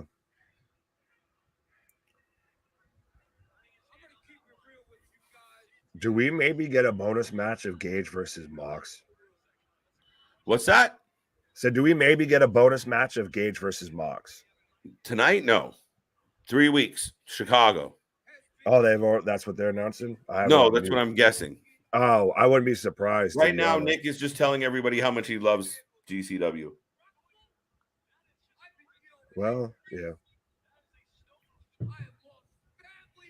He's talking about he's been dealing with injuries. He's lost family members. It's been a hard knock time for Mr. Nick. We love you, Nick. Not me. I'm quoting somebody. No, thank you for loving me, though. But yeah, we love you, Nick. Right, but no, put it in the chat, folks. We love you, Nick. Right. Didn't Mox beat Gage for title? Yes. No. Yes, that's when he won. Yes, he did. Maybe we get a triple threat between Gage, Mox, and Cardona. A death match at All Out. I think Mox is preoccupied at All Out. Yeah, a little bit. But watch, though, they'll have one that same weekend. Right, they'll work it in there. He'll fight somewhere. Nick Gage, and then like 2 nights later, he'll supposed to fight CM Punk. They're both in Chicago, same weekend. I told you that'll probably be the thing. That seems to be the new thing of they all like one of them picks where they're going to have a show, and then the rest all kind of go around that show. Truth. Mox. And so what? Sorry, go ahead. No, I don't want to bring up what I got. On XPW, I have Santana Jackson right now coming out with a wolf head. Well, it's very much a different person because now it's supposed to be like Thriller Michael Jackson because the complexions changed and everything, but he's coming out with a wolf head on after Human Tornadoes. It looks like he's won the match or thinks he's won the match. So yeah, that's what I got. I still got Nick talking. I'd rather have that than this. Mox doesn't even look like he's listening. Thriller video.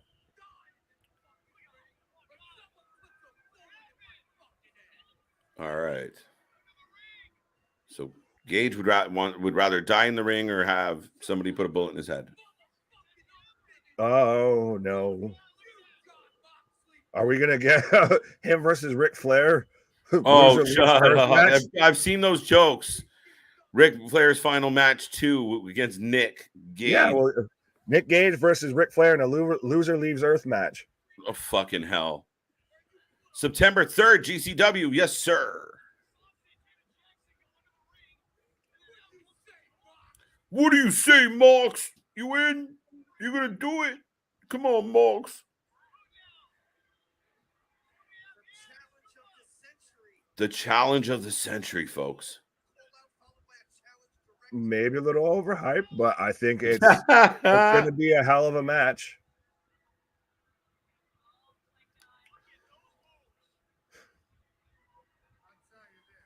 I've never seen Michael Jackson hit a people's elbow until tonight. Oh, shit. Mm-hmm. The day before All Out. Yeah, it's going to be a him and the ref are doing the Thriller dance. The The day before All Out. Yes, Alexander, it's going to be a busy weekend for the channel. Don't miss out. Tell everybody you know about Wrasslin for Life Network. That is a weekend to remember. We're going to hit, milestones. We're going to break records. It's going to be insane. We got GCW. We got AEW. We got WWE. We got Chaos. What? I'm out of option. I don't know what else we got that weekend, but I'm sure there's you're more. Good. I cut on a little too late there. Jacko, welcome to the show, buddy. Nice to see you. Yeah, we got Clash at the Castle coming up.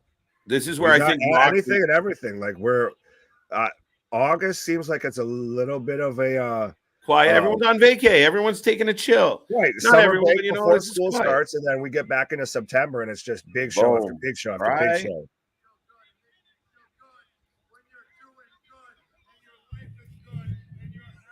And so Santana Jackson picks up the win on Human Tornado. Oh, good.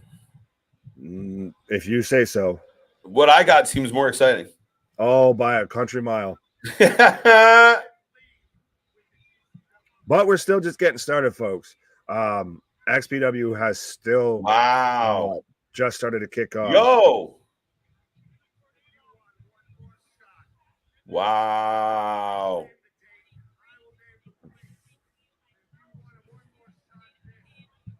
What are you wowing, sir?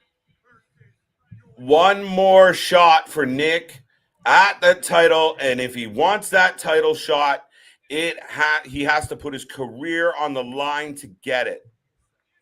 His career in GCW. Somebody gonna get hurt real bad.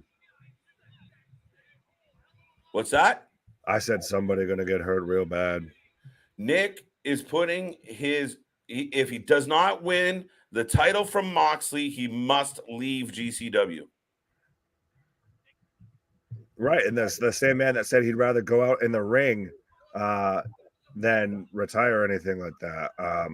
And meanwhile, I'm getting the juicy highlights from the juice bar of Juventud Guerrera. So I'm getting highlights on Juventud Guerrera, folks. If you remember him from WCW. Oh, Hoovy. The juice. Jago. Goldberg must challenge.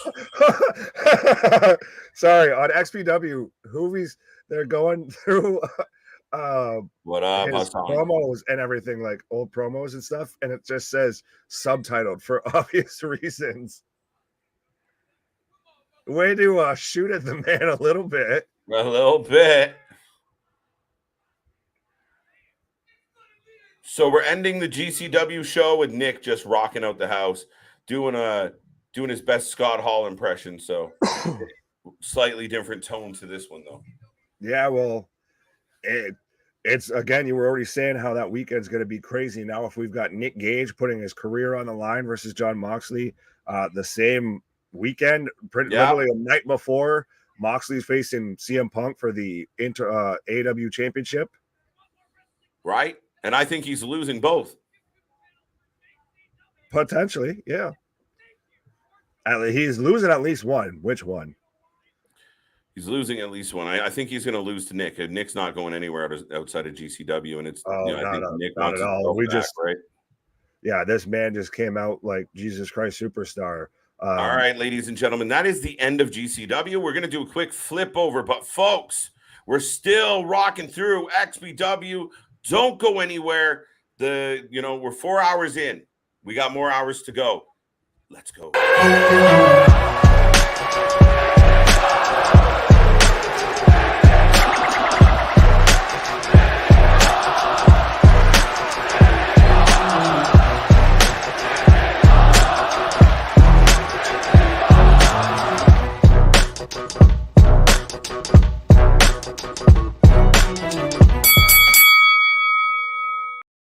We are live. We are back. We are rolling. It's all the action you could ever want in one night, folks. It's been the hardcore Saturday night, the doubleheader, and some overlap, which is crazy. But yeah, we went literally from GCW. XPW is already in a couple matches deep. So we are going to be taking that in now, and we'll keep you guys up to date on everything that's going on in ratings for GCW now that it's over. Yeah, ooh, 8 out of 10, 8.5. I'll give it an 8. I like that. 8 out of 10. Pretty good overall. If you showed up for the death match, you got what you wanted. The king of death match comes out at the end. Mox with a big win. Lots of blood, lots of chaos. I mean, as far as GCW goes, that was a really amazing show for them. To me, the Cologne Yamashita match was the main event. That was the show stealer of the night. That, to me, absolutely, that should have closed out the show right there. That Are you still getting a Juice replay? Yes, sir. This is crazy. Padding. But like I've got, they're showing Juventud walking around with a pitcher of juice right now. But yeah, I feel like that the Cologne Yamashita match was the match of the night. That should have it was, because it's hard to top that. No, absolutely. That was the match that stole the show. Of course, Cologne loses the title and gets tapped out. And I think that match might have set the record for a number of light tubes used in a wrestling match. Right. Yeah, it might have. It was insane. Wow. Whoa, dude, he gets slapped. Who slapped him? I don't know, but I feel like that's 20 years ago. Yeah, it was a while ago. Yeah, that's still Hoovy fresh out of WCW. Here comes Hoovy, and he's got his old music. I like it. I'm telling you, you have to do the Nick Gage at All Out. Jason. That's how he starts the night with that match. Right. Well, let's see. One's for the GCW championship and is for his GCW career. So I think maybe GCW might want to have that match on their show. Maybe. Just maybe a little bit. I mean, the name. We are back, Hassan. Back like we never left, because that's the thing. It feels like we never leave. Right. 4 hours in deep tonight. We are rolling along. Yeah, GCW delivered. I mean, Homecoming was a really fun show. I had to look away a couple times because it gets insane. Like I said, I can only imagine our boy Ceejay watching one of these. Oh, I want to see Ceejay on here one night for like a show like that. But now we have, as you can tell, transitioned to XPW Night of Reckoning. We've already had a couple matches. Nick, do you remember what we've had? We had Dirty Ron versus, hold on, I have the card pulled up. We just had Santana Jackson versus Human Tornado. That was, you didn't miss much, folks, with that one, unless you're a big fan of Michael Jackson impressionists. But Santana Jackson won. We have already had Bo Cooper versus Dirty Ron, which Dirty Ron picked up the win on that. And right now we are getting, we did have Matt Cross versus Damien 666, which Damien 666 picked up the win on that as well. And now we're getting Juventud Guerrera versus TJP. TJ Perkins for those WWE 205 Live fans. Right. The winner of the 205 tournament, if memory serves me correct. Yes. And also part of the United Empire with Will Ospreay and Jeff Cobb, as he's been brought up earlier as well. Right. Are you surprised we're getting Aussie Open in the trios title? No, I feel like they're very much trying to court Will Ospreay to be working much more frequently with AEW. Because I would like to see, honestly, Will Ospreay versus Kenny Omega. I know you're not the biggest Omega fan, but I still think that match done right and giving time would be amazing. Now, it's interesting because Ospreay did a shoot on Kenny recently, and most people believe that it was a legit shoot. I would not be surprised. Ospreay he's surprisingly talented on the mic. Most people kind of don't give him credit for his mic skills when it comes to cutting promos and everything. Right. But no, he's one of the best, if not the best, going right now in professional wrestling. And the best part is he knows it. Same thing with Jay White. Now, is it my imagination? Could be. Is this XPW full of a lot of just gibbering and jabbering and that's been a problem with XPW is I'm gonna be honest, it does have its faults too. You know, Rob Black's known for part of how he got his money. He was working in the adult film industry, so he's used to fluffing some things up. So absolutely, this has been very drawn out a little bit already. Like Juventud's now been cutting, I want to say almost like a 5-minute promo. Yeah, after they did a fucking video. And like this is like you've already done all this shit for your fans. Now you're at the show, do the fucking match. Let's go. Right. What are you, Vince? Did Vince McMahon book this? Well, I don't know if Juvi just thinks like he's that big of a deal, because remember he used to think like he used to kind of mock The Rock of, you know, he was the Juice instead of The Rock. That was the Juice was good though. That way I think he got the most over with that Juice gimmick. Did he not? I liked him before as just regular Juventud Guerrero. But everybody's gonna pop at least for a little bit on a knockoff or a parody gimmick. You think? At least a little bit, especially in that time. But I have TJP coming out right now. He's who I'm taking for this match. TJP? Oh, absolutely. Yeah, I mean, it's hard. I'll go TJP as well. I wonder if XPW is still filming movies at their events, right? Maybe. Wow, chicka, wow, wow. No, I haven't seen a whole lot of evidence of those type of actors and actresses kicking around the ringside. So, yeah, I don't know. We'll see.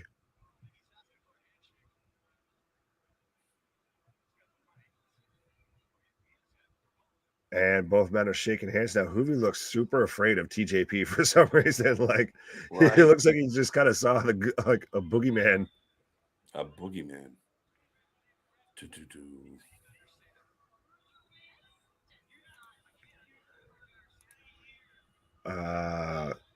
Guyana forever. He was the most over with his Mexicools on SmackDown. No. The Mexicools. Yes. No. I like it. I wasn't a big fan of having him and Psychosis come out on lawnmowers. Right, but no, I mean, you didn't like it. I thought it was funny. That reeked of Vince Russo and just the not the best calls from Vince McMahon to be doing. Right. I mean, that's I thought it was funny. I liked it. I'm a little more for it than you were, but I liked Juvi at one point. I mean, dude, you got to respect the guy that goes for a naked dog in Australia, right? Yeah.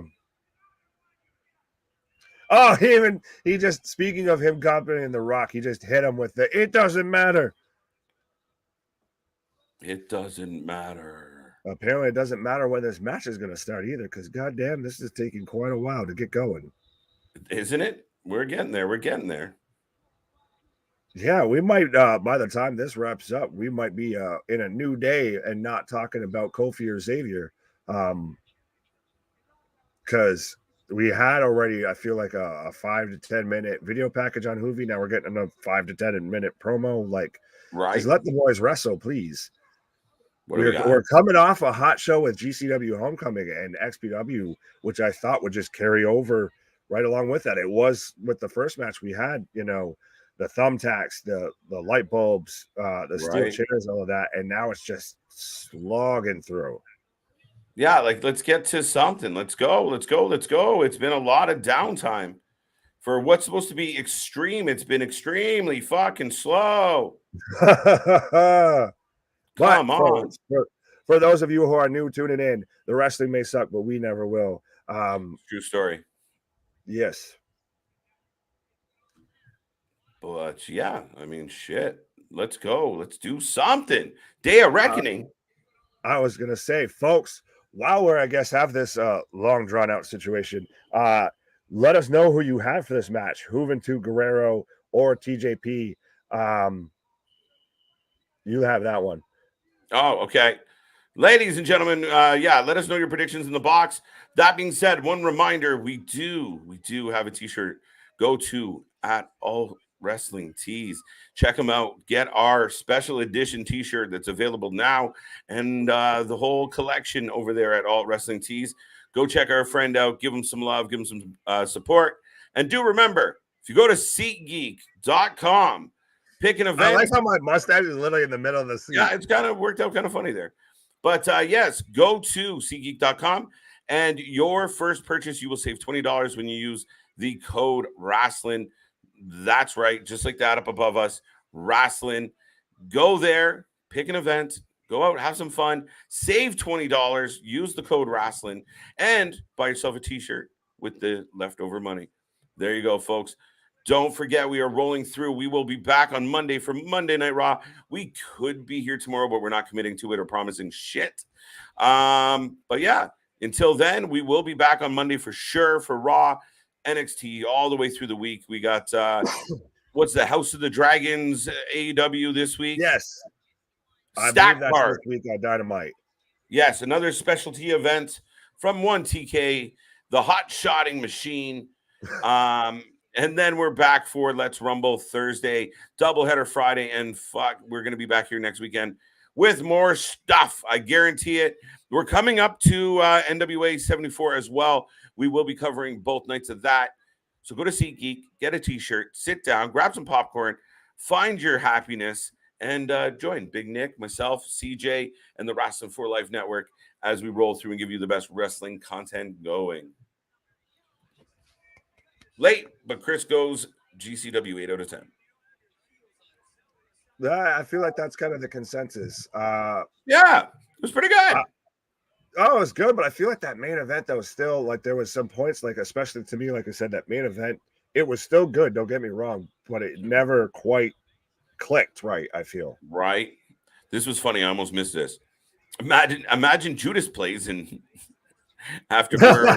I wouldn't be surprised. We saw that once before in a match that made no fucking sense, and I don't want to see it again.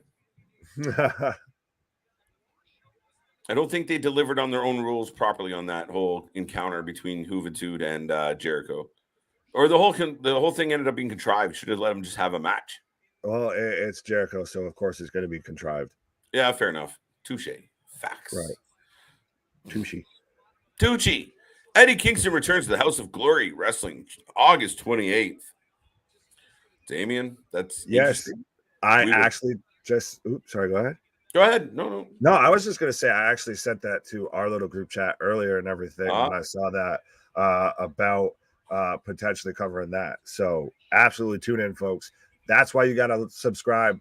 That's why you gotta hit the bell notification, because we are here covering anything and everything professional wrestling.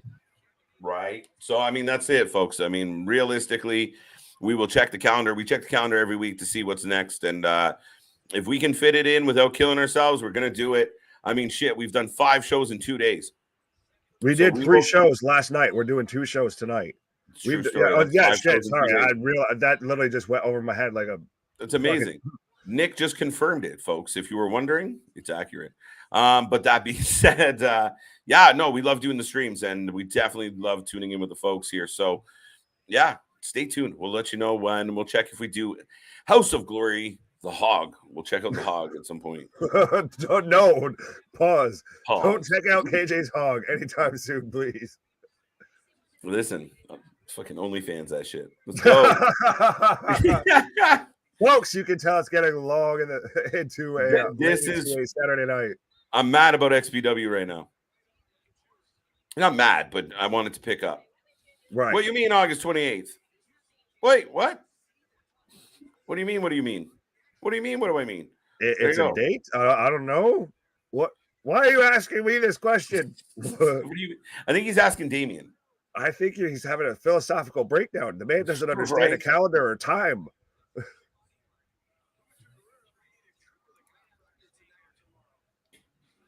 TJP right now stretching out Juventud Guerrero.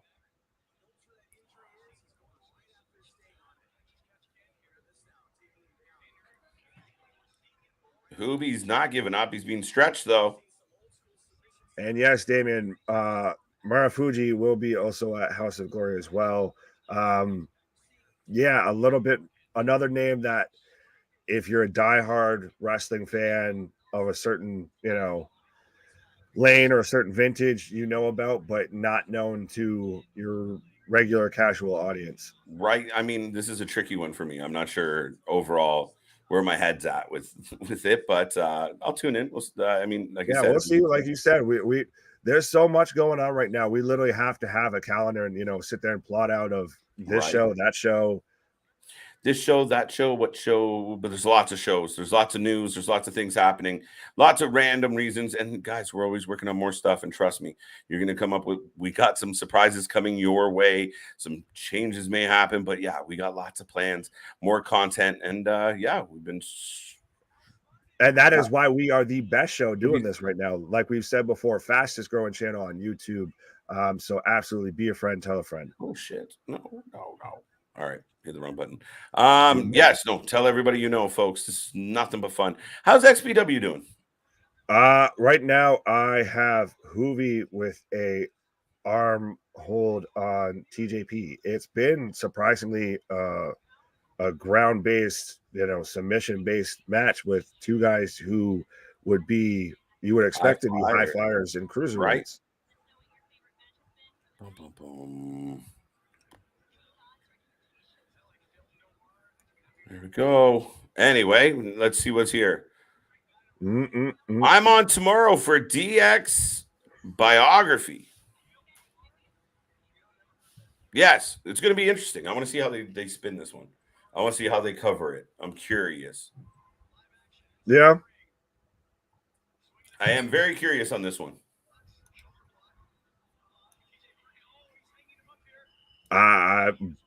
Hunter's in charge of the company. All I got to say. Hunter's in charge of the company. Revisionist history is a forte of WWE's. Right. I mean, it'll be, I don't know. I want to see how it goes. But we'll see how they write it. Like, is it going to be exaggerated? I mean, I do appreciate the impact of DX. Some don't, and some downplay it. But I mean, at the time, they were a part of the reason why wrestling was raking in 10 million viewers between two companies, right? Like, I don't think we can discount at all if they weren't a part of the equation. It might not get to the peaks that it does. They were a big part of the story. When half the fucking world starts running around telling everyone to suck it, things change pretty quick, right? And you can't discredit that. Oh, absolutely. And a man who was on the opposite side of DX in that wrestling war, Juventud Guerrera right now just hopping to the outside onto TJP. This match is honestly starting to pick up. Good. Here we go. Starting to see it. TJP went off the top rope, but kind of rolled out of it. And now Hoovy's back in control. The juice bar is back. That's what they just said on commentary. The juice bar is back. The juice bar is open for business, folks. Spinning back kick. Oh, super kick. Okay, thanks, guys. Thank you, Hassan.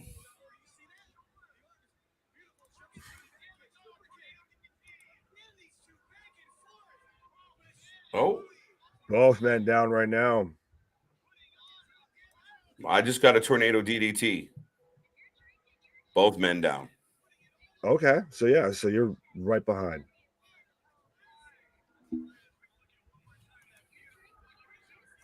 If you're drinking your juice tonight, I mean, we were drinking every time somebody smashed a light bulb. So if you were actually doing that, folks, please call 911. Please seek medical attention, because your liver might be heel turning on you right now. Maybe on, yeah, yeah, exactly.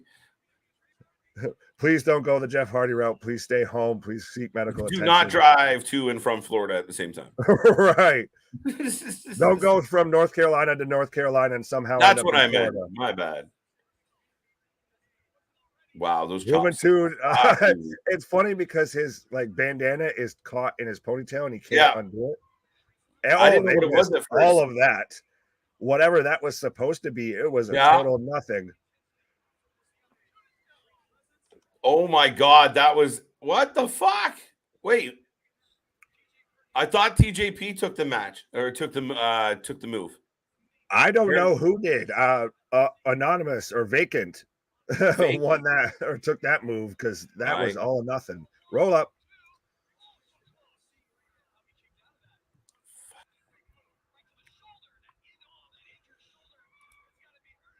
Alrighty, folks. So you got just me right now. I have TJP with a submission hold on Hoovy.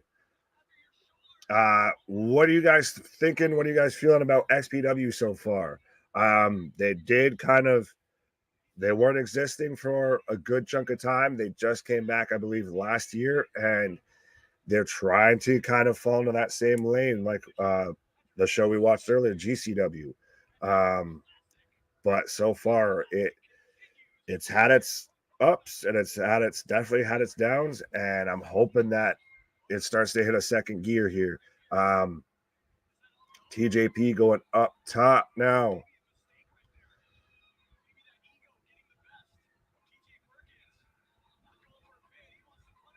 Oh, again, what was that supposed to be? But he got the knees from Hoovy. Pump handle knee. Michinoku driver. 1, 2, 3. And Juventud Guerrera wins. Oh boy. I guess should have figured with the man that gets almost a 10-minute video package before his match and cuts a 5-minute promo before his match that he's going to get the win. But I feel like, honestly, TJP should have won that match. I don't know what Hoovy's really doing outside of being an XPW. And I think he's got a bit of an inflated ego. But TJP's a young up-and-comer, is signed with, I believe, New Japan. So I don't see why you'd have Hoovy go over him. But yes, the former WCW legend, and I say legend loosely, folks, Juventud Guerrera just pinned TJP after a Michinoku driver.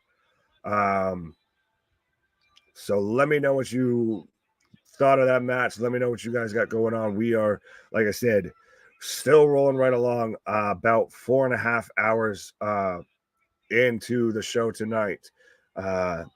Rolling along late into a Saturday night. And for crying out loud, Juventud's asking for a mic again. Please, no. But yeah, GCW was a hell of a show. Like I said, to me, Cologne versus Yamashita very much should have been the main event. I feel that's the match of the night. That's the one that stole that show or stole that whole show. Mox versus Effy was good. It just never seemed to get out of first gear with me. Tremont versus God, why am I blanking on his name? Murdoch was a hell of a match as well. And it was just still funny to see them sweep the ring up and then be putting in light tubes and glass panels and XPW. But yes, folks, we are right now watching XPW. And sorry, I'm trying to talk over because I don't want to sit and focus on Juventud Guerrera cutting another promo after he had a promo already with a whole video package before. I'm looking forward to Super Crazy GCW September the 4th. Yeah, we did also, for anyone just tuning in, we did have an announcement made for that. That it'll be Nick Gage versus John Moxley for the GCW Heavyweight Championship. And if Nick Gage loses, he will have to retire. And right now, Juventud Guerrera has a bottle of Juicy Juice in the ring with him. And some weird Holly hand thing just popped up on the stream. But yeah. So the juice is now leaving with a bottle of Juicy Juice. And fans literally have their own bottles of Juicy Juice. Like, is Juventud Guerrera that over? Like, is he just some underground icon or something that I've been out of the loop on. I don't get how this man thinks that he's as popular as he is. I think he's still got it stuck in his head. That whole little thing when Vince said that that he could make a world champion out of even someone like Juventud Guerrero, that he thought Vince was actually going to make him a world champion. No, it's literally he's saying you were the drizzling shits enough that he could make a world champion out of you. And right now the feed that I have for XPW is just, it looks like the cameraman just left his camera in the corner of the ring. Like literally, this has been the night of technical glitches, it seems, when it comes to these wrestling shows tonight. Alex says September 4th is All Out. Okay, so we might have just meant September 3rd. Okay. It's about 11:30 right now in Eastern US. So I can forgive being off a day or so. But yes, folks, let me know what you are thinking right now. Oh, and the cameraman, you can literally see it like the cameraman picked up the camera. That's amazing. And it's showing he was looking at like a selfie. Oh, and we are on an intermission right now, folks. So that explains that. Of course, they didn't cut out for that. But yes, folks, we are on a 15-minute intermission. So we got plenty of stuff to talk about. We've got all the news going on in professional wrestling because we're here covering everything. And we just all of GCW Homecoming Night 1. Go take a break. I'll cover it. They're on a 15-minute intermission, so my boy Nick's going to take a break. I just came off one to kind of recharge and regroup. It's been a long stream, folks. We're past the 4.5-hour mark. And yes, GCW has been a little bit in GCW. GCW was pretty good. XPW has been a little bit lackluster. We appreciate the fans for tuning in. We appreciate you guys for staying along and enjoying the show. Yeah, it's nonstop, folks. It's been rolling. But yeah, as Nick said, GCW was a good night. Effie and Moxley was pretty good, but Nick came out at the end, stole a little bit of the limelight. He will fight Moxley with his GCW career on the line. If he is unsuccessful at regaining his title from one John Moxley, he is done with GCW. What are your thoughts on that? How do you feel about that? Then we also had a bunch of death matches. There was blood. Cologne tapped out, lost his title. Who else retained? The Briscoes actually won the tag titles. They are being challenged. It was a crazy night. We popped, we screamed, we yelled, and now we are rolling through XPW because why not spend the rest of our Saturday night here with the folks, with the fans? As it goes, I mean, right now we have an intermission. We haven't got a lot from smoking in here. Funny as hell, folks.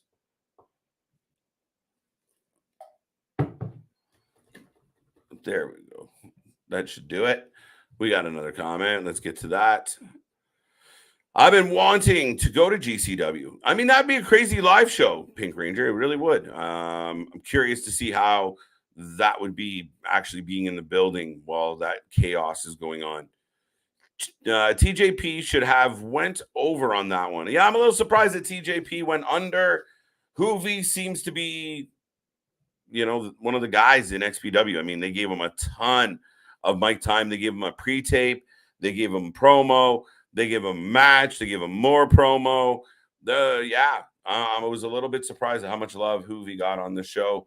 But that shows what I know. We'll find out, though. What else we got going on here? Yeah, I'm just literally on a freeze screen. That is crazy for me.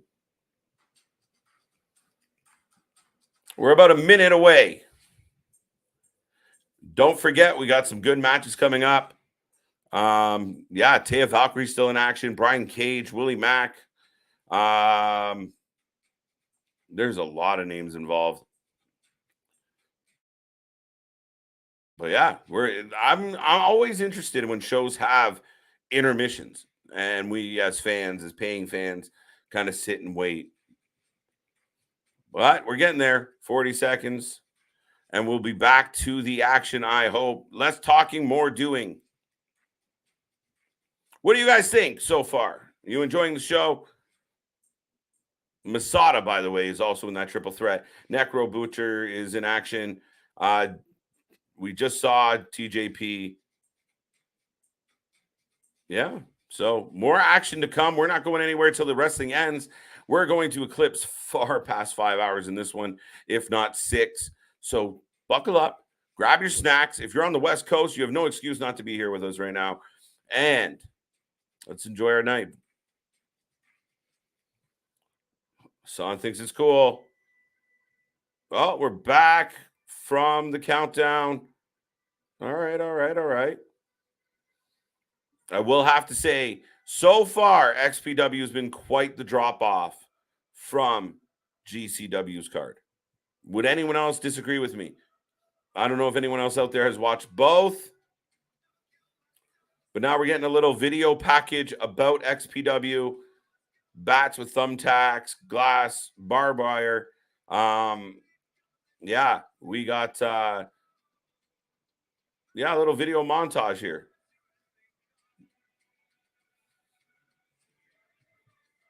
What else we got? If you could go to a GCW, you can use the code Wrasslin. That's funny as hell. Yes, folks, I will steal from my boy Nick here. And yes, if you would like to go to a GCW event or any other event, go to SeatGeek.com, put in the promo code Wrasslin. Yes, that's right, Wrasslin, like you see it in the name. And you will save $20 on your first purchase at SeatGeek. So go save yourself $20. Go enjoy a show. Hey, you never know. We might bump into you there. So lots of good wrestling coming up. And yeah, we go save $20. What is GCW? GCW is Game Changer Wrestling, and it's a bit known for its hardcore.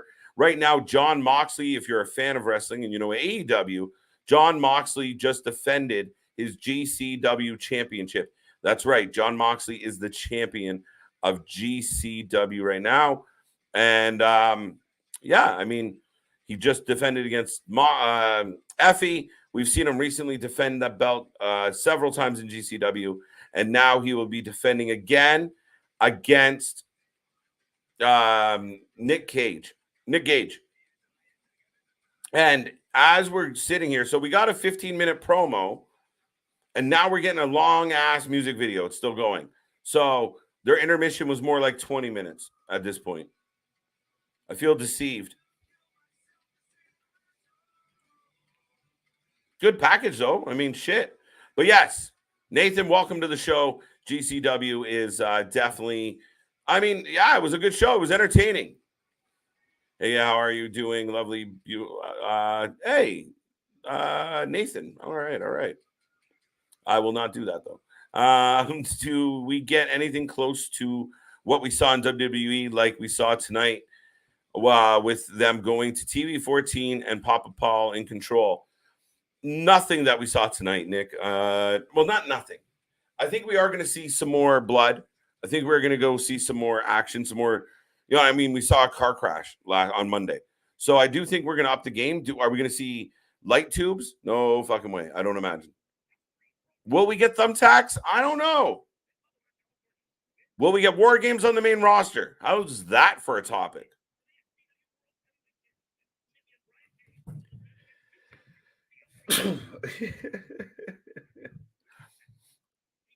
And we are live. That's right. Sorry. I hope everyone out there said bless you. I have a triple threat on my way 2K22. It is Dolph, Braun, and Brock. Good choice, Alexander. Have fun. Good luck. So now we're getting, what is happening? Is everyone else getting like an intro video like the show hasn't been on for a while? Oh, no, now I'm back at 6 minutes. Wait, hello. Fact checkers out there. I'm at 6 minutes left. I was getting a package, but now I don't know what the fuck's happening. Dear XPW, figure your shit out. You're harsh in my mellow. Let me refresh this and see what happens. But yeah, Jesus, I'm not sure where we're going with this. I still got intermission happening at this point. So, yeesh. Let's go. Let's go. Let's go. Boom, boom, boom, boom, boom, boom.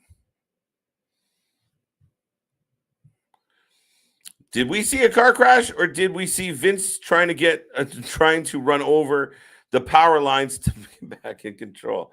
He's trying to get back in the building, Nick. He's trying to get back into Gorilla. But as it turns out, it seems like it was Dexter Lumis. So am I crazy? I had a countdown from zero to zero, and now my countdown's back at 5 minutes. The fuck? I'm at an intermission. Yeah, Jason, I'm with you. I don't know what the fuck's going on. But anyway, folks, what else do we want to talk about in wrestling? If you guys want to throw some questions at me, any topic, any brand, we don't care. We'll kill this next 5 minutes together.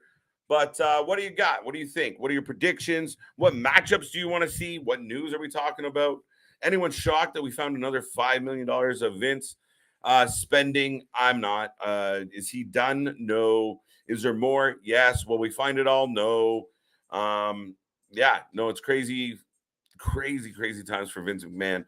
And since that, I mean, even here on the streams, we've seen such a crazy influx of viewers for the shows on Monday and Friday since the changes happened. It's really cool to see at our level. Our analytics have gone through the roof on Mondays and Fridays. It's crazy.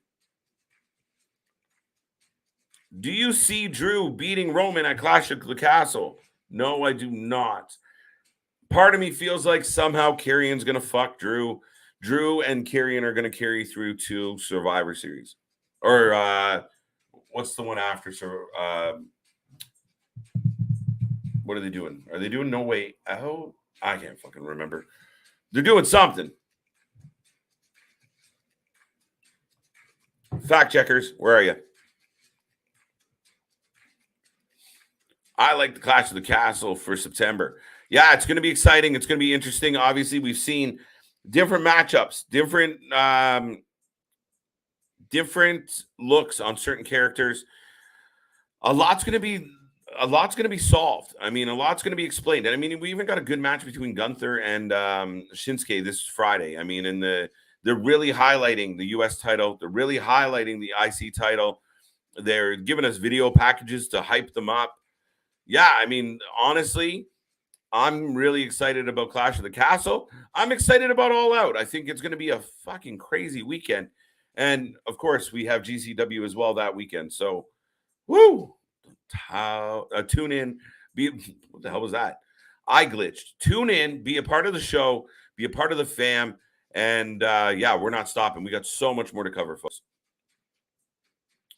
Alexander says Drew wins. Whew. Oh, you're such a dick. You're such a dick. KJ, are the Bucks better than the Briscoes that we saw earlier tonight? I'm going to be nice. It's Saturday. I'm feeling good. I don't want to shit all over this right now, but the Bucks are not better than the Briscoes. The Bucks are not better than FTR. The Bucks are not better than Usos. The Bucks are not better than the Street Profits. The Bucks are not better than a whole lot of teams. The Bucks haven't shown me anything lately. And as you know, I do have a little issue with the Bucks because I felt like they had the belts. They had the chance.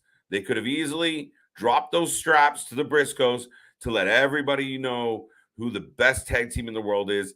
And instead, they dropped them to Swerve and Lee, and they ran off to the Trios division. So we're getting a surprise opponent or a surprise teammate. We're all assuming it's going to be Kenny, but even this whole thing with Adam Page sucked. It was like an episode of Degrassi Junior High. Hope everyone caught that. But it really wasn't good, and I'm not happy. I know a lot of people jump on me about all the great things the Bucks are or were. That's reading their own hype. It's fake news. It's their own press. It's people who are fans of them giving you a lot of these press. Man, I give them credit. They're smarter than me because they found a billionaire to spend money on them, and that's what they allowed to happen. So they have been in AEW for a while now. Obviously, their roles have been important. A lot of people have accused them of burying other teams and pushing them down. I don't know. I don't know if that's true, but it looks like it's true.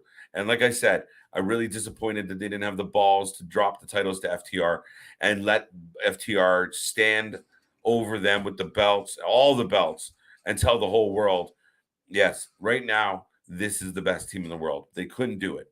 They could not do it. They were butthurt that the fans went off, and they literally decided to go to the trios division. A quick turnaround. Why?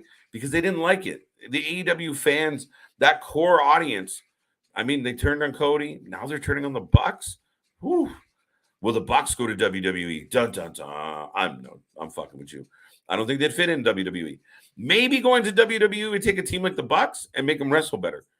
Make them, force them to have an actual tag team match that makes sense. That isn't all over the place. That isn't reffed by the same referee that doesn't pay attention to anything. Yeah. Whew. Thanks, Nick. Thanks. Congrats, Wrestling for Life Network. 23 subscribers away from being at 600. Just want to point out, we're 23 subscribers away from being at 600 for the second time. Thank you, bots. Oh, I'm out of intermission, and I got the lovely, the wonderful, the magic Taya Valkyrie. Wow.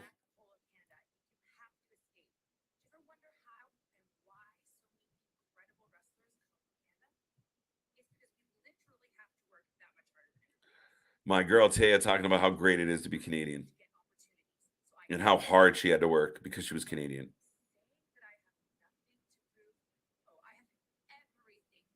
One of the reasons this lady got a pop out of me was watching her rock her Calgary Flames jersey. So you gotta like a girl who likes hockey. It's true.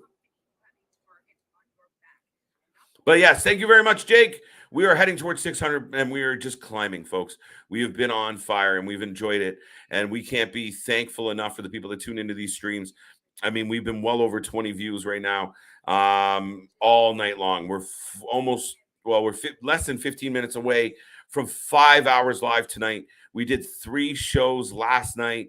It's been nothing but a pleasure, but XPW is rolling along, and yes, Taya Valkyrie is here, letting her know what she thinks of Jody Threat. And that match seems to be coming up next. Here comes Jody. Oh, no. She's giving a promo. Okay. We are back, says Jason. Yes, we are. Young Bucks are overhyped, in my opinion. I completely agree, Damian. I've been very vocal about it publicly. I've been vocal on here. I've been vocal on social media. I listen, I'm all for listening to people's opinion. And somebody pointed out to me the fact that, you know what, they had to put that first show together to get Tony's attention. And they did. And they did that ticket drive, and they were successful. I'll give them credit. But people who say that was a huge risk, it wasn't. It really wasn't. You know, they're sitting pretty where they were. They weren't going to lose out. If they were as good, if they're the best tag team in the world, the most influential tag team in the last 20 years, if that's the case, this whole risk that everyone talked about wasn't a risk.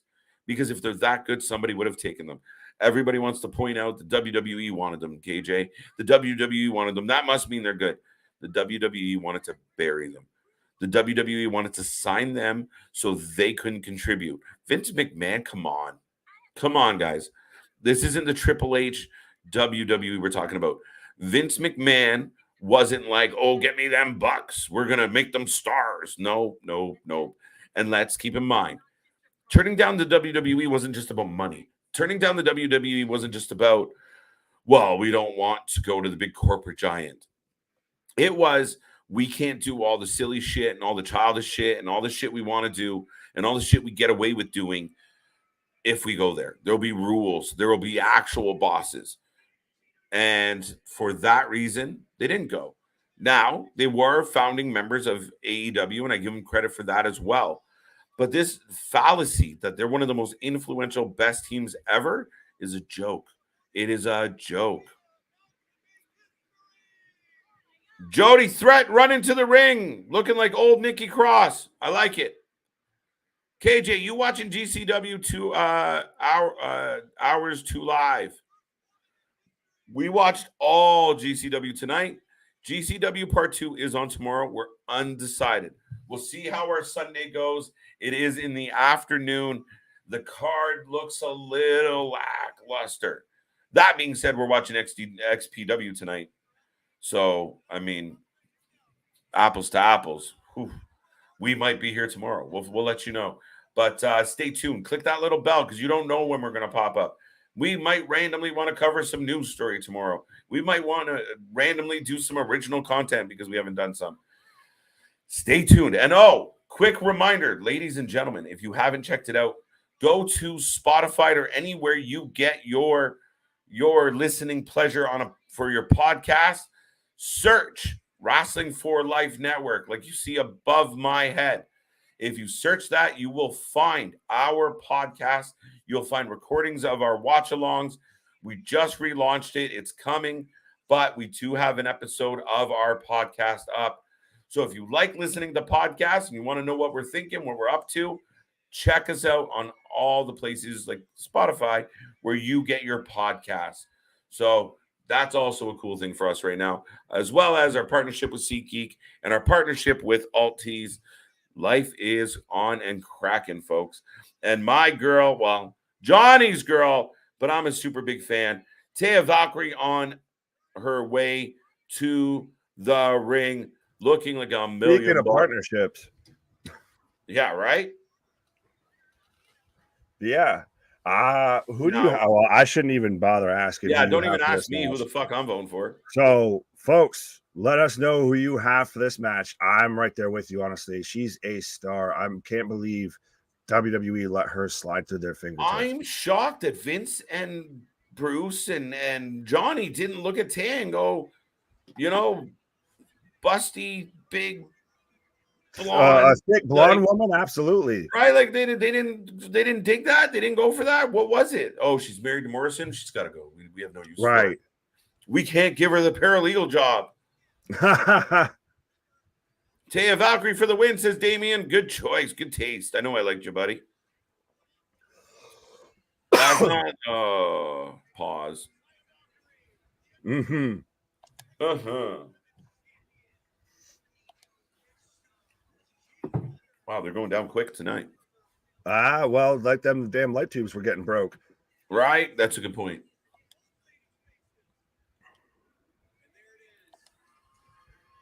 We're a local for the win. Good choice. Here we go. Hey, here we go. Here we go. Nick, did you make a pick? Yeah, Taya. You're not out. No, I'm just kidding. Fine. I'll go for whoever. Back off your sandwich. Juventud Guerrera will somehow win. Well, Hoovy won, right? Hoovy will be back out to win the women's title. Now, last time Taya, when she won this belt, she was a bloody mess. And she's looking like a badass tonight. I can't wait for this to get going. Still such a great image from XPW. Like, right? They should slap that on every poster of her, just all with blood splattered all over her, holding the belt. It just, she looked like an absolute warrior. All right, the women's title in XPW, as just mentioned, is officially on the line. If you're new here, or you haven't done it yet, put your prediction in the box. We got Jody Threat. We have Taya Valkyrie. Who's winning tonight? Taya. She's just so super talented. That's the thing, is she's absolutely, I would say she's the top female outside of the major two companies right now. Right. Who's returning to WWE first, Johnny Gargano or Bray Wyatt? Oof. Gargano. Yeah, fuck it. Listen. I'm such a mark. Sensitive. This is where people are like, "You guys are marks," and I'm like, "Okay, maybe." I'm okay with it. 70,000 fans. a Bray Wyatt return in front of 70,000 fans? I'm not saying it's going to happen because clearly I'm not really supposed to say much about Bray Wyatt at this point. No, For those good. who are new here, I've been saying a lot about Bray Wyatt as of late, and I've been wrong just about every turn. And Nick's smiling ear to ear because it happens. Right. It happens. But a Bray Wyatt return in front of 70,000 fans? That's tempting. It's got to be tempting. Little bit. But yeah, but I still think they hold that one in the chamber. For what? What are we waiting for? That's the question. Well, I think it's also when Bray wants to come back. Everybody, I don't think Bray's at a point to where he's gonna just hop he's right sure back. Fucking acting like it. Or he's good at trolling. He's really good at it because we've been still talking. I give the man credit. Over a year, we're still talking about him. We're still wondering. Oh, he's built up his what if he never comes back? He just likes fucking with people. He's built up his star exponentially, but I feel like I've said it before. It's a bit like with that whole MJF situation of anything that man does, people instantly jump on and instantly try and run with because they already have a preconceived notion at the end. They already want an outcome to happen. So they're trying to do anything they can to make that outcome happen. I don't know about that, really. I mean, like you said, if the man's legitimately trolling, it's hard to make that argument because we're just eating the breadcrumbs given to us. Taya getting thrown on the turnbuckle, big splash. Jody Threat is just laying it into Taya. Whew. I like though that now I know we had the whole little intermission and everything. I even took a little pause for the cause. But I do like that. Hopefully now this is picking up into a whole different level because now we've got Taya in the ring. They're actually going back and forth. It's not sloppy jalopy like Juventud Guerrera and TJP was. Right. No, it definitely doesn't have that feel, Nick. I will say, and I mean they're starting with a good pace and booty rub. Yeah, I've never been jealous of Jody Threat before until just now. Just throwing that out there. Bet. Oh, absolutely right now. Light up this chat, folks. Let us know what you're thinking. Let us know what's going on in your head. Right now, we have Taya Valkyrie, Jody Threat. If anyone wants to take a stab at who they think might win this, great. If you want to talk about something else, light up the chat. Let us know. We watch all the wrestling. We watch it live with all of you. So let us know what we are have on your wrestling mind. We are now inching ever so close into 5 hours on stream live, just watching everything in professional wrestling, and it feels like ain't no thing but a chicken wing. This is what you do when you're top guys like us. Yes. Covering anything and everything in professional wrestling. Covered Emergence last night with Impact, SmackDown, Rampage. Friday's already normally a doubleheader for us, and we added another show. And now tonight we've got 2 shows going back to back, doing the long shift, the late shift, with GCW Homecoming Night 1 and now XPW Day of Reckoning. That's it. Sorry, I was just catching some news. I was just trying to see if. No, you're straight. I was about to just let the people know that Jody Threat, I think, she was trying to take a beer from the fan, but the glass was empty, so it was a little bit of an awkward situation. Man must have thrown that back. Whoa! So I got a quote here from Tony Khan. Sorry, on a quick side note, just for the people tuning in. If you like good wrestling, you're just more likely to want to see it because our competitors, in brackets, WWE, has been doing better shows recently than they had been doing. I think. I watch them pretty often, and I think they've been better. Tony Khan, as reported by SK Wrestling. And as reported by me, I think that's saying that Tony Khan listens to us because that's what we've been saying, to be honest. We haven't been saying anything. Truly, we're not fully knocking AEW. It's just WWE's finally pulled their head out of their ass. Right. And now Jody's slugging a beer back, but as she stumbled on the run into the guardrail. Right. But yeah, even Tony's admitting that WWE's doing better now. So enough said right there, folks. That's interesting. Now, he's not necessarily saying it's doing better than us right now. What he's saying is it's improved. It's doing better than before. Well, you know what I mean. He like as Oh, far I as know. I read between the lines still. right. So, but he's saying they've improved. He hasn't exactly said, "Oh, they're great." No, he's just saying, "Oh, it seems better." Right. Now it's time for you to improve, Tony. You would think so. Hopefully. Fingers crossed. That's what we want. I want to see improvement. I want to see step up the game. I want you to deliver on some big things. And I think partly why we saw, Moxley and Jericho name value. Now we're getting Punk and Moxley name value. We'll see. Yes, and speaking of big things, Taya Valkyrie with a big I'm gonna just call it a baseball slide suplex at this point. Yeah.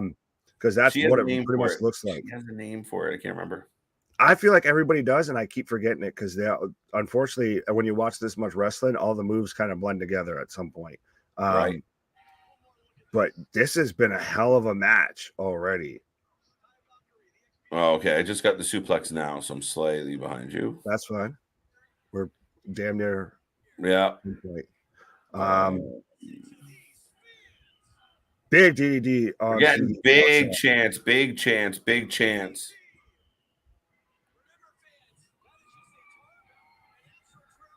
Like I've said, she is a star. I'm surprised. Speaking of even Tony, I'm amazed he did not snatch her up, or unless her and Johnny both just kind of doing what they're doing. They Yeah, but were I mean, Johnny had a good thing going, and they really kind of dropped the ball with it. And like, I mean, even the Johnny Drip thing, when he started breaking out the water guns, I thought the fans were cheering, and I couldn't figure out why I felt like it got shot down. It just got taken away, and I was really surprised. And again, Taya Valkyrie, even as Frankie Monet, wah, wah, right. I thought it was good. But I mean, again, the look, the attitude, the finesse, the wrestling experience. How did you miss it? How did you not go? We got something here. Right. I mean, to me, she fits. She fits the criteria. Even if in a Vince McMahon run wrestling, I think she fits. And Oh, apparently not. absolutely. They said her age, kind of like Lady Frost, and That I'm amazed someone hasn't snatched her up as well. I know she's been working in Impact, but I'd like to see her do stuff beyond that. right.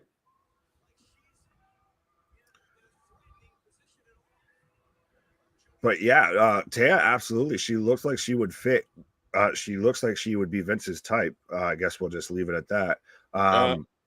But I feel like her and Johnny do though kind of like the kind of indie scene a bit. They're big into wrestling in AAA and CMLL and over in Mexico.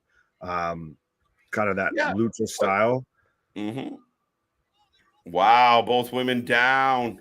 Big clothesline from Jody. These Wow, women are both beating the women hell out of each down. other.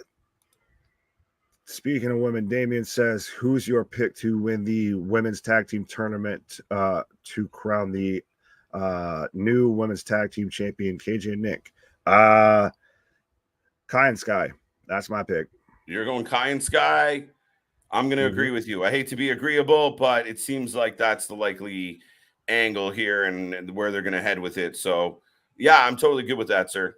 They just came back and they're in the the only women's faction, and they're just getting a big push. They're a big deal right now. Absolutely. They're taking those. Yeah, I'll go with that. You said it perfectly. Big elbow from Jody. Could we see Jody upset Taylor tonight? Maybe anything's possible. Yeah. And I mean, when I think part of the thing is I got a bit of a bias, obviously. And I mean, we're more familiar with Taya, right? Yeah, but that does also. What? Go ahead. I was just going to say that does come a bit though with the territory of when you don't have a week to week show like in AEW, like WWE. Anybody can really win at any time because there's not a hard storyline that you're following. Right. No, I agree with that. Oh, Taya set up for basically the 619. Oh, big knees to the back. Belly to back suplex. Jody going for the pin. 1, 2, 2 count.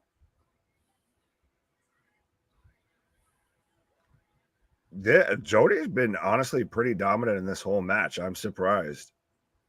Right. No, Jody's not messing around and she's going for it. And I mean, she wants that title.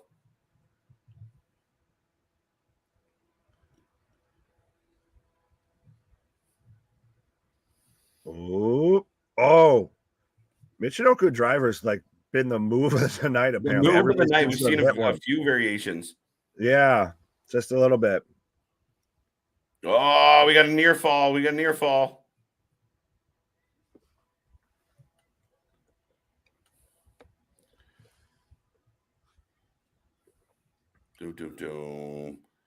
Yes, folks, we are rolling. We are now at the 5-hour mark of this stream here tonight.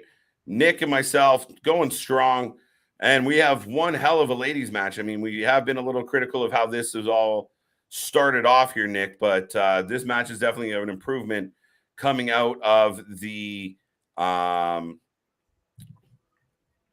out of the intermission. Yeah, it feels like the first half up until the intermission was the unintentional pre-show, because now it's really picked up in action, seeing how Jody's now tossing a steel chair into the ring, which Taya just grabbed. Right. So we're getting the accessories now, folks. And this is just the women's title match. We still have the World Heavyweight Championship match between Brian Cage, Masada, and Willie Mack. And we also still have the King of Death match. King of Death match's title, Falls Count Anywhere match between Schlack and Necro Butcher. So if you liked what you saw in GCW with a bit of the blood, guts, and gore, and you know what rhymes with gore? Door. And Jody absolutely just pulled out a door right now and is sliding it into the ring. So as I was saying, folks, if you liked, a bit of the hardcore, the extreme that was going on in GCW, we're definitely getting that now in XPW. Absolutely. It is on fire. Well, at least this match is on fire. It's funny that the indies, and I guess there's trouble getting tables. Doors are cheaper than tables, apparently. That would be my guess, right? But yeah, no, I mean, it's crazy. But yeah, the ladies are going for the tables. So hold on tight. We got more to come. Yeah, we're still just getting started, folks. I mean, Jody just ate a big boot into a chair she was holding from Taya. And now we've got Taya setting up the door on both chairs. So business is picking up, folks. There we go. We are rolling right along. That we are, Mr. Nick. Oh, trust me, I'm digging tonight. It's a nice little I said it earlier, it's a little bit of a palate cleanser from everything that's been going on in major two companies of professional wrestling. And goddamn, the ref is down. Check on the ref. I think the ref might have just died. The ref just collapsed. Chair. He took that elbow with glam slam from nobody to count. I want to see Taya versus Beth Phoenix. Nice. Granted, maybe if Beth was a little bit more towards her prime, but that's absolutely it. When it comes to like fantasy booking type stuff, absolutely, that's a match that should happen. I like it. I like that idea. Taya picking up the ref. Oh, spear, big spear. 2 count. We got 2 count. That I think I almost want to say that spear I feel like was up there with the Edge on Dom Mysterio that was spear. A good one. Oh yeah, I mean, wow. Yeah, we already answered that one. We did answer that one. Do you want to see Bryan Danielson versus Chris Jericho at All Out, KJ Nick? I do not. No, I don't want to see Chris Jericho versus anyone at this point. Honestly, I am burnt out of Chris Jericho. I want to see Chris Jericho sitting his ass at home for quite a while. I'd like to see him take a sabbatical. I mean, Absolutely. we've had him for like 3 years solid. It's how can I miss you if you don't go away? Yeah, like go take a break, take a breather, and come back later when you reinvent yourself again. But yeah, to your point, very tired of Chris Jericho and the Jerk Off Society. It's been a flub for me. I do like the idea though of Danielson talking Daniel Garcia away from Jericho and potentially into Interesting. BCC. Yep. Oh, Taya up on the top rope. She's not doing so well as I love when the ref helps the wrestlers. Yeah, I'll let you fuck her up. Right? Like, let me get that for you. Right here. Excuse me, madam. Let me adjust this chair for you. Right? Like that seems like an unfair situation. Right. That's an inside job there. Right? You should be forced to put your own shit together. Right. Find that official. Then again, I feel like we're going to follow the rules of wrestling here too. He who sets it up must go through it. Right? That feels like what's coming this way. There she goes. Power bomb. Yep. Slide out. Taya with the power bomb. Boom. Judy Threat goes through the table. Taya on her chest. 1, 2. Ooh. Big kick out. 3. Big kick out. Oh, I thought that would have been a 3. All right. I thought it was. The ref was counting on the door. Oh, shit. Oh, shit. It's over. Oh. It's over. Taya Valkyrie stretches out Judy. And it is over. And still Canadian badass. Your reigning, defending XPW Women's Champion, Taya Valkyrie. Now, question though for you. I feel like Taya's adding ink as we go here, so that's crazy. I feel like she has more ink today than she had. Hey, I'm here for it. Trust me, I'm waiting to add some ink. I'm on my way back, bro. But do you think it's a little odd that she just couldn't pin her after that it had to go into a submission and a tap out like that quickly? Like if you're gonna do the kick out on the power bomb, yeah, the tap out was fairly quick but yeah, just I get what you're saying, right? Right. Well, that would be my one critique. It was a good match. It was the best match of the night so far, by far. I mean, thank God. I mean, I give it points just for not having fucking Juventud Guerrera. Right. Juventud Guerrera. But yeah, thank you, Taya, for saving tonight so far. And goddamn, does that look impressive when she's hitting the post worth like $1 million fucking dollars. I have no idea how, like you said, I don't get how the WWE, and I mean, I don't put it on Triple H because I don't know the circumstance, but I mean, she got buried under the Vince regime, and it's sad to me. Oh, yo, yeah. Why are we getting? That's so funny. Oh, I said this earlier when I got this. I was gonna pop you because we're getting blue light and everything shown, but we're getting I got a random lady eating a burger, donut bun, cheeseburger, bacon cheeseburgers. Yeah, we're getting an ad for a restaurant in New Jersey. Oh, it's a restaurant. Okay, that makes New York. Sorry, I thought it literally looked like a commercial for the concession stand. That's yeah. I felt like it was honestly the first time I saw it. Right. Let's all go to the lobby. Let's all go to the right. Sorry, but I didn't realize that was an actual restaurant. I only know because I saw it before. There you go. And I got a blackout now. What the hell? I also have a blackout. XPW. Oh. Okay. So yes, that is Ludark Shaitan. Oh yeah. Ludark. So we're getting that match now. It's her versus Mickey Knuckles versus Sage Sin. Sage Sin Supreme.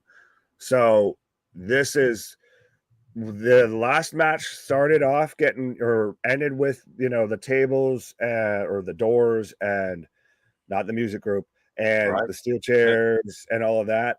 I feel like this match has a good potential to be starting off with that type of stuff. It feels like it, right? It feels like it's definitely possible. Definitely got a lot of potential there for more carnage and chaos and interesting shit to go down. Just look at the mask. I think that'll tell you enough.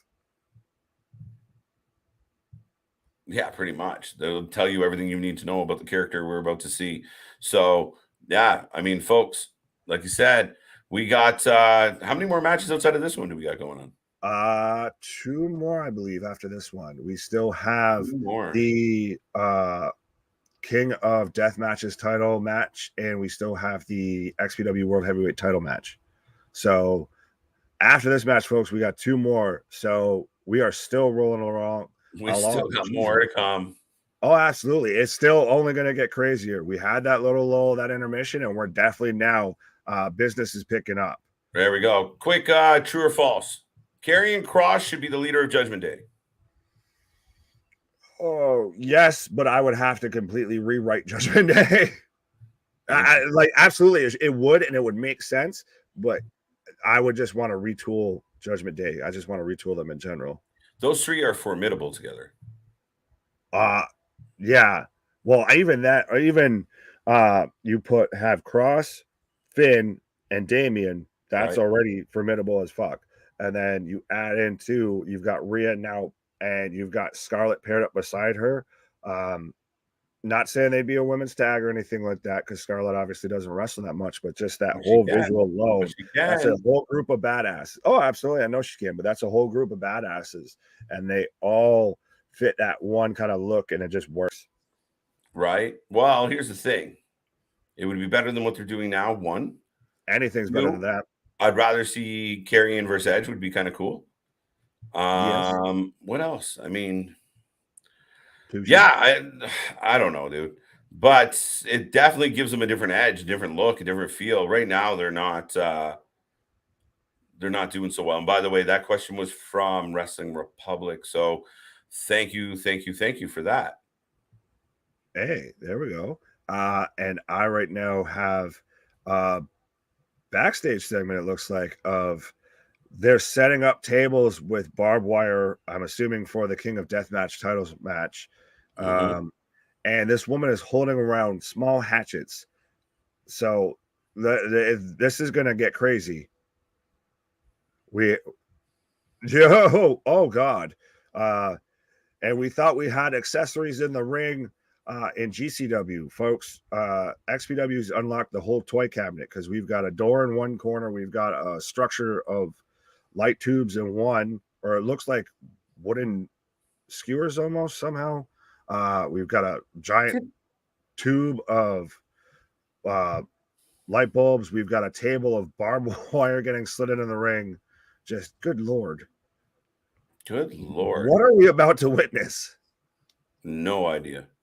But there's going to be carnage. There will be blood. There will be blood.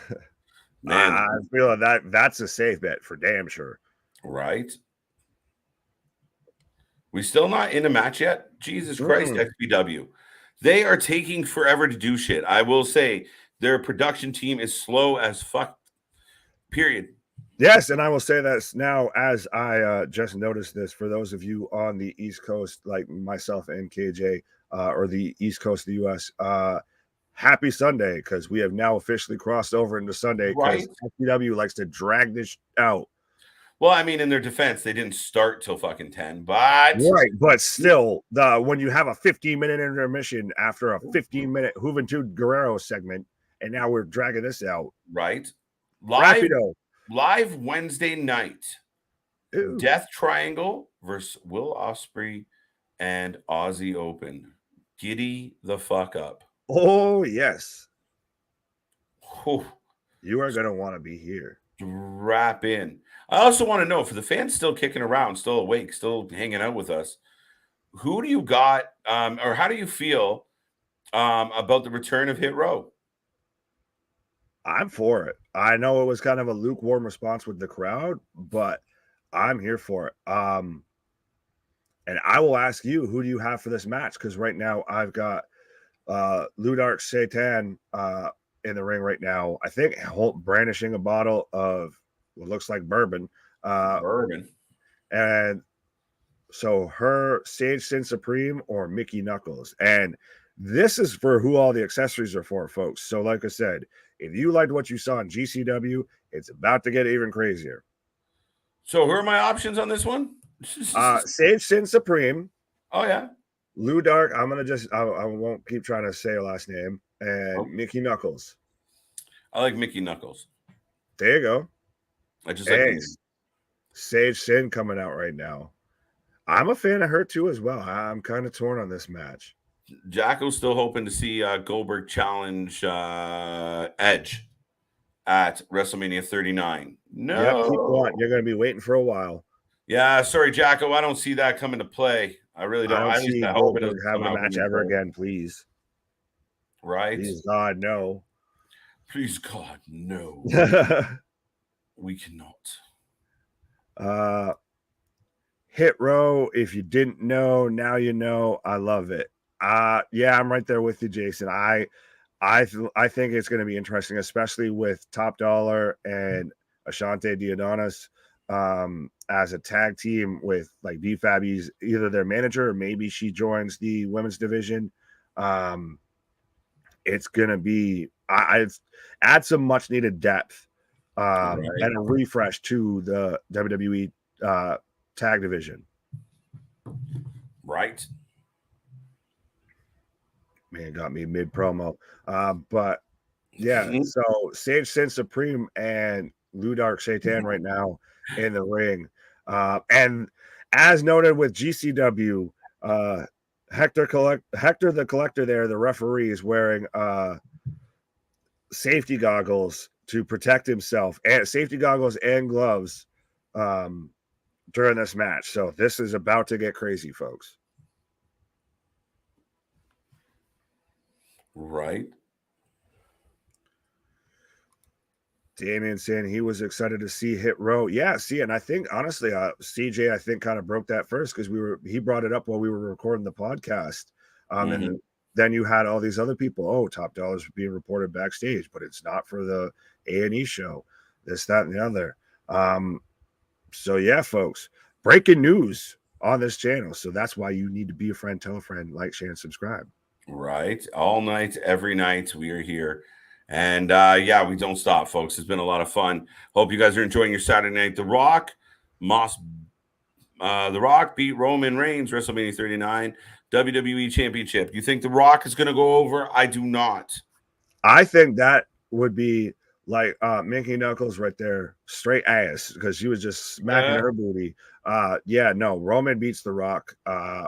You don't need to have Roman, your top guy, the guy you've spent about 2 years now building up and hyping up, to lose to a part-timer, barely even that wrestler who's going to spend 95% of his time in Hollywood. He needs to, if you're going to have Roman lose, he loses to a young up-and-comer, and it's a shock the world moment.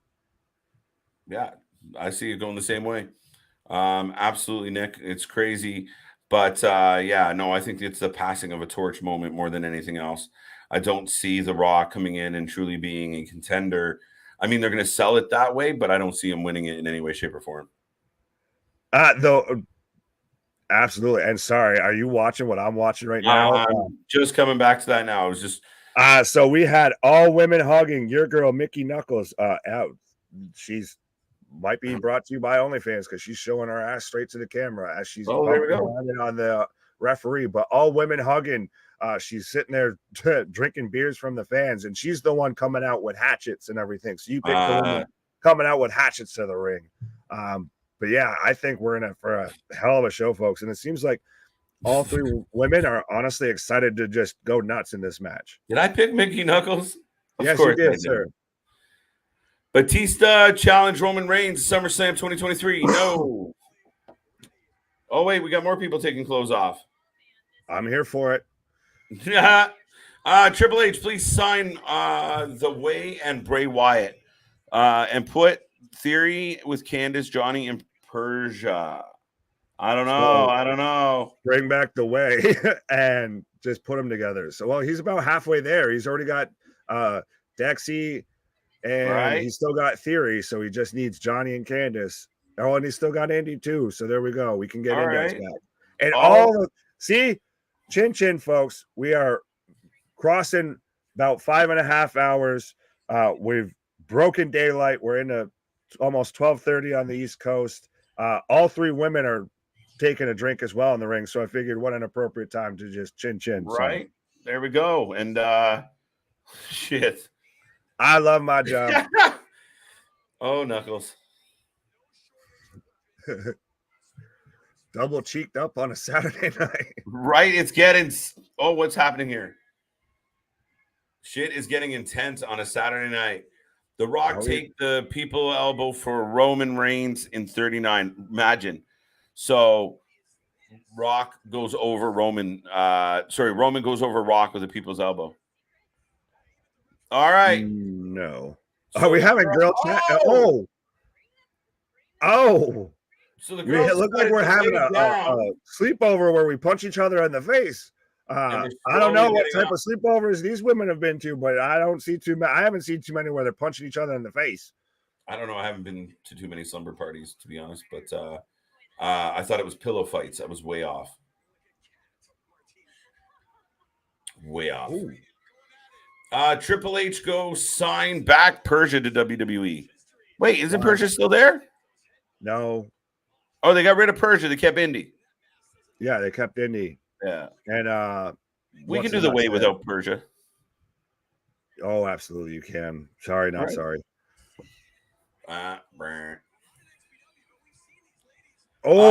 Batista versus John Cena at WrestleMania 39 one more time. Nah. Why are we just pitching out ideas for WrestleMania 39 right now? I like it. Keep the chat going, folks. If you are watching right now, we will answer questions about any type of wrestling. For those who don't know, we are watching Mickie Knuckles. Who else is in this match, Nick? Holy fuck. Mickie Knuckles, Sage Sin Supreme, who was just going to town on both women with a trick-or-treat bucket while Mickie Knuckles was handling a bottle of what looked like Fireball, and Ludark Shaitan is in this match as well. We've got light tubes coming out, folks. Light tube, drink. Light tube, drink. You might need to after that one. Oh, another one. I'm not counting it. Let's not.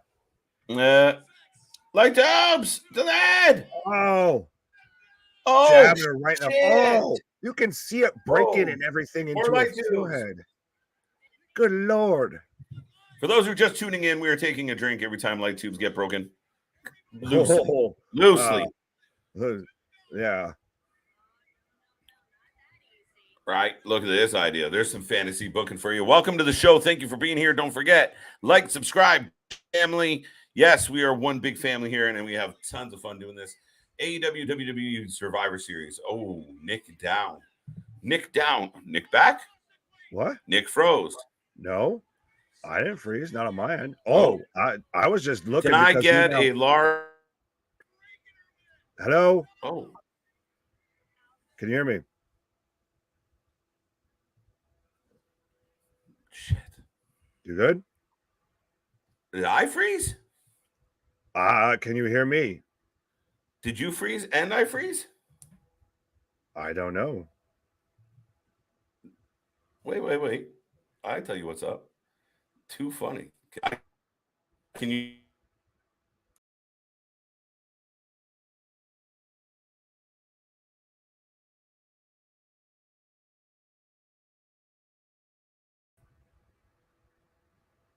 I am back. I don't know if anybody can hear me or if there's any sort of technical issue going on right now. Might be KJ's deal. But right now, folks, Ludak is gushing blood right now. All three women are just going at each other. Just all are taking. Oh, and Sage she just used the butt of a hatchet on top of Mickie Knuckles' head. But all three women are already busted open. And now we've got half a door coming out. But yeah, they're taking shards of glass towards each other and everything.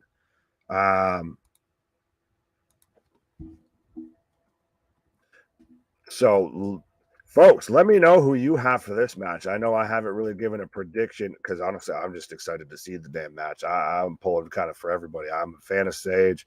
I'm a fan of Ludark. So I guess as long as it's not Mickie Knuckles, because that's KJ's pick. But now we have a fork brought out right now.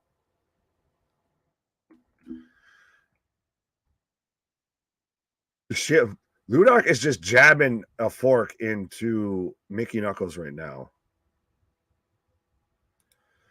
Alex, welcome back. What happened so far? Homie, we're 5.5 hours. Oh, and we just had a hatchet used on Ceejay, or no, Ludark. We just had a hatchet used involved in a match, folks. But yes, Alex, we're damn near approaching 5.5 hours. I can't exactly recover or repeat all of that right now, but absolutely, when we're done here, you can go back and rewind, rewatch, recap, all of that. Oh, Knuckles with a big dive to the outside. Came up a hair short, it looked like. But now she's just walking around high-fiving all of the fans. Triple H bring War Games to the main roster. That match, awesome on main roster. I've heard rumors and speculation that we might be getting War Games at Survivor Series. I know we talked about AW or mentioned a little bit when everything seemed to kind of freeze. Tonight's the issue, or tonight's the night of technical glitches, and Mickey Knuckles doing a little bit of strange or doing something strange for a little piece of change, because she just had a fan slip her what looked like a $20 bill in her breasticles, and another fan as well slipping her what looked like a single dollar bill. Oh, she's about to staple that to her. She stapled that to Ludark. They're literally giving her money to staple to people. In the words of Jim Ross, good God Almighty. And Sage is busted open as well. Now she's got the staple gun. Damien says Mickey Knuckles for the win. I don't know. Right now, they're literally posing her for fans to take pictures as they staple gun Mickey Knuckles' forehead. Like I said, folks, we're going crazy tonight on a Saturday night. Back-to-back hardcore shows, GCW Homecoming, followed by now XPW Night of Reckoning. We're still rolling right along. Breaking daylight into Sunday morning, 5.5 hours, and still got 2 matches to go, folks. We are the Madmen of Wrestling. Myself, KJ, Ceejay, so absolutely like, share, and subscribe. Nobody else is bringing you this much wrestling content, and especially this much live, fresh for your ears wrestling content. And right now we are brawling out into the crowd. Very much looks like Ludark and Sage are working together almost like a team against Mickey Knuckles. Oh, not Alexander. No. Oh, Alexander. Sorry, I forgot you're picky about it being Alexander. Well, I'm Nicholas instead of Nick. But XPW so far, Taya Valkyrie retained, and Sage Shin is climbing the scaffolding, the light fixtures around, folks. Juventud Guerrera beat TJP. Taya Valkyrie beat Judy. I can't remember the last name right now. Yeah, homie. It's getting late in the evening. I'm watching right now. I'm watching Sage just dive off of the scaffolding onto both women, and this is just insane. The blood mixed with her makeup is insane looking. But yeah, homie, you're gonna have to go back and rewatch. I can't exactly try and remember everything right now while I'm watching this craziness, this awesomeness. These 3 women just go hell for leather on each other. And Ludark just eats a chair to the face. But yeah, folks, I know one person so far, Damien there's given his prediction. Who do y'all got for this match? I see there's at least 16 or so of you floating around here right now, still hanging out with us, still rocking out. Just Mickey Knuckles just with the headbutts, the end all headbutts. And Sage just slumped out like she had too much to drink in the front row of seats. And there's a whole section of fans that have had to clear out just because of these women. But let me know who you guys are having for this, who you guys are taking for this match. Let me know what you guys are excited for. We do still have that. We're getting this chaos right now happening, and we've still got a King of the Deathmatch match about to happen. And then we've still got the XPW World Championship match happening, where we've got my boy, my pick. I know KJ keeps forgetting him. Masada, the hardcore, the death match, the indie wrestling, what should be Hall of Famer, the icon. I think he takes the World Championship. But let me know, folks. Murdoch with a kick to the crotch. Oh, she just speared Knuckles into the chairs. And she's just headbutting her. God damn. This is, like I said, 3 women just absolutely going insane right now. Mickie Knuckles, even though I'm not able to watch what is XPW on. XPW is on Fight right now. If you want to try and go a backdoor route or anything like that, you do you, boo-boo. But if anything, you can absolutely just stay tuned in right here. I will give you, and I'm sure KJ, when he gets back, once he figures out any sort of technical difficulties he might be having going on, I will bring you the latest and greatest and everything that is going on right now in XPW as we're rolling right along. And again, light tubes getting broken. Right now it is Murdoch and Sage just going back and forth at each other. They have kendo sticks wrapped in light tubes. Wow. Damien says, I would love to see Bray Wyatt versus Cross. That match would be exciting. Oh, absolutely. I almost wouldn't be surprised if we don't somehow maybe see them team up. But yeah, absolutely. And a headbutt through light tubes onto Sage from Mickie. But yeah, absolutely. And a fork to the face. Sorry, folks. I'm trying to get through these answers, but there's just so much happening. But yeah, that would be a hell of I think, honestly, any match with those two guys, whether they're facing somebody else or facing each other, would be a hell of a match. And folks, speaking of a hell of a match, this has been a hell of a match. We now have a barbed wire 2x4 coming out, it looks like. Just wow. Oh, what in the world? That's they're okay. Yeah, I'm not gonna try and describe that. But Sage just instantly turns on Murdoch and is jabbing her with a shard of light bulb. Yes, folks, that is what's happening right now. We have a wiffle ball bat with what looks like cheese graters attached to it, and we're having people stabbed in the forehead with shards of light bulbs. Like I said, this type of wrestling isn't exactly for everybody, but it does scratch that itch that you got going on in the back of your brain. That's the reason horror movies exist. That's the reason heavy metal exists. It's very much of that ilk. And even then, still, like we saw with GCW with Cologne versus God damn, I'm gonna blank on this woman's name. But Yamashita, Cologne versus Yamashita. That match, even though it still was a death match and everything like that, that match was an amazing pro wrestling match. It told a great story. Alexander, that's just KJ saying drink, because we were kind of having a running joke going on a little bit with the way tonight's going of taking a drink of whatever you got going on to make you feel right on a Saturday night. Every time that they're breaking light tubes on screen, just because at this point it's a dime a dozen.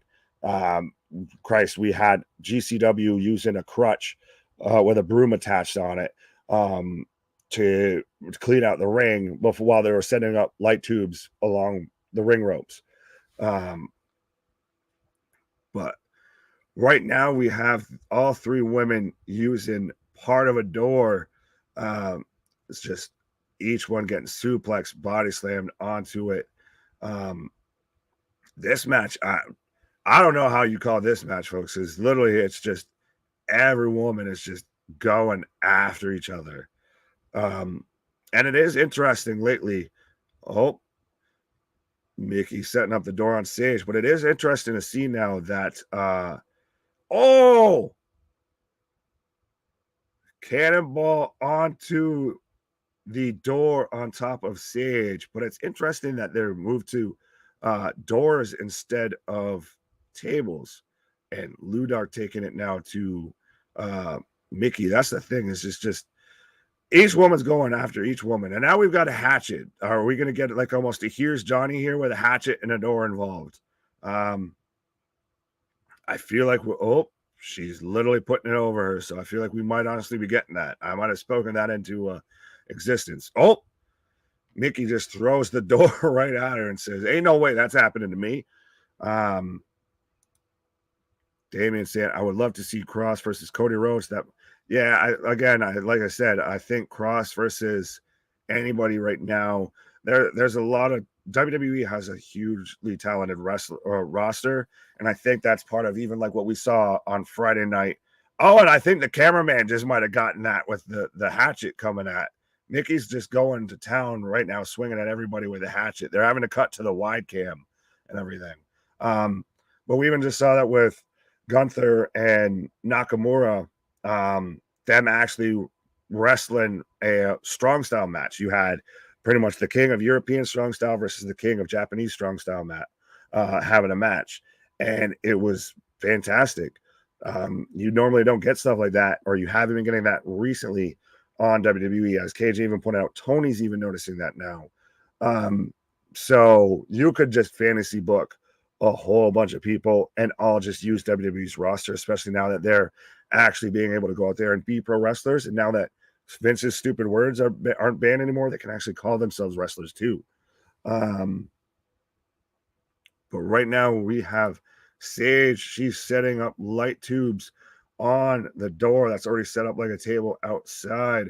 So again, I think the rules of wrestling, I know I've said it a couple times tonight, but we've had everybody's, playing Fortnite with how they're having to build up structures and everything, it seems like, tonight in the ring. And goddamn, Mickey Knuckles just slammed Ludark's face into light bulbs for a 2 count. But yeah, he who builds the structure in wrestling must go through it, I feel like, is what's going to happen here. But this match has just been insane. It's been chaos, but it's been fantastic chaos. Bray versus Seth, not in the cell this time, in an Extreme Rules match would be exciting. I think it's I could see that. Oh, see, as I said, folks, Sage goes through the structure that she had built as Ludark gets thrown into her, knocking her off the ring apron. Mickie Knuckles right now in control of this match. She's looking like she might go for a dive on the outside. Oh, she's grabbing the table with barbed wire, but Seth versus Bray would be interesting. I just still feel like you stay away from that, because it's still, anytime you hear that, you instantly go to, damn. And Mickie just using light tubes like kendo sticks. But Bray versus Seth still leaves a bad taste in people's mouth, I feel like, because of everything that was going on, or the DQ in a Hell in a Cell match. Just no, why did that happen? Even X-Pac on their own watch party sat there and pointed out that shouldn't happen. Alexander, what do you mean GCW still on after hours? I haven't seen anything. Last I knew that they had gone off the air with Nick Gage challenging Moxley and it being accepted for a match at the next GCW pay-per-view for the GCW title, but with Nick Gage's career on the line. And damn, pump handle slam from Knuckles to Ludark through just a stash of light tubes, and Sage just comes in like a damn wrecking ball, batter up with light tubes to the back of Knuckles' head. this match I don't know how this match ends, folks. This has just been chaos after chaos after chaos. 1, 2 count, and Knuckles still cooks out. Like I said, folks, I don't know how we're going to end this match because it's just all over the place, and every woman's just giving it hell for leather. Anyone could win this match, to be honest. We've got the table of barbed wire coming into use right now. Damien says, I want to see Gunther versus Sheamus. That match would be awesome. Yeah, that might be a match we might get, honestly, at Clash. I wouldn't be surprised if we maybe get that. I feel like they've got to get both those guys on the card at Clash. I feel like it's going to obviously be it's going to very obviously be a European centric match card. But yeah, if that's the way they fit them both on there, I'm absolutely here for it. Mickie Knuckles throwing Murdoch around, and she's just all cut up on her back. Oh, Sage getting tossed into Murdoch. Looks like we're going to get that double, big Rikishi booty smash.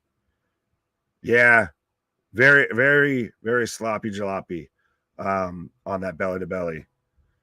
But now, and she's even got the light tubes set up in the corner in front of both these women. And the Knuckles Express runs into both women and the column of light tubes. Holy shit, folks. Both women right now are just demolished. Knuckles might be the one taking this. She's been just impressive as hell. She's probably the one that I knew the least about going into this match, but she's kind of been the most impressive so far, to be honest. And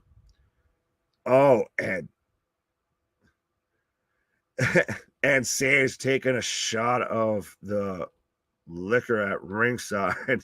I would need that after going through this type of stuff right now, to be honest. Speaking of which, if you've been following along, folks, take a little drink, as I have to as well, because I'm talking quite a bit. I'm a little parched. But we now have Sage setting up the barbed wire table on a chair outside, or the barbed wire plywood, I should say. Still can't afford tables, unfortunately, it seems. And this structure of light tubes is getting thrown in too, as Knuckles and Murdoch just back and forth headbutt, another pump handle slam onto that structure, that taped together structure of light tubes. 2 count, and again, the trick or treat bucket breaks up the pinfall count as Sage just throws it right into Mickey's face. So, folks, let me know what you guys are thinking about this. We are the Wrasslin for Life Network. If you are just tuning in, we are here 7 days a week. We cover everything, anything going on in professional wrestling, WWE, AEW, NWA, Impact, even tonight, GCW, XPW.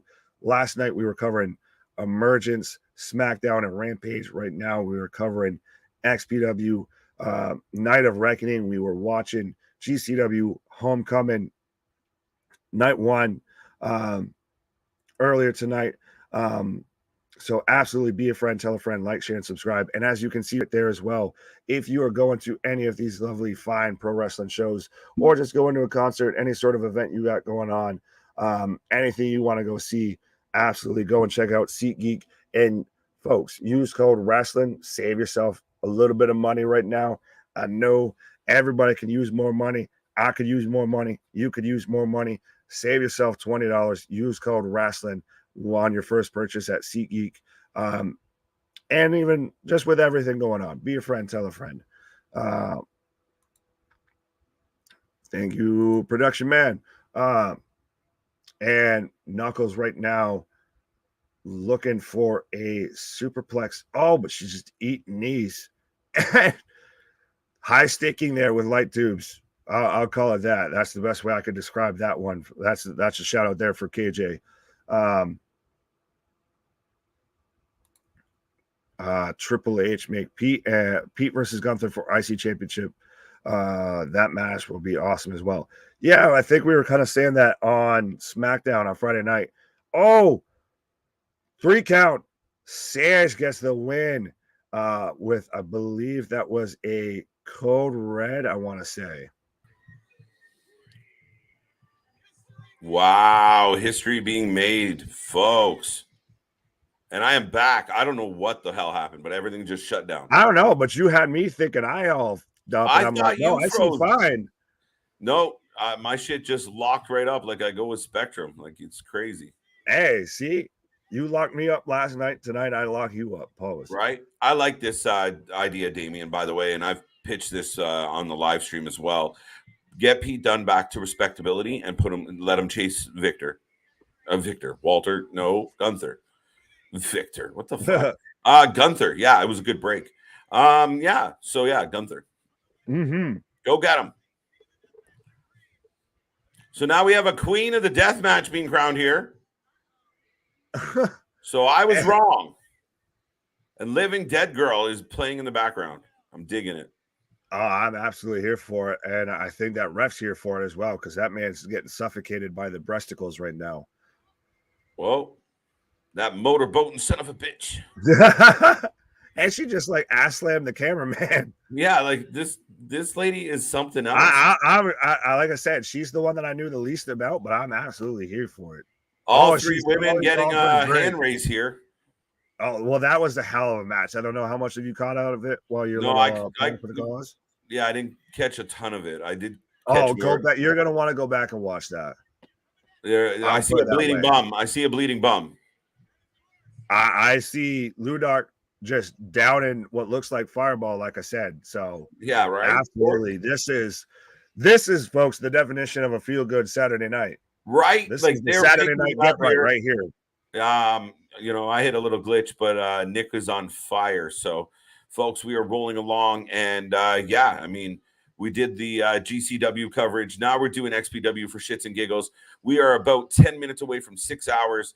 We got a few more subscribers, which makes me smile, and we are rolling. We're heading towards 600 folks. So help the drive for 6. And we are continuing here. So these ladies are still in the ring. And one thing I find about XPW is they are guilty of dragging some shit out. Oh, a little bit. But I mean, after that, honestly, and I feel like I said, if you went back and watched this, absolutely. And I'm here for this. Like the Hoovy stuff, miss me with that. The intermission for 15 minutes, miss me with that. After the Hoovy stuff was bullshit. Oh, yeah. That was a 15. You're taking a page out of WWE's book of having a promo followed by a video package, followed by a commercial. Just no. But this absolutely.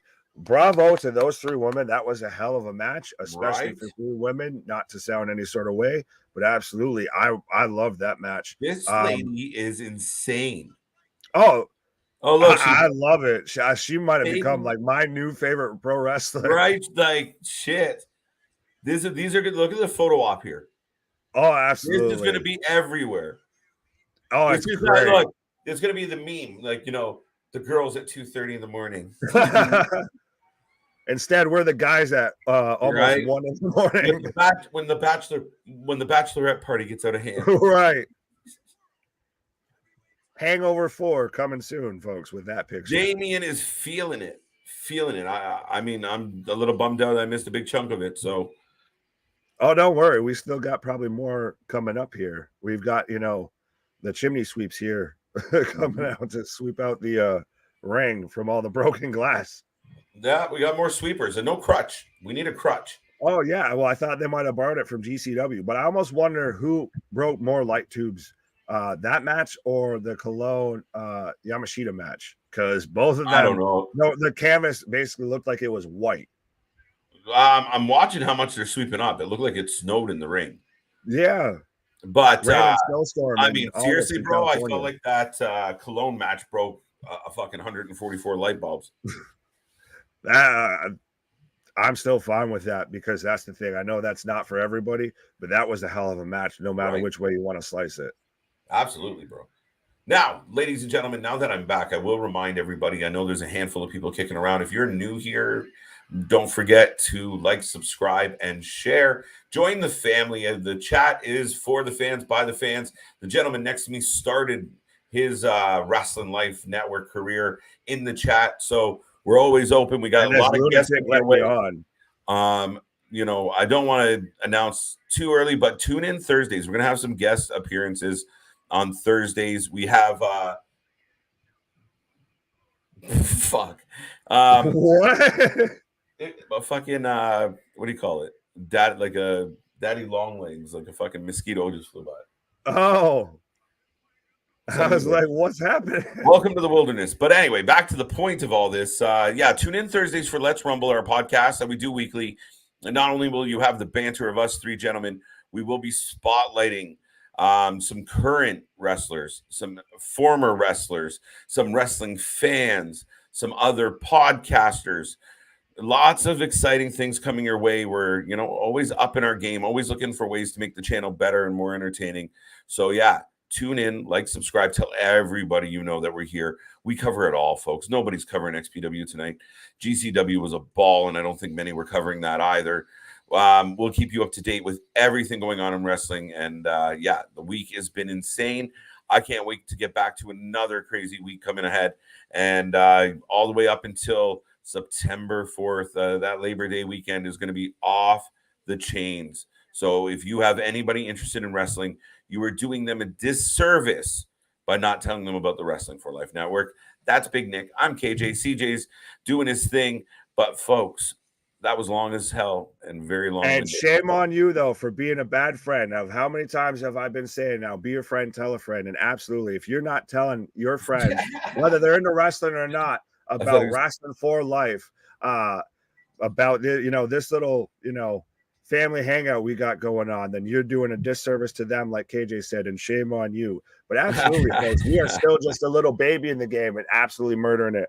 Already passing 500 subscribers, giving away free t-shirts, damn near knocking already on the door of 600, just barely, not even reaching a half year mark with us being on a channel and everything as existing. But absolutely, I love every minute of this.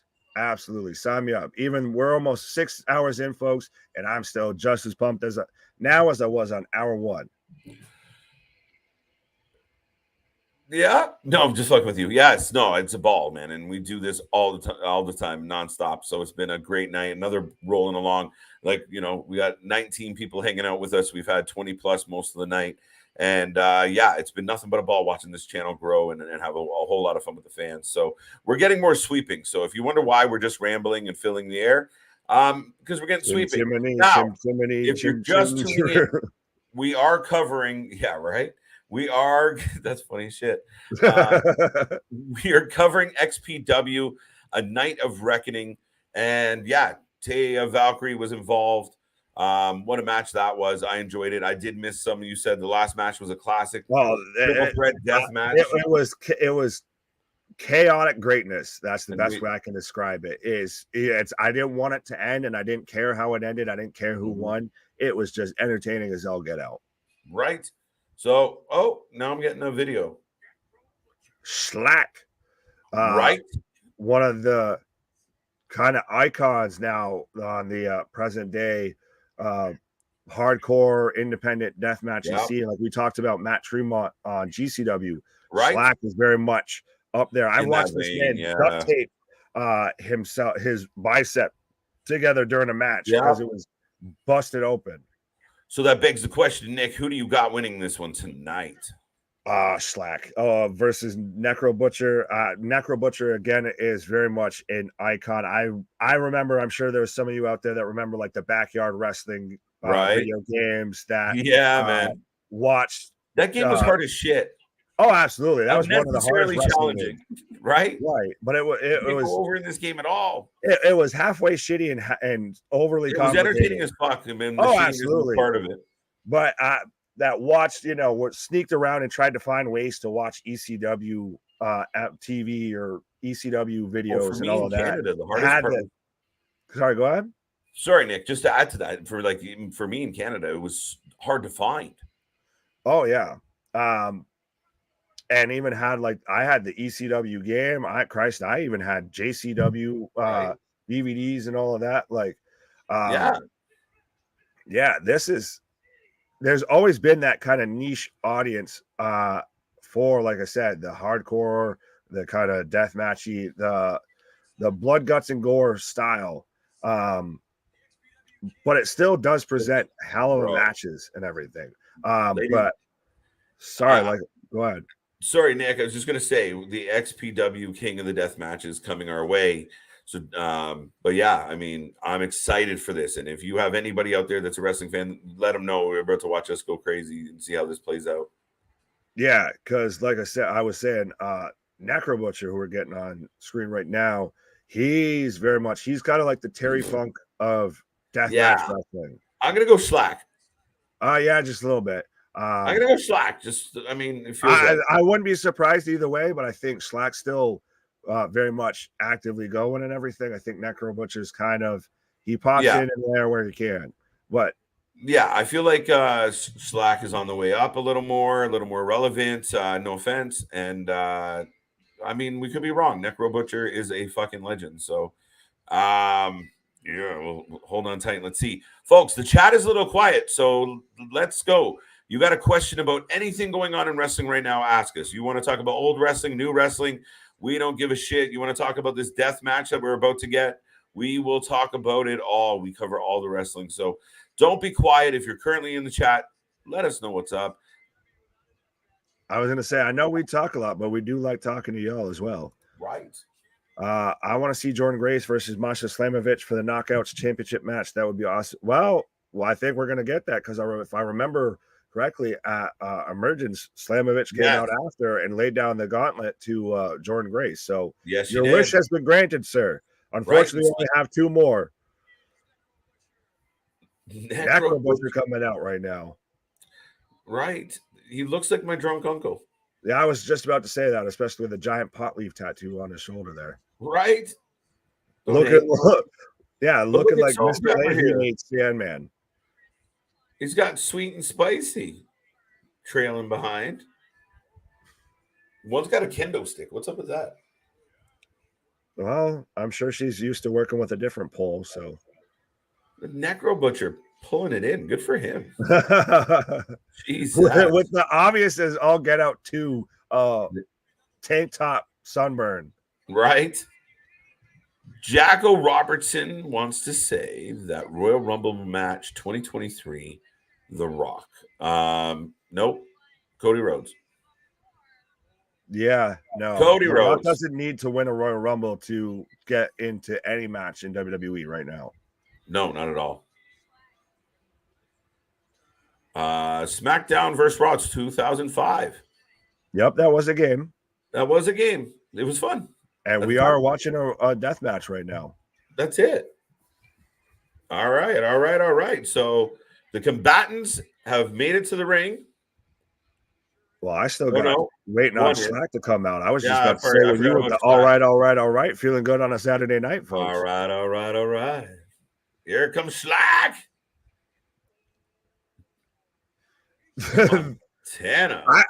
Tell me though, if you saw that man approaching you in a dark alleyway, you would not be terrified. Fuck that, right? The guy looks like he fucks shit up. You're right. I'm gonna just does. It's crazy, way, sir. No, he looks all a bit as mean as you would imagine he would. He's a jacked up dude. He looks like that hyper guy that like accidentally knocks people over as he runs in the room. Like, what's up, man? Just like, he just doesn't know his own strength. So, well, yeah. And if there's someone who looks like they would be a king of a death match title holder, right, it is a guy like Slack. And he looks absolutely jazzed. This is going to be intense, folks. For anyone who's kind of knows the death match pro wrestling scene, this is kind of Clash of the Titans right now. And when they go to the wide shot, Necro Butcher like towers over Slack. He really is tall. Holy shit. Yeah. Uncle Necro got a good few inches on Yeah, but Mr. he already Slack. looks like he might be a little busted open. Like he might have pulled a Goldberg and already busted his forearm. Right? Start early. Get it going. Let's go. All right, folks. If you're just tuning in, we are watching XPW. We're in the main event. Necro Butcher and Schlack for the King of the Deathmatch Championship. Dun, dun, dun. Who are you taking, folks? Yeah. The ref just gets pushed aside as these men are still just eyeing each other down. Yeah, just boing. Oh, we're starting off with fists. Oh! Just a good old-fashioned Donnybrook, ladies and gentlemen. Just swinging. Oh! Oh, I think he legitimately might have clipped Necro Butcher there. Necro Butcher down to a knee after taking a hook to the chin. That one landed clean. Clean. Now we got a bit of clutching and grabbing on the ropes. I like how we're doing with this. I feel like I'm watching UFC right now. A little. Looks like, one of those shitty, like, Here Comes the Boom when he starts off. He's fighting all the fucking shitty venues. Right.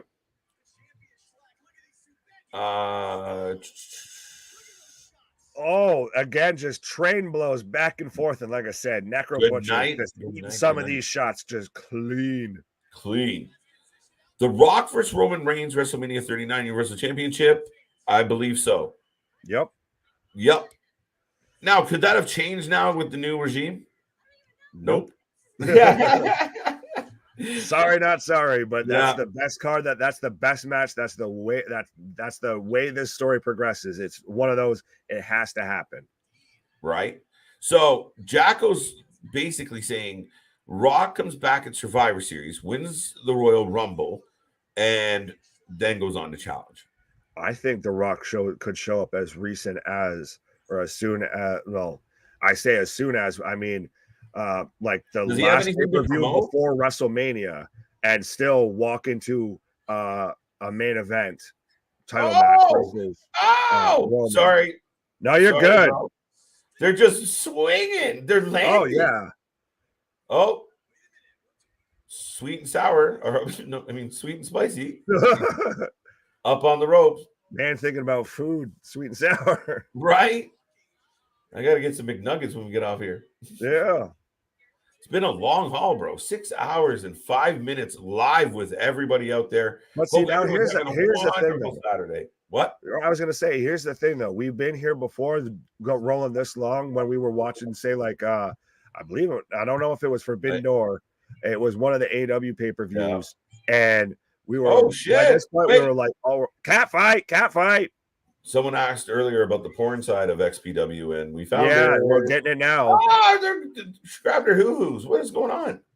And now they're just I'm surprised one of them hasn't slipped out because I feel like this woman, no offense to her, is about more plastic than she is person. Wow. Shots fired. Calling a spade. We're calling a balloon a balloon. Oh, booty smack. Oh, wait, we're back up. Everywhere. Oh, we got a kendo stick. What is happening? This is broken right down, and they just awkwardly stopped fighting to continue fighting. Big slap. Right. Well, why aren't the two men who are supposed to be fighting? Dude. Yo. Folks.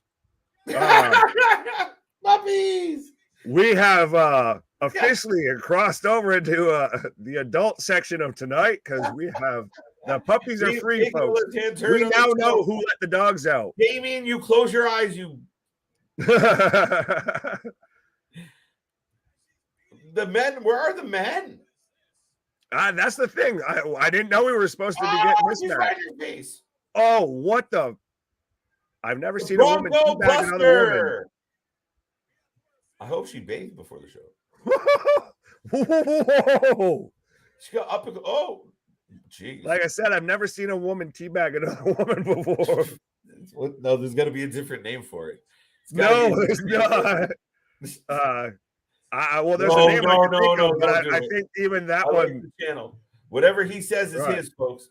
Right. Yeah. I thought of two things right away, and I don't think I should. Exactly. Don't push me. I'm close to the edge. Even the ref. Oh, I feel like the ref in the crowd might have ate some of that light tube. I think We're Yeah. going right into the crowd, folks. Now, Necro Butcher and Necro Slack Butcher are back definitely fighting. looks drunk. And I feel like, though, I won't lie, I don't want to sound rude, but after about the first 5 rows of seats, ain't nobody there. No, it's a lot. It seems pretty loud though for the amount of people, but yeah, no, there's definitely a lot of emptiness. Oh, throwing chairs. This is chaotic, folks. Well, I think that's the new trend right now in professional wrestling is to try and play, horseshoes with a steel chair to someone's cranium. What's your favorite old SmackDown episode? Jeez, Damien. On the episode is what? That's going through the archives there. I mean, yeah, shit. We'll have to think about that one. That one's a tough one. Yeah, that's a little hard 6 hours deep into a stream watching a death match. Yeah, no, yeah. Ask me on a Saturday night. Right. My socials and everything and our socials are not quite sorry, go ahead. I was just gonna say my socials floating around here somewhere. Find me, ask me that, tomorrow when I've got, a little bit of rest and everything in me. And Necro Butcher just grabbing at the eyes of Slack. Well, that's the thing is these guys are fighting like how you would actually fight if you were trying to whoop someone's ass. I'm gonna grab at someone's eye. I'm gonna kick you in the dick. All that. Did KO debut on a SmackDown? Yes. I think he did. Yes, he did because he came out as NXT champ and was talking to Cena. Right. Don't ask me how I remember that or why. Just moving forward. I know too much. Wow. Uncle Necro is bleeding like a sieve. And the challenger is just booting this man. This is, they ain't playing. Whew. Yeah. Slack just got his ass kicked all the way around ringside, just back to the ring. Necro just, he looks like bloody Jake Roberts. Really poor chair shots. Really poor shot. Well, we saw that man eat a couple straight crosses clean to start this match, so he might be on wobbly legs. Was Rock for Stone Cold match good, better, or second wrestling WrestleMania? Oh. I'm not the only one feeling good on a Saturday night. Yeah. Cheers. I believe the second one technically, which was WrestleMania 17. That's on a Mount Rushmore of professional wrestling matches. Yeah. Event. I'm with you on that one. Hard to top that. Yeah. And by the way, we're getting chairs set up now by Uncle Necro. And look at this man with the chair, Nick. Oh, yeah. I'm surprised that Necro's just taking it to Slack. We both kind of said towards the beginning that we thought Slack just kind of had this in the bag. But I'm sure, but it's making me feel like it's still Slack for the win. Oh, you gotta give him a little. Oh, that's a broken vertebrae or two potentially. A backdrop on the top of 2 chairs put together. The chairs don't buckle, folks. They stay solid as he gets his back dropped right on his spine across 2 chairs. Boom. And Slack is busted open right along with Necro right now. Uh-huh. He's choking him. Front face lock. Holy shit. And Slack's just hitting him with the chair like, please get off me, sir. And a chair shot for his effort. Wow. And you can see the blood stain onto the chair from Necro's forehead. Yeah, they are. Jesus. And I even see a fan holding up the wiffle ball bat with like graders stuck onto it. Like, here, use this. And wow. Slack is in control. He just hammered that man with a chair. Fans are literally tossing right now Slack chairs to use. Right. We're getting the ECW. The ECW, just everybody's throwing their chair in the ring. The stolen gimmick. Another Oh, another directly to the head chair shot. stop. He's already dead. Just good God. Uncle is toast and more cheer. Look, here we go. We're Yeah, getting see, we spoke it again into existence. We're getting we did. Wow. Wow. And you know what's odd? You compared him to Terry Funk, and the announcer just did the same. See? Now we get the Terry Funk moment. We put it out there. Folks. It's crazy juju. We are literally the hottest channel because we're so far ahead of the game. The game's copying us as we're watching it live, folks. Right. Predicting things almost on a nightly basis, breaking news. But yeah, so Uncle Necro, as you've called him, Necro Butcher, has just gotten buried with, I think, every other buried. And every fan that's left in the arena here's chair has just gotten thrown into the ring to the point that a couple fans were even throwing in. Now standing room only, folks. Whew. How do we come back from this, though, now? How does the match continue? Well, I think we're going to get like the Undertaker hand out of the chair thing. Yeah, they're just, I will live. Oh, wait, Slack walking on the chairs. I imagine a couple of them had to clip them, no?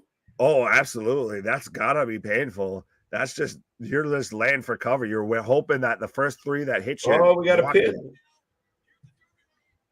One. For sure. Two. He kicked out way early on that. Kicked out way early. Uncle Necro still got some. He lives. He has risen from his tomb of steel chairs. I don't know how this man is going to be upright, but it's going to happen. The best part is Necro was all over this match, and we were like, "Holy shit, Necro's really digging in here." And it's been like really like that's right on the back of his skull. He's instantly grabbing the back of his head. Wow, Necro big powerbomb. He really struggled getting that man vertical, like back up. Wow. And just look at Slack's face. He's smiling and everything with just blood running down. You remember the garbage? That's an image. Yes. Did you ever? That was a thing, right? The garbage Pail Kids. Yeah, that's what he reminds me of. Little bit, yeah. I was going to mention the, the chat remember the Garbage Pail Kids? Am I dating myself with that one? No, you're of a certain vintage, sir. That's what I really am. A special vintage. Whoa. Okay. Pause. Swing that t-shirt. We need a pause t-shirt. We got too many damn sticks and gimmicks and we got more comics, folks. We're getting loopy on a Saturday night. Wait, was that the 3? No. Necro celebrated, but it was not. The ref just finished the bottle of booze that was left at ringside from the match before. That's awesome. Hilarious. Oh, did someone leave this here? You're right. I don't know if anybody caught that, but I sure as hell did. That man is hilarious. That last little bit. That is fucking hilarious. Well, welcome to XPW, where we truly don't know what the hell's going to happen. Right. Welcome to XPW. You thought GCW was nuts? You don't know nuts. You don't know nuts. Do you want to see Jungle Boy versus Christian Cage at All Out? Yeah, man. I'll take it. It's got to come to we got to get to the point, and I feel like part of the point is that it doesn't make sense that, like, remember when I complained about Nikki Ash going to a heel but still being almost a superhero, which makes no fucking sense? Yes. Superplex out of the chairs. That's what I feel like with, Luchasaurus goes back to Jungle Boy. It was all a ruse because it's his best friend. And he still got the Kane entrance and the Kane look. Like, wait a minute. He's something new now, isn't he? No, ignore it. No, we go back. So when he turns, we're all like, okay, that's just lazy. Yeah. They killed Lucha Kane. But I want to see that match. How do you feel about it? Yeah, I think that's a natural thing that's going to happen. Right now, we've got the ref doing a 10 count. Both men might not be able to answer this. I'm going to be surprised if this goes to a double KO.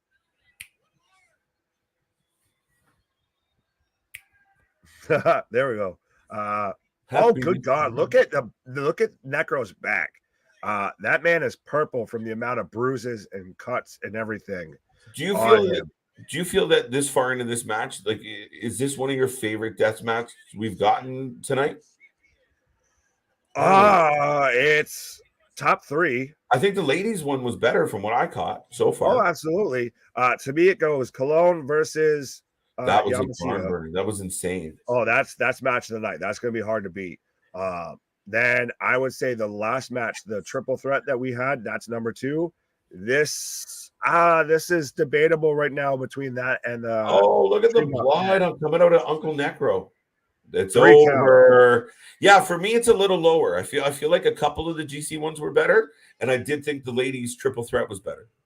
I kind of get the nostalgia with this, though, with it being Necro Butcher, with them getting the burial with the chairs spot. I'd say like this is match number 3 of the night for me. Wow. Yeah, I mean, it's really funny that the comparable that you bring up of Terry Funk, and next thing he's getting the Terry Funk moment. See, I'm Mystic Mack. I speak things into existence, folks. Right. Hilarious. Boss Monster, welcome back. And I love this one. You guys are still here. You guys are road warriors. Sub for life.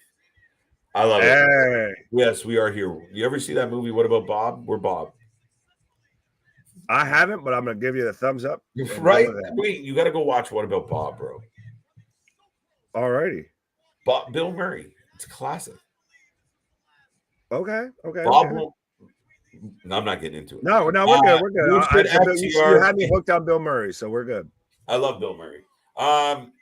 Who should FTR face next, KJ? The Young Bucks. Improve the point that we're waiting for. Do you need to go again? And I'll just take a little pause. No, listen, we're 6 hours and 20 minutes in. I don't have the energy to cut another Bucks. Listen, every time I go on a rant for fucking about the Young Bucks, we lose a subscriber. Well, that's just because some people are a little sensitive, can't handle the heat. But yeah, no, if we're not going Young Bucks, just because. No, I was being facetious. I know. I was gonna just honestly try and give an alternative, just because they're not gonna play ball. They're the Hulk Hogan of tag team wrestling. I've said it before. Prove me wrong, Young Bucks. Especially when you're sitting there saying you're the reason people have food on their table. By the way, Uncle Necro is having a hard time finding his life. Oh, I would be too. That man's head looks like it is split open. But yeah, if you're gonna go out there and blast stuff like that of I'm the reason you have food on your table, I'm the reason wrestling's on Wednesday nights. I'm lucky someone in that locker room hasn't broken one of their fucking jaws saying something like that. But anyways,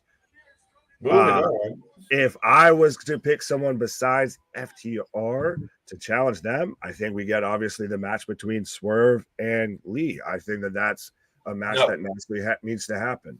Well, it's funny because I kind of complain about some of the slow playing if you're not slow playing properly or you're over slow playing. But for me, I think you let Swerve and Lee hold on to maybe All Out. But I mean, it is kind of a short title reign. But that would be a hell of a match if it was on the card for All Out, is Swerve Lee against FTR. But FTR seems preoccupied right now. Yeah, a little bit. And Uncle Necro is having to get helped out to the ring. Ring, folks. Whoa, Chris, nice. Good choice. I hope you had a good night. We had a little bit of stripping going on in the main event of the show tonight, so I feel even right now. But I hope you're having a good night. Thank you for joining us after your evening, and welcome. So we are winding down at the end of XPW. If you guys want to throw out a rating for tonight's show, we are still got the main event though. Oh shit! Yeah, we got one more. Shit, I thought we were free. It just keeps going. No, we've still got Brian Cage versus Willie Mack about the triple versus Masada. Literally, my brain was like, you know what? I've had enough. Is that your way of saying you want to tap out there, sir? No, boy. Yeah, I'm every night KJ White. We're just getting going. The Iron Man of YouTube's not tapping nothing. The Superman of streaming. What? I said the Superman of streaming. I like it. So Hulk smashed that button. I could rattle off 100 of them boys. Right. Ladies and gentlemen, let your friends know we're getting into the main event, triple threat. We have Brian Cage versus Masada versus Willie Mack. Masada. You know what? Yes, my pick. It's I'm funny. telling you, it's going to happen. The best shit about this is it's not like I don't know who Masada is. I feel like you do the way you keep forgetting. He's been around for a minute, and I cannot absorb his name tonight. It has not landed on my fucking noodle at all. I cannot recall it. Every time I'm like, who's the third guy in this? When you know the vitamins are hitting right. Right, but I never see him. I think that's part of it. Yes, yeah, the vitamins could definitely play. But I don't know the last time I saw him on something. Yeah, that's a bit of the problem. He is a bit of the he's a bitty. We were talking before. Yeah, he's a bitty. But we were talking before about the like the underground heroes, the underground icons, and everything. Masada is absolutely one of those. He's an underground Hall of Famer, in my opinion. That man is an icon when it comes to this type of wrestling. I think Boss Monster, on a side note, has a good point here. The John Cena comparable, I like it. It's like if John Cena, if the Young Bucks are treating the tag team division like Nexus, and they are the John Cena. Think about a little bit, yeah. Oh, absolutely. They got too much power and went straight to the damn head. Who should face Thunder Rosa for the AEW Championship next? KJ and Nick, I'll let you go first on this one, sir. Tony Storm. Ding. Survey says. Right. Good answer. Good answer. No, I need not say anything else about that. I wish we could be a little more long-winded on that one, but well, that's the thing is, I feel like Athena's already lined up with Jade, especially because Statlander's now out hurt. I think it's kind of going to end up being. Actually, no, I'll give a different one just so you can have Tony. Jamie Hayter. Thank you, Jamie Hayter. I think she's absolutely due to she's grown on me and kind of break out on her own. She's grown on me a lot, Mrs. Hayter. I think she's a very talented lady. I think in the beginning, and we've seen Thunder Rosa versus Hayter before, right? I believe once. So, I mean, I think we're watching her develop pretty quick, and I just felt like some of her early matches were quite clunky. Yeah, well, no, I've been on the Hayter bandwagon from the beginning. I know that sounds weird to say, the Hayter bandwagon. The Hayter bandwagon. Well, there you go. Absolutely, I've been a big fan of hers pretty much since she got into AEW, and she wants to be a part of BCC, so I could very much see her. Yeah. And I'm going to take a shout and say Marina Shafir being two female members of Blackpool Combat Club. Oh shit, you went that far. I don't know. Mm-hmm. I don't know what they're going to do. BCC's kind of got stale for me. Am I the Brian got hurt. Brian got hurt. Moxley's been doing Moxley. I don't know. Maybe Cesaro with a Ring of Honor. Belts. Maybe I'm being too critical because they all Cesaro and Yuta and Regal have been carrying that flag for a little bit here. I'll give you that. A little bit. I don't know why. But it's just been all over the place. Maybe I'm just tired of it because they've been locked up with Jericho for so long, right? Yeah, they're in the Jericho orbit, and I feel like it's like a black hole. Everything just gets diminished being around Jericho's bum ass. Crazy a little bit, right? Like do you not feel like it just goes on a little too long? Like I love the Blackpool Combat Club. I'm a big fan, but they're caught up in the storyline where you keep having these peaks. You're like, okay, we're done. Okay, we're done. And we're right. I can give you a shining example of that because it pisses me off. To quote Peter Griffin, it grinds my gears. The fact that Eddie Kingston was one of the hottest baby faces that company had, gift wrapped, signed, sealed, and delivered to Tony to be your Daniel Bryan. Excuse me.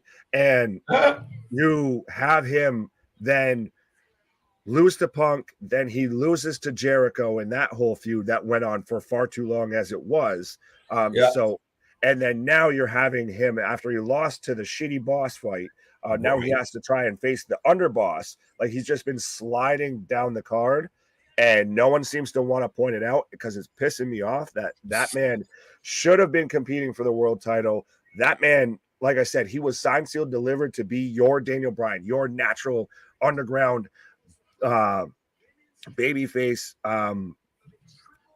underdog. Christ, I think I might have said that twice. But yeah, he was built to be your everybody gets behind your feel good story, and now you stuck him with Jericho, and it's like a fucking bad rash. You can't get rid of it.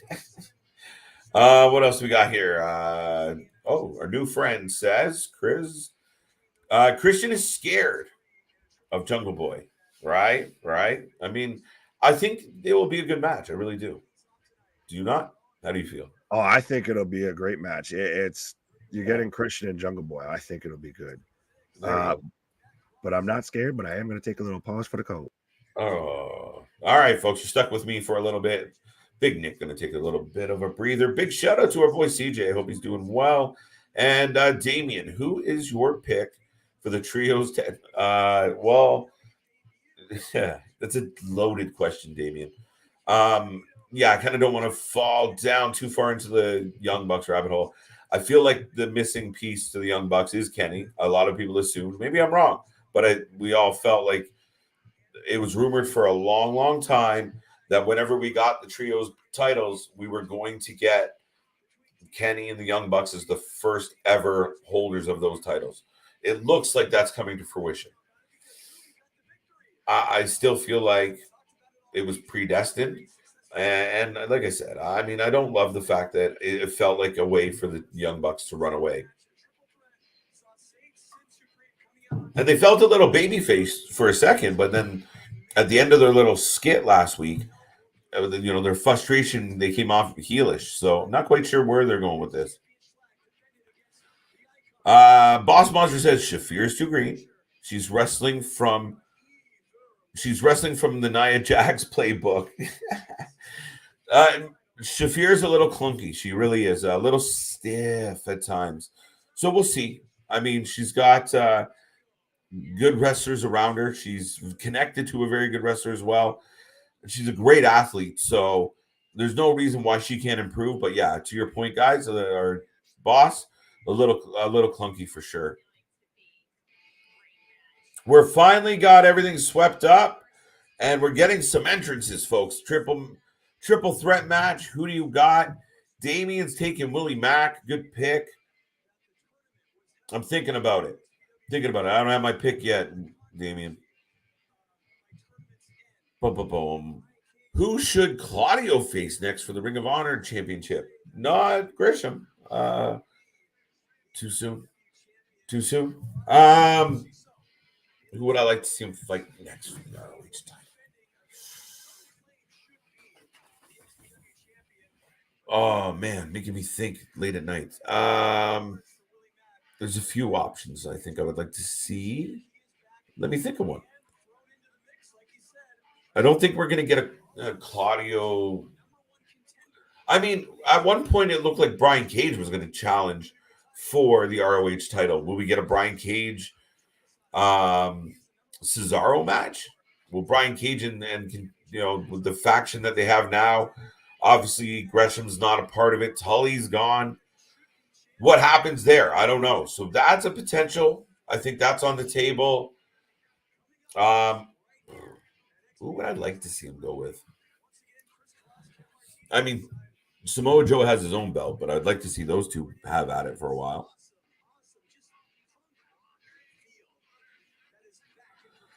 The first Euro champions will be Vince, Shane, and Hornswoggle.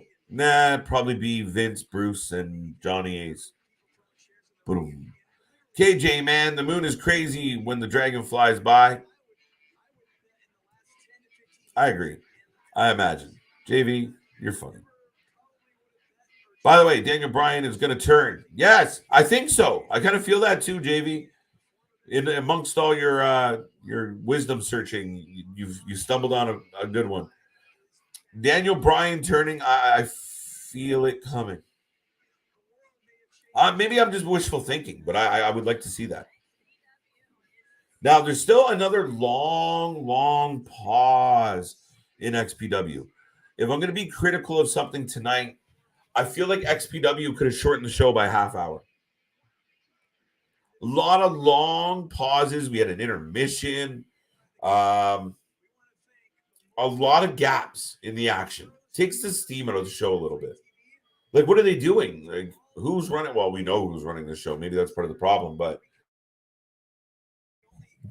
it's long. Like, we've been waiting how long now? About 10 minutes for the main event match to start.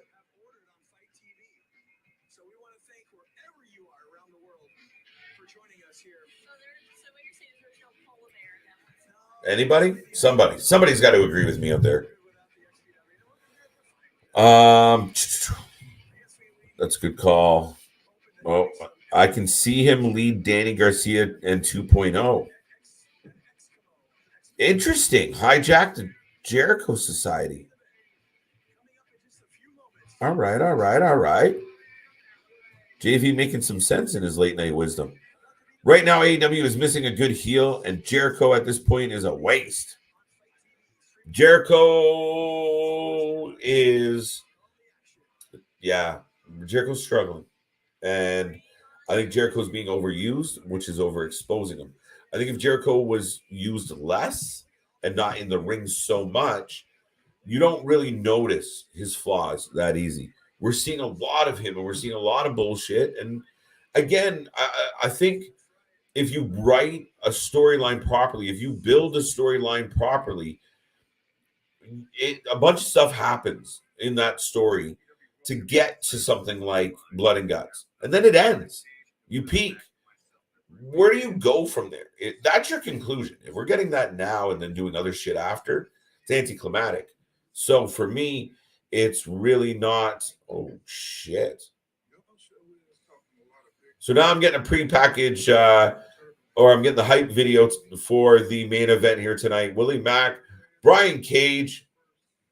I'm not saying the other guy. Tiki Masala. Masada. See, I got it. I found my metronome. WWE. Oh, sorry. We were worried GCW was going to overtime with Blake Christian promo, but XPW was almost an hour and a half show stretched into twice that time. Yeah, we watch all these streams, and then Nick, I mean, we kind of analyze as much as we can, and the amount of blank space, like it's almost like whoever's queuing the video doesn't know what to do, or it's like Rob's doing it all by himself, so he's got to like run to the other end of the control panel. I don't fucking know, but like they should have been sweeping the ring while this was going, period. But don't give me a timed 15-minute intermission, and then have 15-minute intermissions between a lot of your matches without a timer, which it doesn't make sense. But we're getting the main event, folks. And you know what? Some of the wrestling's been good. That's my complaint, is the wrestling hasn't sucked. It's been entertaining. So for me, I just wish they would tighten it up better.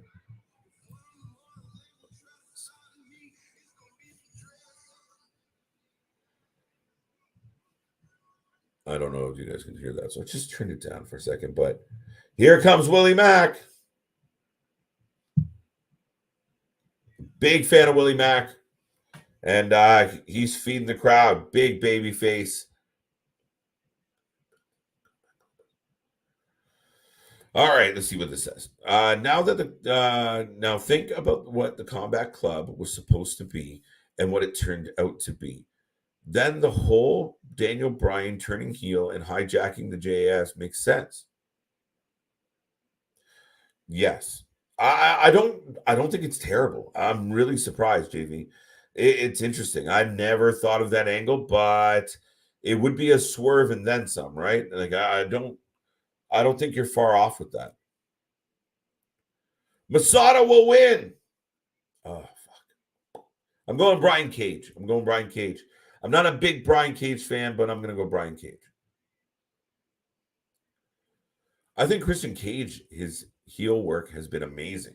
Damien, this guy comes to AEW, says he outworks everyone and doesn't work ever. So that was a little disappointing. It felt like he downplayed him a little bit. But Jungle Boy did need somebody to do talking for him. So did Luchasaurus, for that matter. So he played a role. It was really well. We were all anticipating the heel turn. When's it coming? When's it coming? When's it coming? We finally get it, and I didn't think for a second that it was going to be this successful and this strong. Like, especially in the absence of MJF. Imagine you watch a segment early in the show and it's Christian cutting that mean, dick-headed heel promo and just slamming it in there. And then 25, 30 minutes later, you get MJF coming out delivering fire. I like it. I mean, you got a lot of depth there. But Christian has brought a lot to the table. Him as a heel right now has been excellent. Some of his best work ever.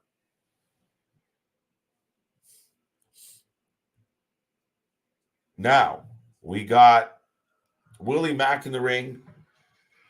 We got Masada in the ring. Masada and Brian Cage on the way to the ring. Masada's huge.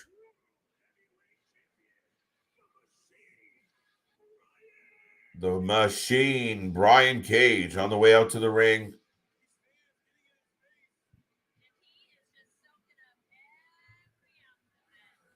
Wow. A new tunnel opened in the bathroom. A new tunnel opened in the bathroom. I got to try and make sure I read yours quick. I find you, KJ. See you Monday. JV, thank you for dropping some wisdom on us. I hope you're staying safe, having fun. I hope everyone out there is having a wonderful night. Remember, Wrasslin for life. We will see you on Monday, sir. Click that little bell. We could pop up tomorrow and surprise everybody. However, approaching 7 hours live tonight, we officially have been on live Saturday and Sunday. I think we've done our due diligence at this point. I think Nick just nodded in the studio. But yes, we'll see you Monday. Monday Night Raw has been a barn burner. I mean, a ton of people tuned in to see Monday Night Raw. We'll see our stream Monday Night Raw. So we're looking forward to a big Monday night. Again, it's been full of surprises. We've had a lot of reasons to anticipate the next show, which is crazy. It's been a long, long time. Son of a bitch. It's been a long, long time since we've had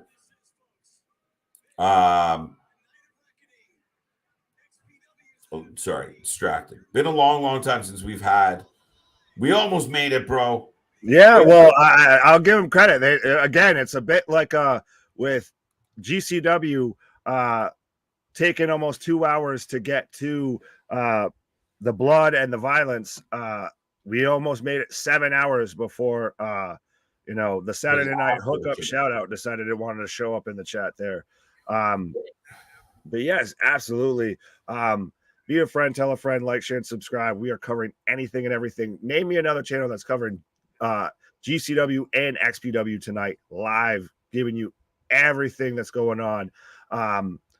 And like you said, we started off on Saturday at 7 o'clock. Christ, at this point, it feels like we almost be making it till 7 a.m. on Sunday morning. I never thought when we agreed to do this that it was going to work out this way. I honestly didn't anticipate XPW stretching it out this long. It's been a little rough. I mean, it's given us, some time to go out there, stretch our legs and everything, but it would have been nice to end the stream in the same day I started it. Right. Shit. Triple H made a huge statement by bringing back Hit Row last Friday. It was a big last Friday night. Oh shit. I'm gonna just say real quick, someone in the front row needs to bring back Willie's jaw because Brian Cage just super kicked the bejesus out of Willie Mack, and I think his front jaw is up in the balconies right now. Making me miss shit, you fucking asshole troll. Triple H made a not you, Jake. They're talking about the other not one. You, Jake, not you. The thing we had to censor that likes to show up. Oh, it's fucking annoying. Oh, always when you start going good. But Hit Row last Friday on SmackDown, a huge FU to Vince and Bruce. Yeah, I think Karrion Kross was too. I think Io Shirai and Dakota Kai were also FUs. Like, these are absolute, like, keep in mind, complete 180s, Nick. So if anybody was sending a message, oh yeah, Vince, you wanted to get rid of all my fucking roster, I'm gonna litter your shows with those people, and you have to sit at home and watch it. And they're going to has to be part of this. And we're going to have video packages for the mid-card belts. And I'm still saying, though, when Sasha and or Bray show up, that's going to be the ultimate kind of A, game changer when it comes to professional wrestling, I feel. And B, the FU to Vince in that whole situation, because it's been reported how Vince was not a fan of Bray. And I feel like Sasha never came back to WWE while Vince was still running it. Right. Well, I mean, again, there was high speculation about Sasha. Sorry, folks, just got to recoup myself after all this time. But yeah, there was a lot of speculation about Sasha going to, possibly going to AEW. I didn't know if that was going to be a thing, but there was speculation. And then Bray was rumored for AEW for a long time that he would never go back to the AEW because of the creative process. And, they did bury him. And we know what he was hoping for his career. And then all of a sudden this changes now. And you see the possibilities and you really wonder what's going to happen. Yeah, absolutely. Well, and 619 by Brian Cage onto Masada. It's crazy. Willie Mack's been a house of fire. That's the thing, is a little bit of man that size shouldn't do that. But there's just something for whatever reason with me that doesn't click with Brian Cage. Big headbutt. Big punch. Masada down in the corner now. All right, folks. If you haven't made a prediction yet, if you're watching our stream right now, you're crazy, but we love you. And two, hi. And Right. if you haven't let us know that you're watching. Yeah. Blow up this chat. Let's go. We ain't got much left here. We're at in the main event right now with a big spine buster from Brian Cage onto Masada. My pick ain't looking so hot right now. No, my pick looking pretty good. Oh yeah. Good start. Vince wanted to bury Gunther. Well, he did a little bit. Well, quite a little bit, actually. He got rid of Walter entirely. But we very much got that revival last night on SmackDown, to where in the main event we got 30 minutes of European strong style versus Japanese strong style, and it was a hell of a match. Oh shit. Big shots from Willie Mack. Right? Willie Mack back in the ring. Big boy. I could very much still see Willie Mack taking this. He is super talented. Him and honestly, who I'd like to see get more shine is Shane Taylor. Shane Taylor. I mean, I haven't seen him in a minute, but yeah, Shane Taylor and his faction were solid. Oh, yeah. Well, I mean, a good part of his factions right now in Tony's Ring of Honor. And like I said, he was great in Ring of Honor before, and Tony's got to fill out that depth on that show, on that roster. So that's a guy I would absolutely be calling. Yeah, I mean, yeah, you need depth for sure, but you do have a lot of talent kicking around. But yeah, Shane would be a good choice. Mm-hmm. Getting a replay. Oh, big European uppercut. Suplex. Masada has got Brian Cage in an armbar now. Armbar. Uh-oh. And Cage is just picking him. Oh, I thought he was going to pick him up and just like rampage power slam him. Stepped on his head instead. I can't wait for Monday Night Raw. It's going to be a great show. Yeah. When's the last time you heard anyone say that? Right. And it wasn't being satirical. Yeah, right. It's been a minute. And apparently you're tripping your boy up. Sorry about your damn luck. Right. It's a barbed wire kind of night there, JV. Right. We're damn near 7 hours in. I mean, I guess I can try and see if I can find something. No. Silly rabbit. Near fall for Masada. Boom. Brian Cage is outside the ring right now, I'm assuming. No, he's in the corner. He's in the corner. I found him. Boom. Oh, both men just meet in the middle. Meet in the middle, exactly. That's what she said. Pause. Yep. All right. Clothesline from Masada onto Willie Mack, and he just gets right back up. No, wow, sorry. and he turned Masada inside out with that clothesline. Jeez. Wow. These men are laying it in. Wow, bro. Dusted that man off hard. Oh, yeah. And all three men right now are just down inside the ring.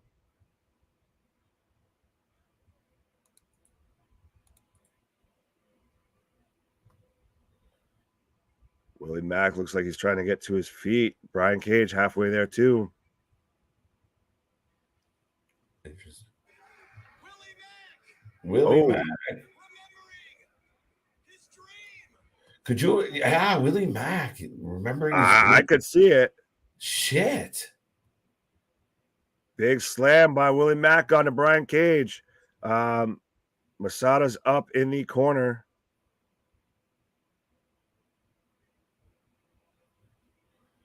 Mm-hmm. Dun, dun, dun.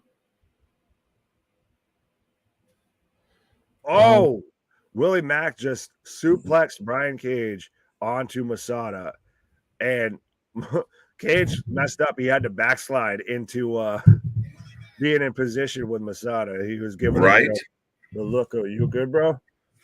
Yeah, man. No, I was saying what Brian Cage had to do in the ring. Completely zoned out, bro. You're good.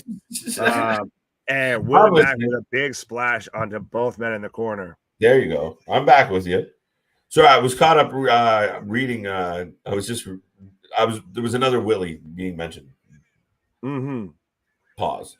Anyway, yeah, too many Willies. No, we don't need more Willies getting thrown around. Oh, this Willie's down. Laughing too. That Willie's flying over the top rope on the glass, men on the outside. Oh yeah, that's the thing is they didn't sweep up the glass and get rid of it. They just swept it to the outside. They just pushed it out of the ring. Safety first, folks. Just right now, all three men are on glass. Yeah, there we go. We got a little hardcore mixed in here. Yeah, I'm sure that was playing out well. All men are just like, fuck. They're not knives. It's barbed wire. Spinning around him. That's amazing. Dude, if you got 3D movement on, dude, that's the coolest shit ever. I hope everybody's seen 3D movement. Yeah, like I said, enjoy the Vision Quest there, JV. Can companies like XPW and GCW benefit from having a partnership with WWE, especially to have their own show? No. Well, they would benefit, absolutely. That's the problem. No. Again, we've used the comparable of you got some mom and pop shop that wants to partner with McDonald's. Of course you do, but what do they get out of it? Well, and even then, another prime example of that is Masada with a big chair shot to Willie Mack and a suplex. A prime example of that is ECW on Sci-Fi. WWE ECW was terrible. It started off with a zombie coming out and everything. So yeah, that's the thing is companies like that, companies like WWE don't get why people are intrigued by GCW and XPW. So when they try and work together, they try and make the other company. Shit! Brian Cage with a huge suplex on Masada from the apron, though. He literally from the apron into the ring. Some strength on this man. Wow. Well, the man is called the Swolverine for a reason. Yeah, I like that too. It's funny as hell. That's all. Yeah, that's too lopsided of a deal. I mean. And again, WWE isn't necessarily going to go after companies like GCW. As Cage was going for the power bomb, putting the cigar out on Masada. Max is not today, Satan. Yeah. Oh, goddamn! Pop up elbow. Wow. Willie. That was stiff. Do you know what would be awesome? An awesome surprise. James Storm returns to WWE and reunites with Bobby Roode and reform Beer Money. I've heard speculation. I've heard rumors. Heard that speculation, but I don't think James Storm's really up for that right now. I think he's recently on Impact. What's that? We've recently seen him kicking around Impact and making appearances in a couple places. Oh yeah, but I think like I said, I think he's more on the back nine when it comes. Oh, he's deep in the back nine, bro.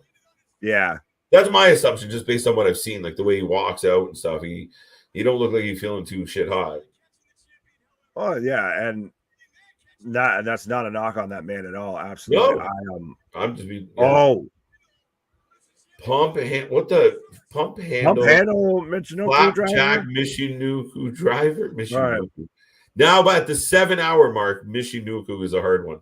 You said it so many times tonight. Michinoku. You nailed Masada after 7 hours, but Michinoku. I finally figured out who Masada was. Yeah, there you go. Right. Oh.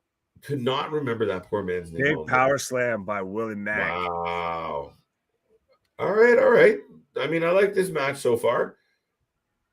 This has been good and not as hardcore as I thought it would be. If they could have cut out the Juventud shit and got rid of all these weird, unnecessary gaps, like, why are the wrestlers not ready to go right after? Why is it taking so long? Is it a case that Rob or whoever's in production are literally taking 10 minutes to queue up a fucking video? Why isn't that pre-done? Are you not ready to do that? So my big knock on this is I think they hurt the overall feel of the show by having a lot of lull in it. But the matches, there's been several good ones. Oh yeah, well, if you didn't have that lull, that I feel like this match card would kind of just snap around and just go. Oh, and we have skewers out right now, folks. As soon as I said this wasn't too hardcore, Masada's got a fistful of skewers, right? And Brian Cage by the scalp. Oh, and he blocks it. But yeah, if this match didn't have the intermission, didn't have the long drawn ass out Juventud stuff, it would just have a different flow entirely to it, and it would have just pushed through super fast. Right. All right, Willie getting up. Oh, chair to Masada. Chair. That almost sounded like Hakuna Matata. Chair to Masada. Chair to Masada. Tiki Masada. Folks, it's been a long Saturday night. Right, that's my metronome when it comes to Masada. I like tiki. Okay, Masada. It's Masada. What are your thoughts on the Dark Side of the Ring episode about Onita? It was insane, and I can't believe that happened in real life. A lot of Onita's story.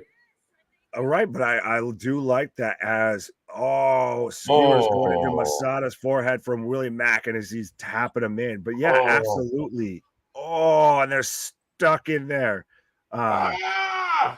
looking like a rooster with them stuck in there.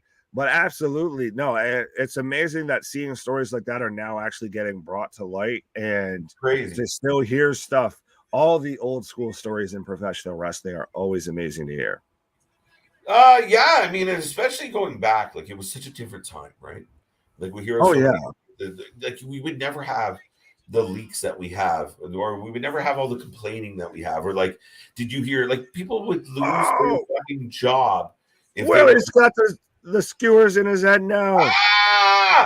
Oh, and he just ate a folded up chair on his head. I don't know if that went exactly as they were hoping. Yeah, but that was the thing. Only 1 point for Masada on the chair use. He did not get a ringer, so Masada's on the board, but not as high as we should just have a tally of. We should have a running tally, a weekly tally of chair shots.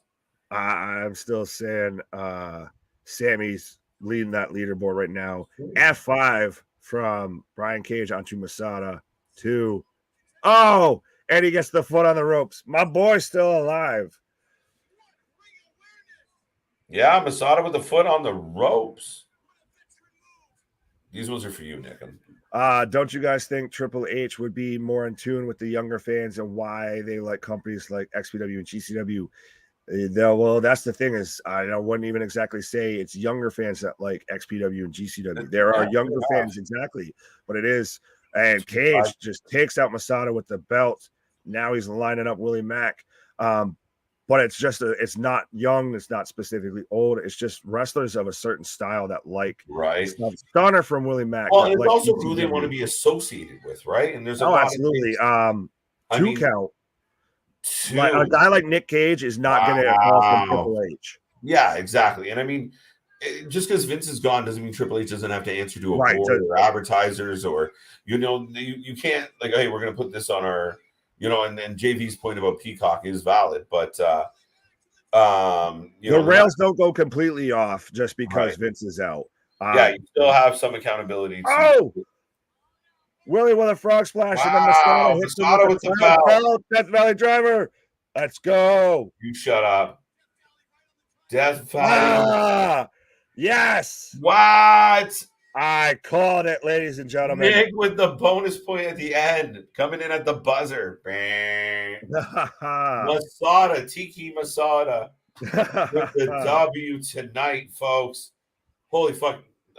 Wow. The good hardcore job. icon himself, Masada, sneaks it, steals it from Willie Mack. Willie Mack had that match 1-2 right, and he steals it with a belt shot on Willie Mack and a Death Valley Driver. Absolutely. Wow. The new XPW champion, Masada, with, I think, a slight bit of a surprise. Even though you called it, well, the champ lost his belt. There you go. And I don't even like. This is why I don't like Brian Cage. The one, like, fuck. I already didn't like the guy. I decided, you know what? He's going to retain his title tonight. I think he's on enough of a name value ride that he'll keep the belt. And fuck you, Brian Cage. I don't. Well, he is still signed with AEW. Might be doing more work with Ring of Honor. Because he's part of the embassy now. It's not Tully Enterprises because Tully's bye-bye. Yeah. And it looks like Gresham's bye-bye as well. Who's the manager? Is Nene? Nana? Prince Nana. Nana. That's right. Banana. You can't tell you're hungry at all. You got Tiki Marcella. You were talking about sweet and sour, and now you got bananas. Listen, we've been on this stream for officially officially 7 hours live tonight. Because we're psychotic. You bet your ass. One of us is. You're right here.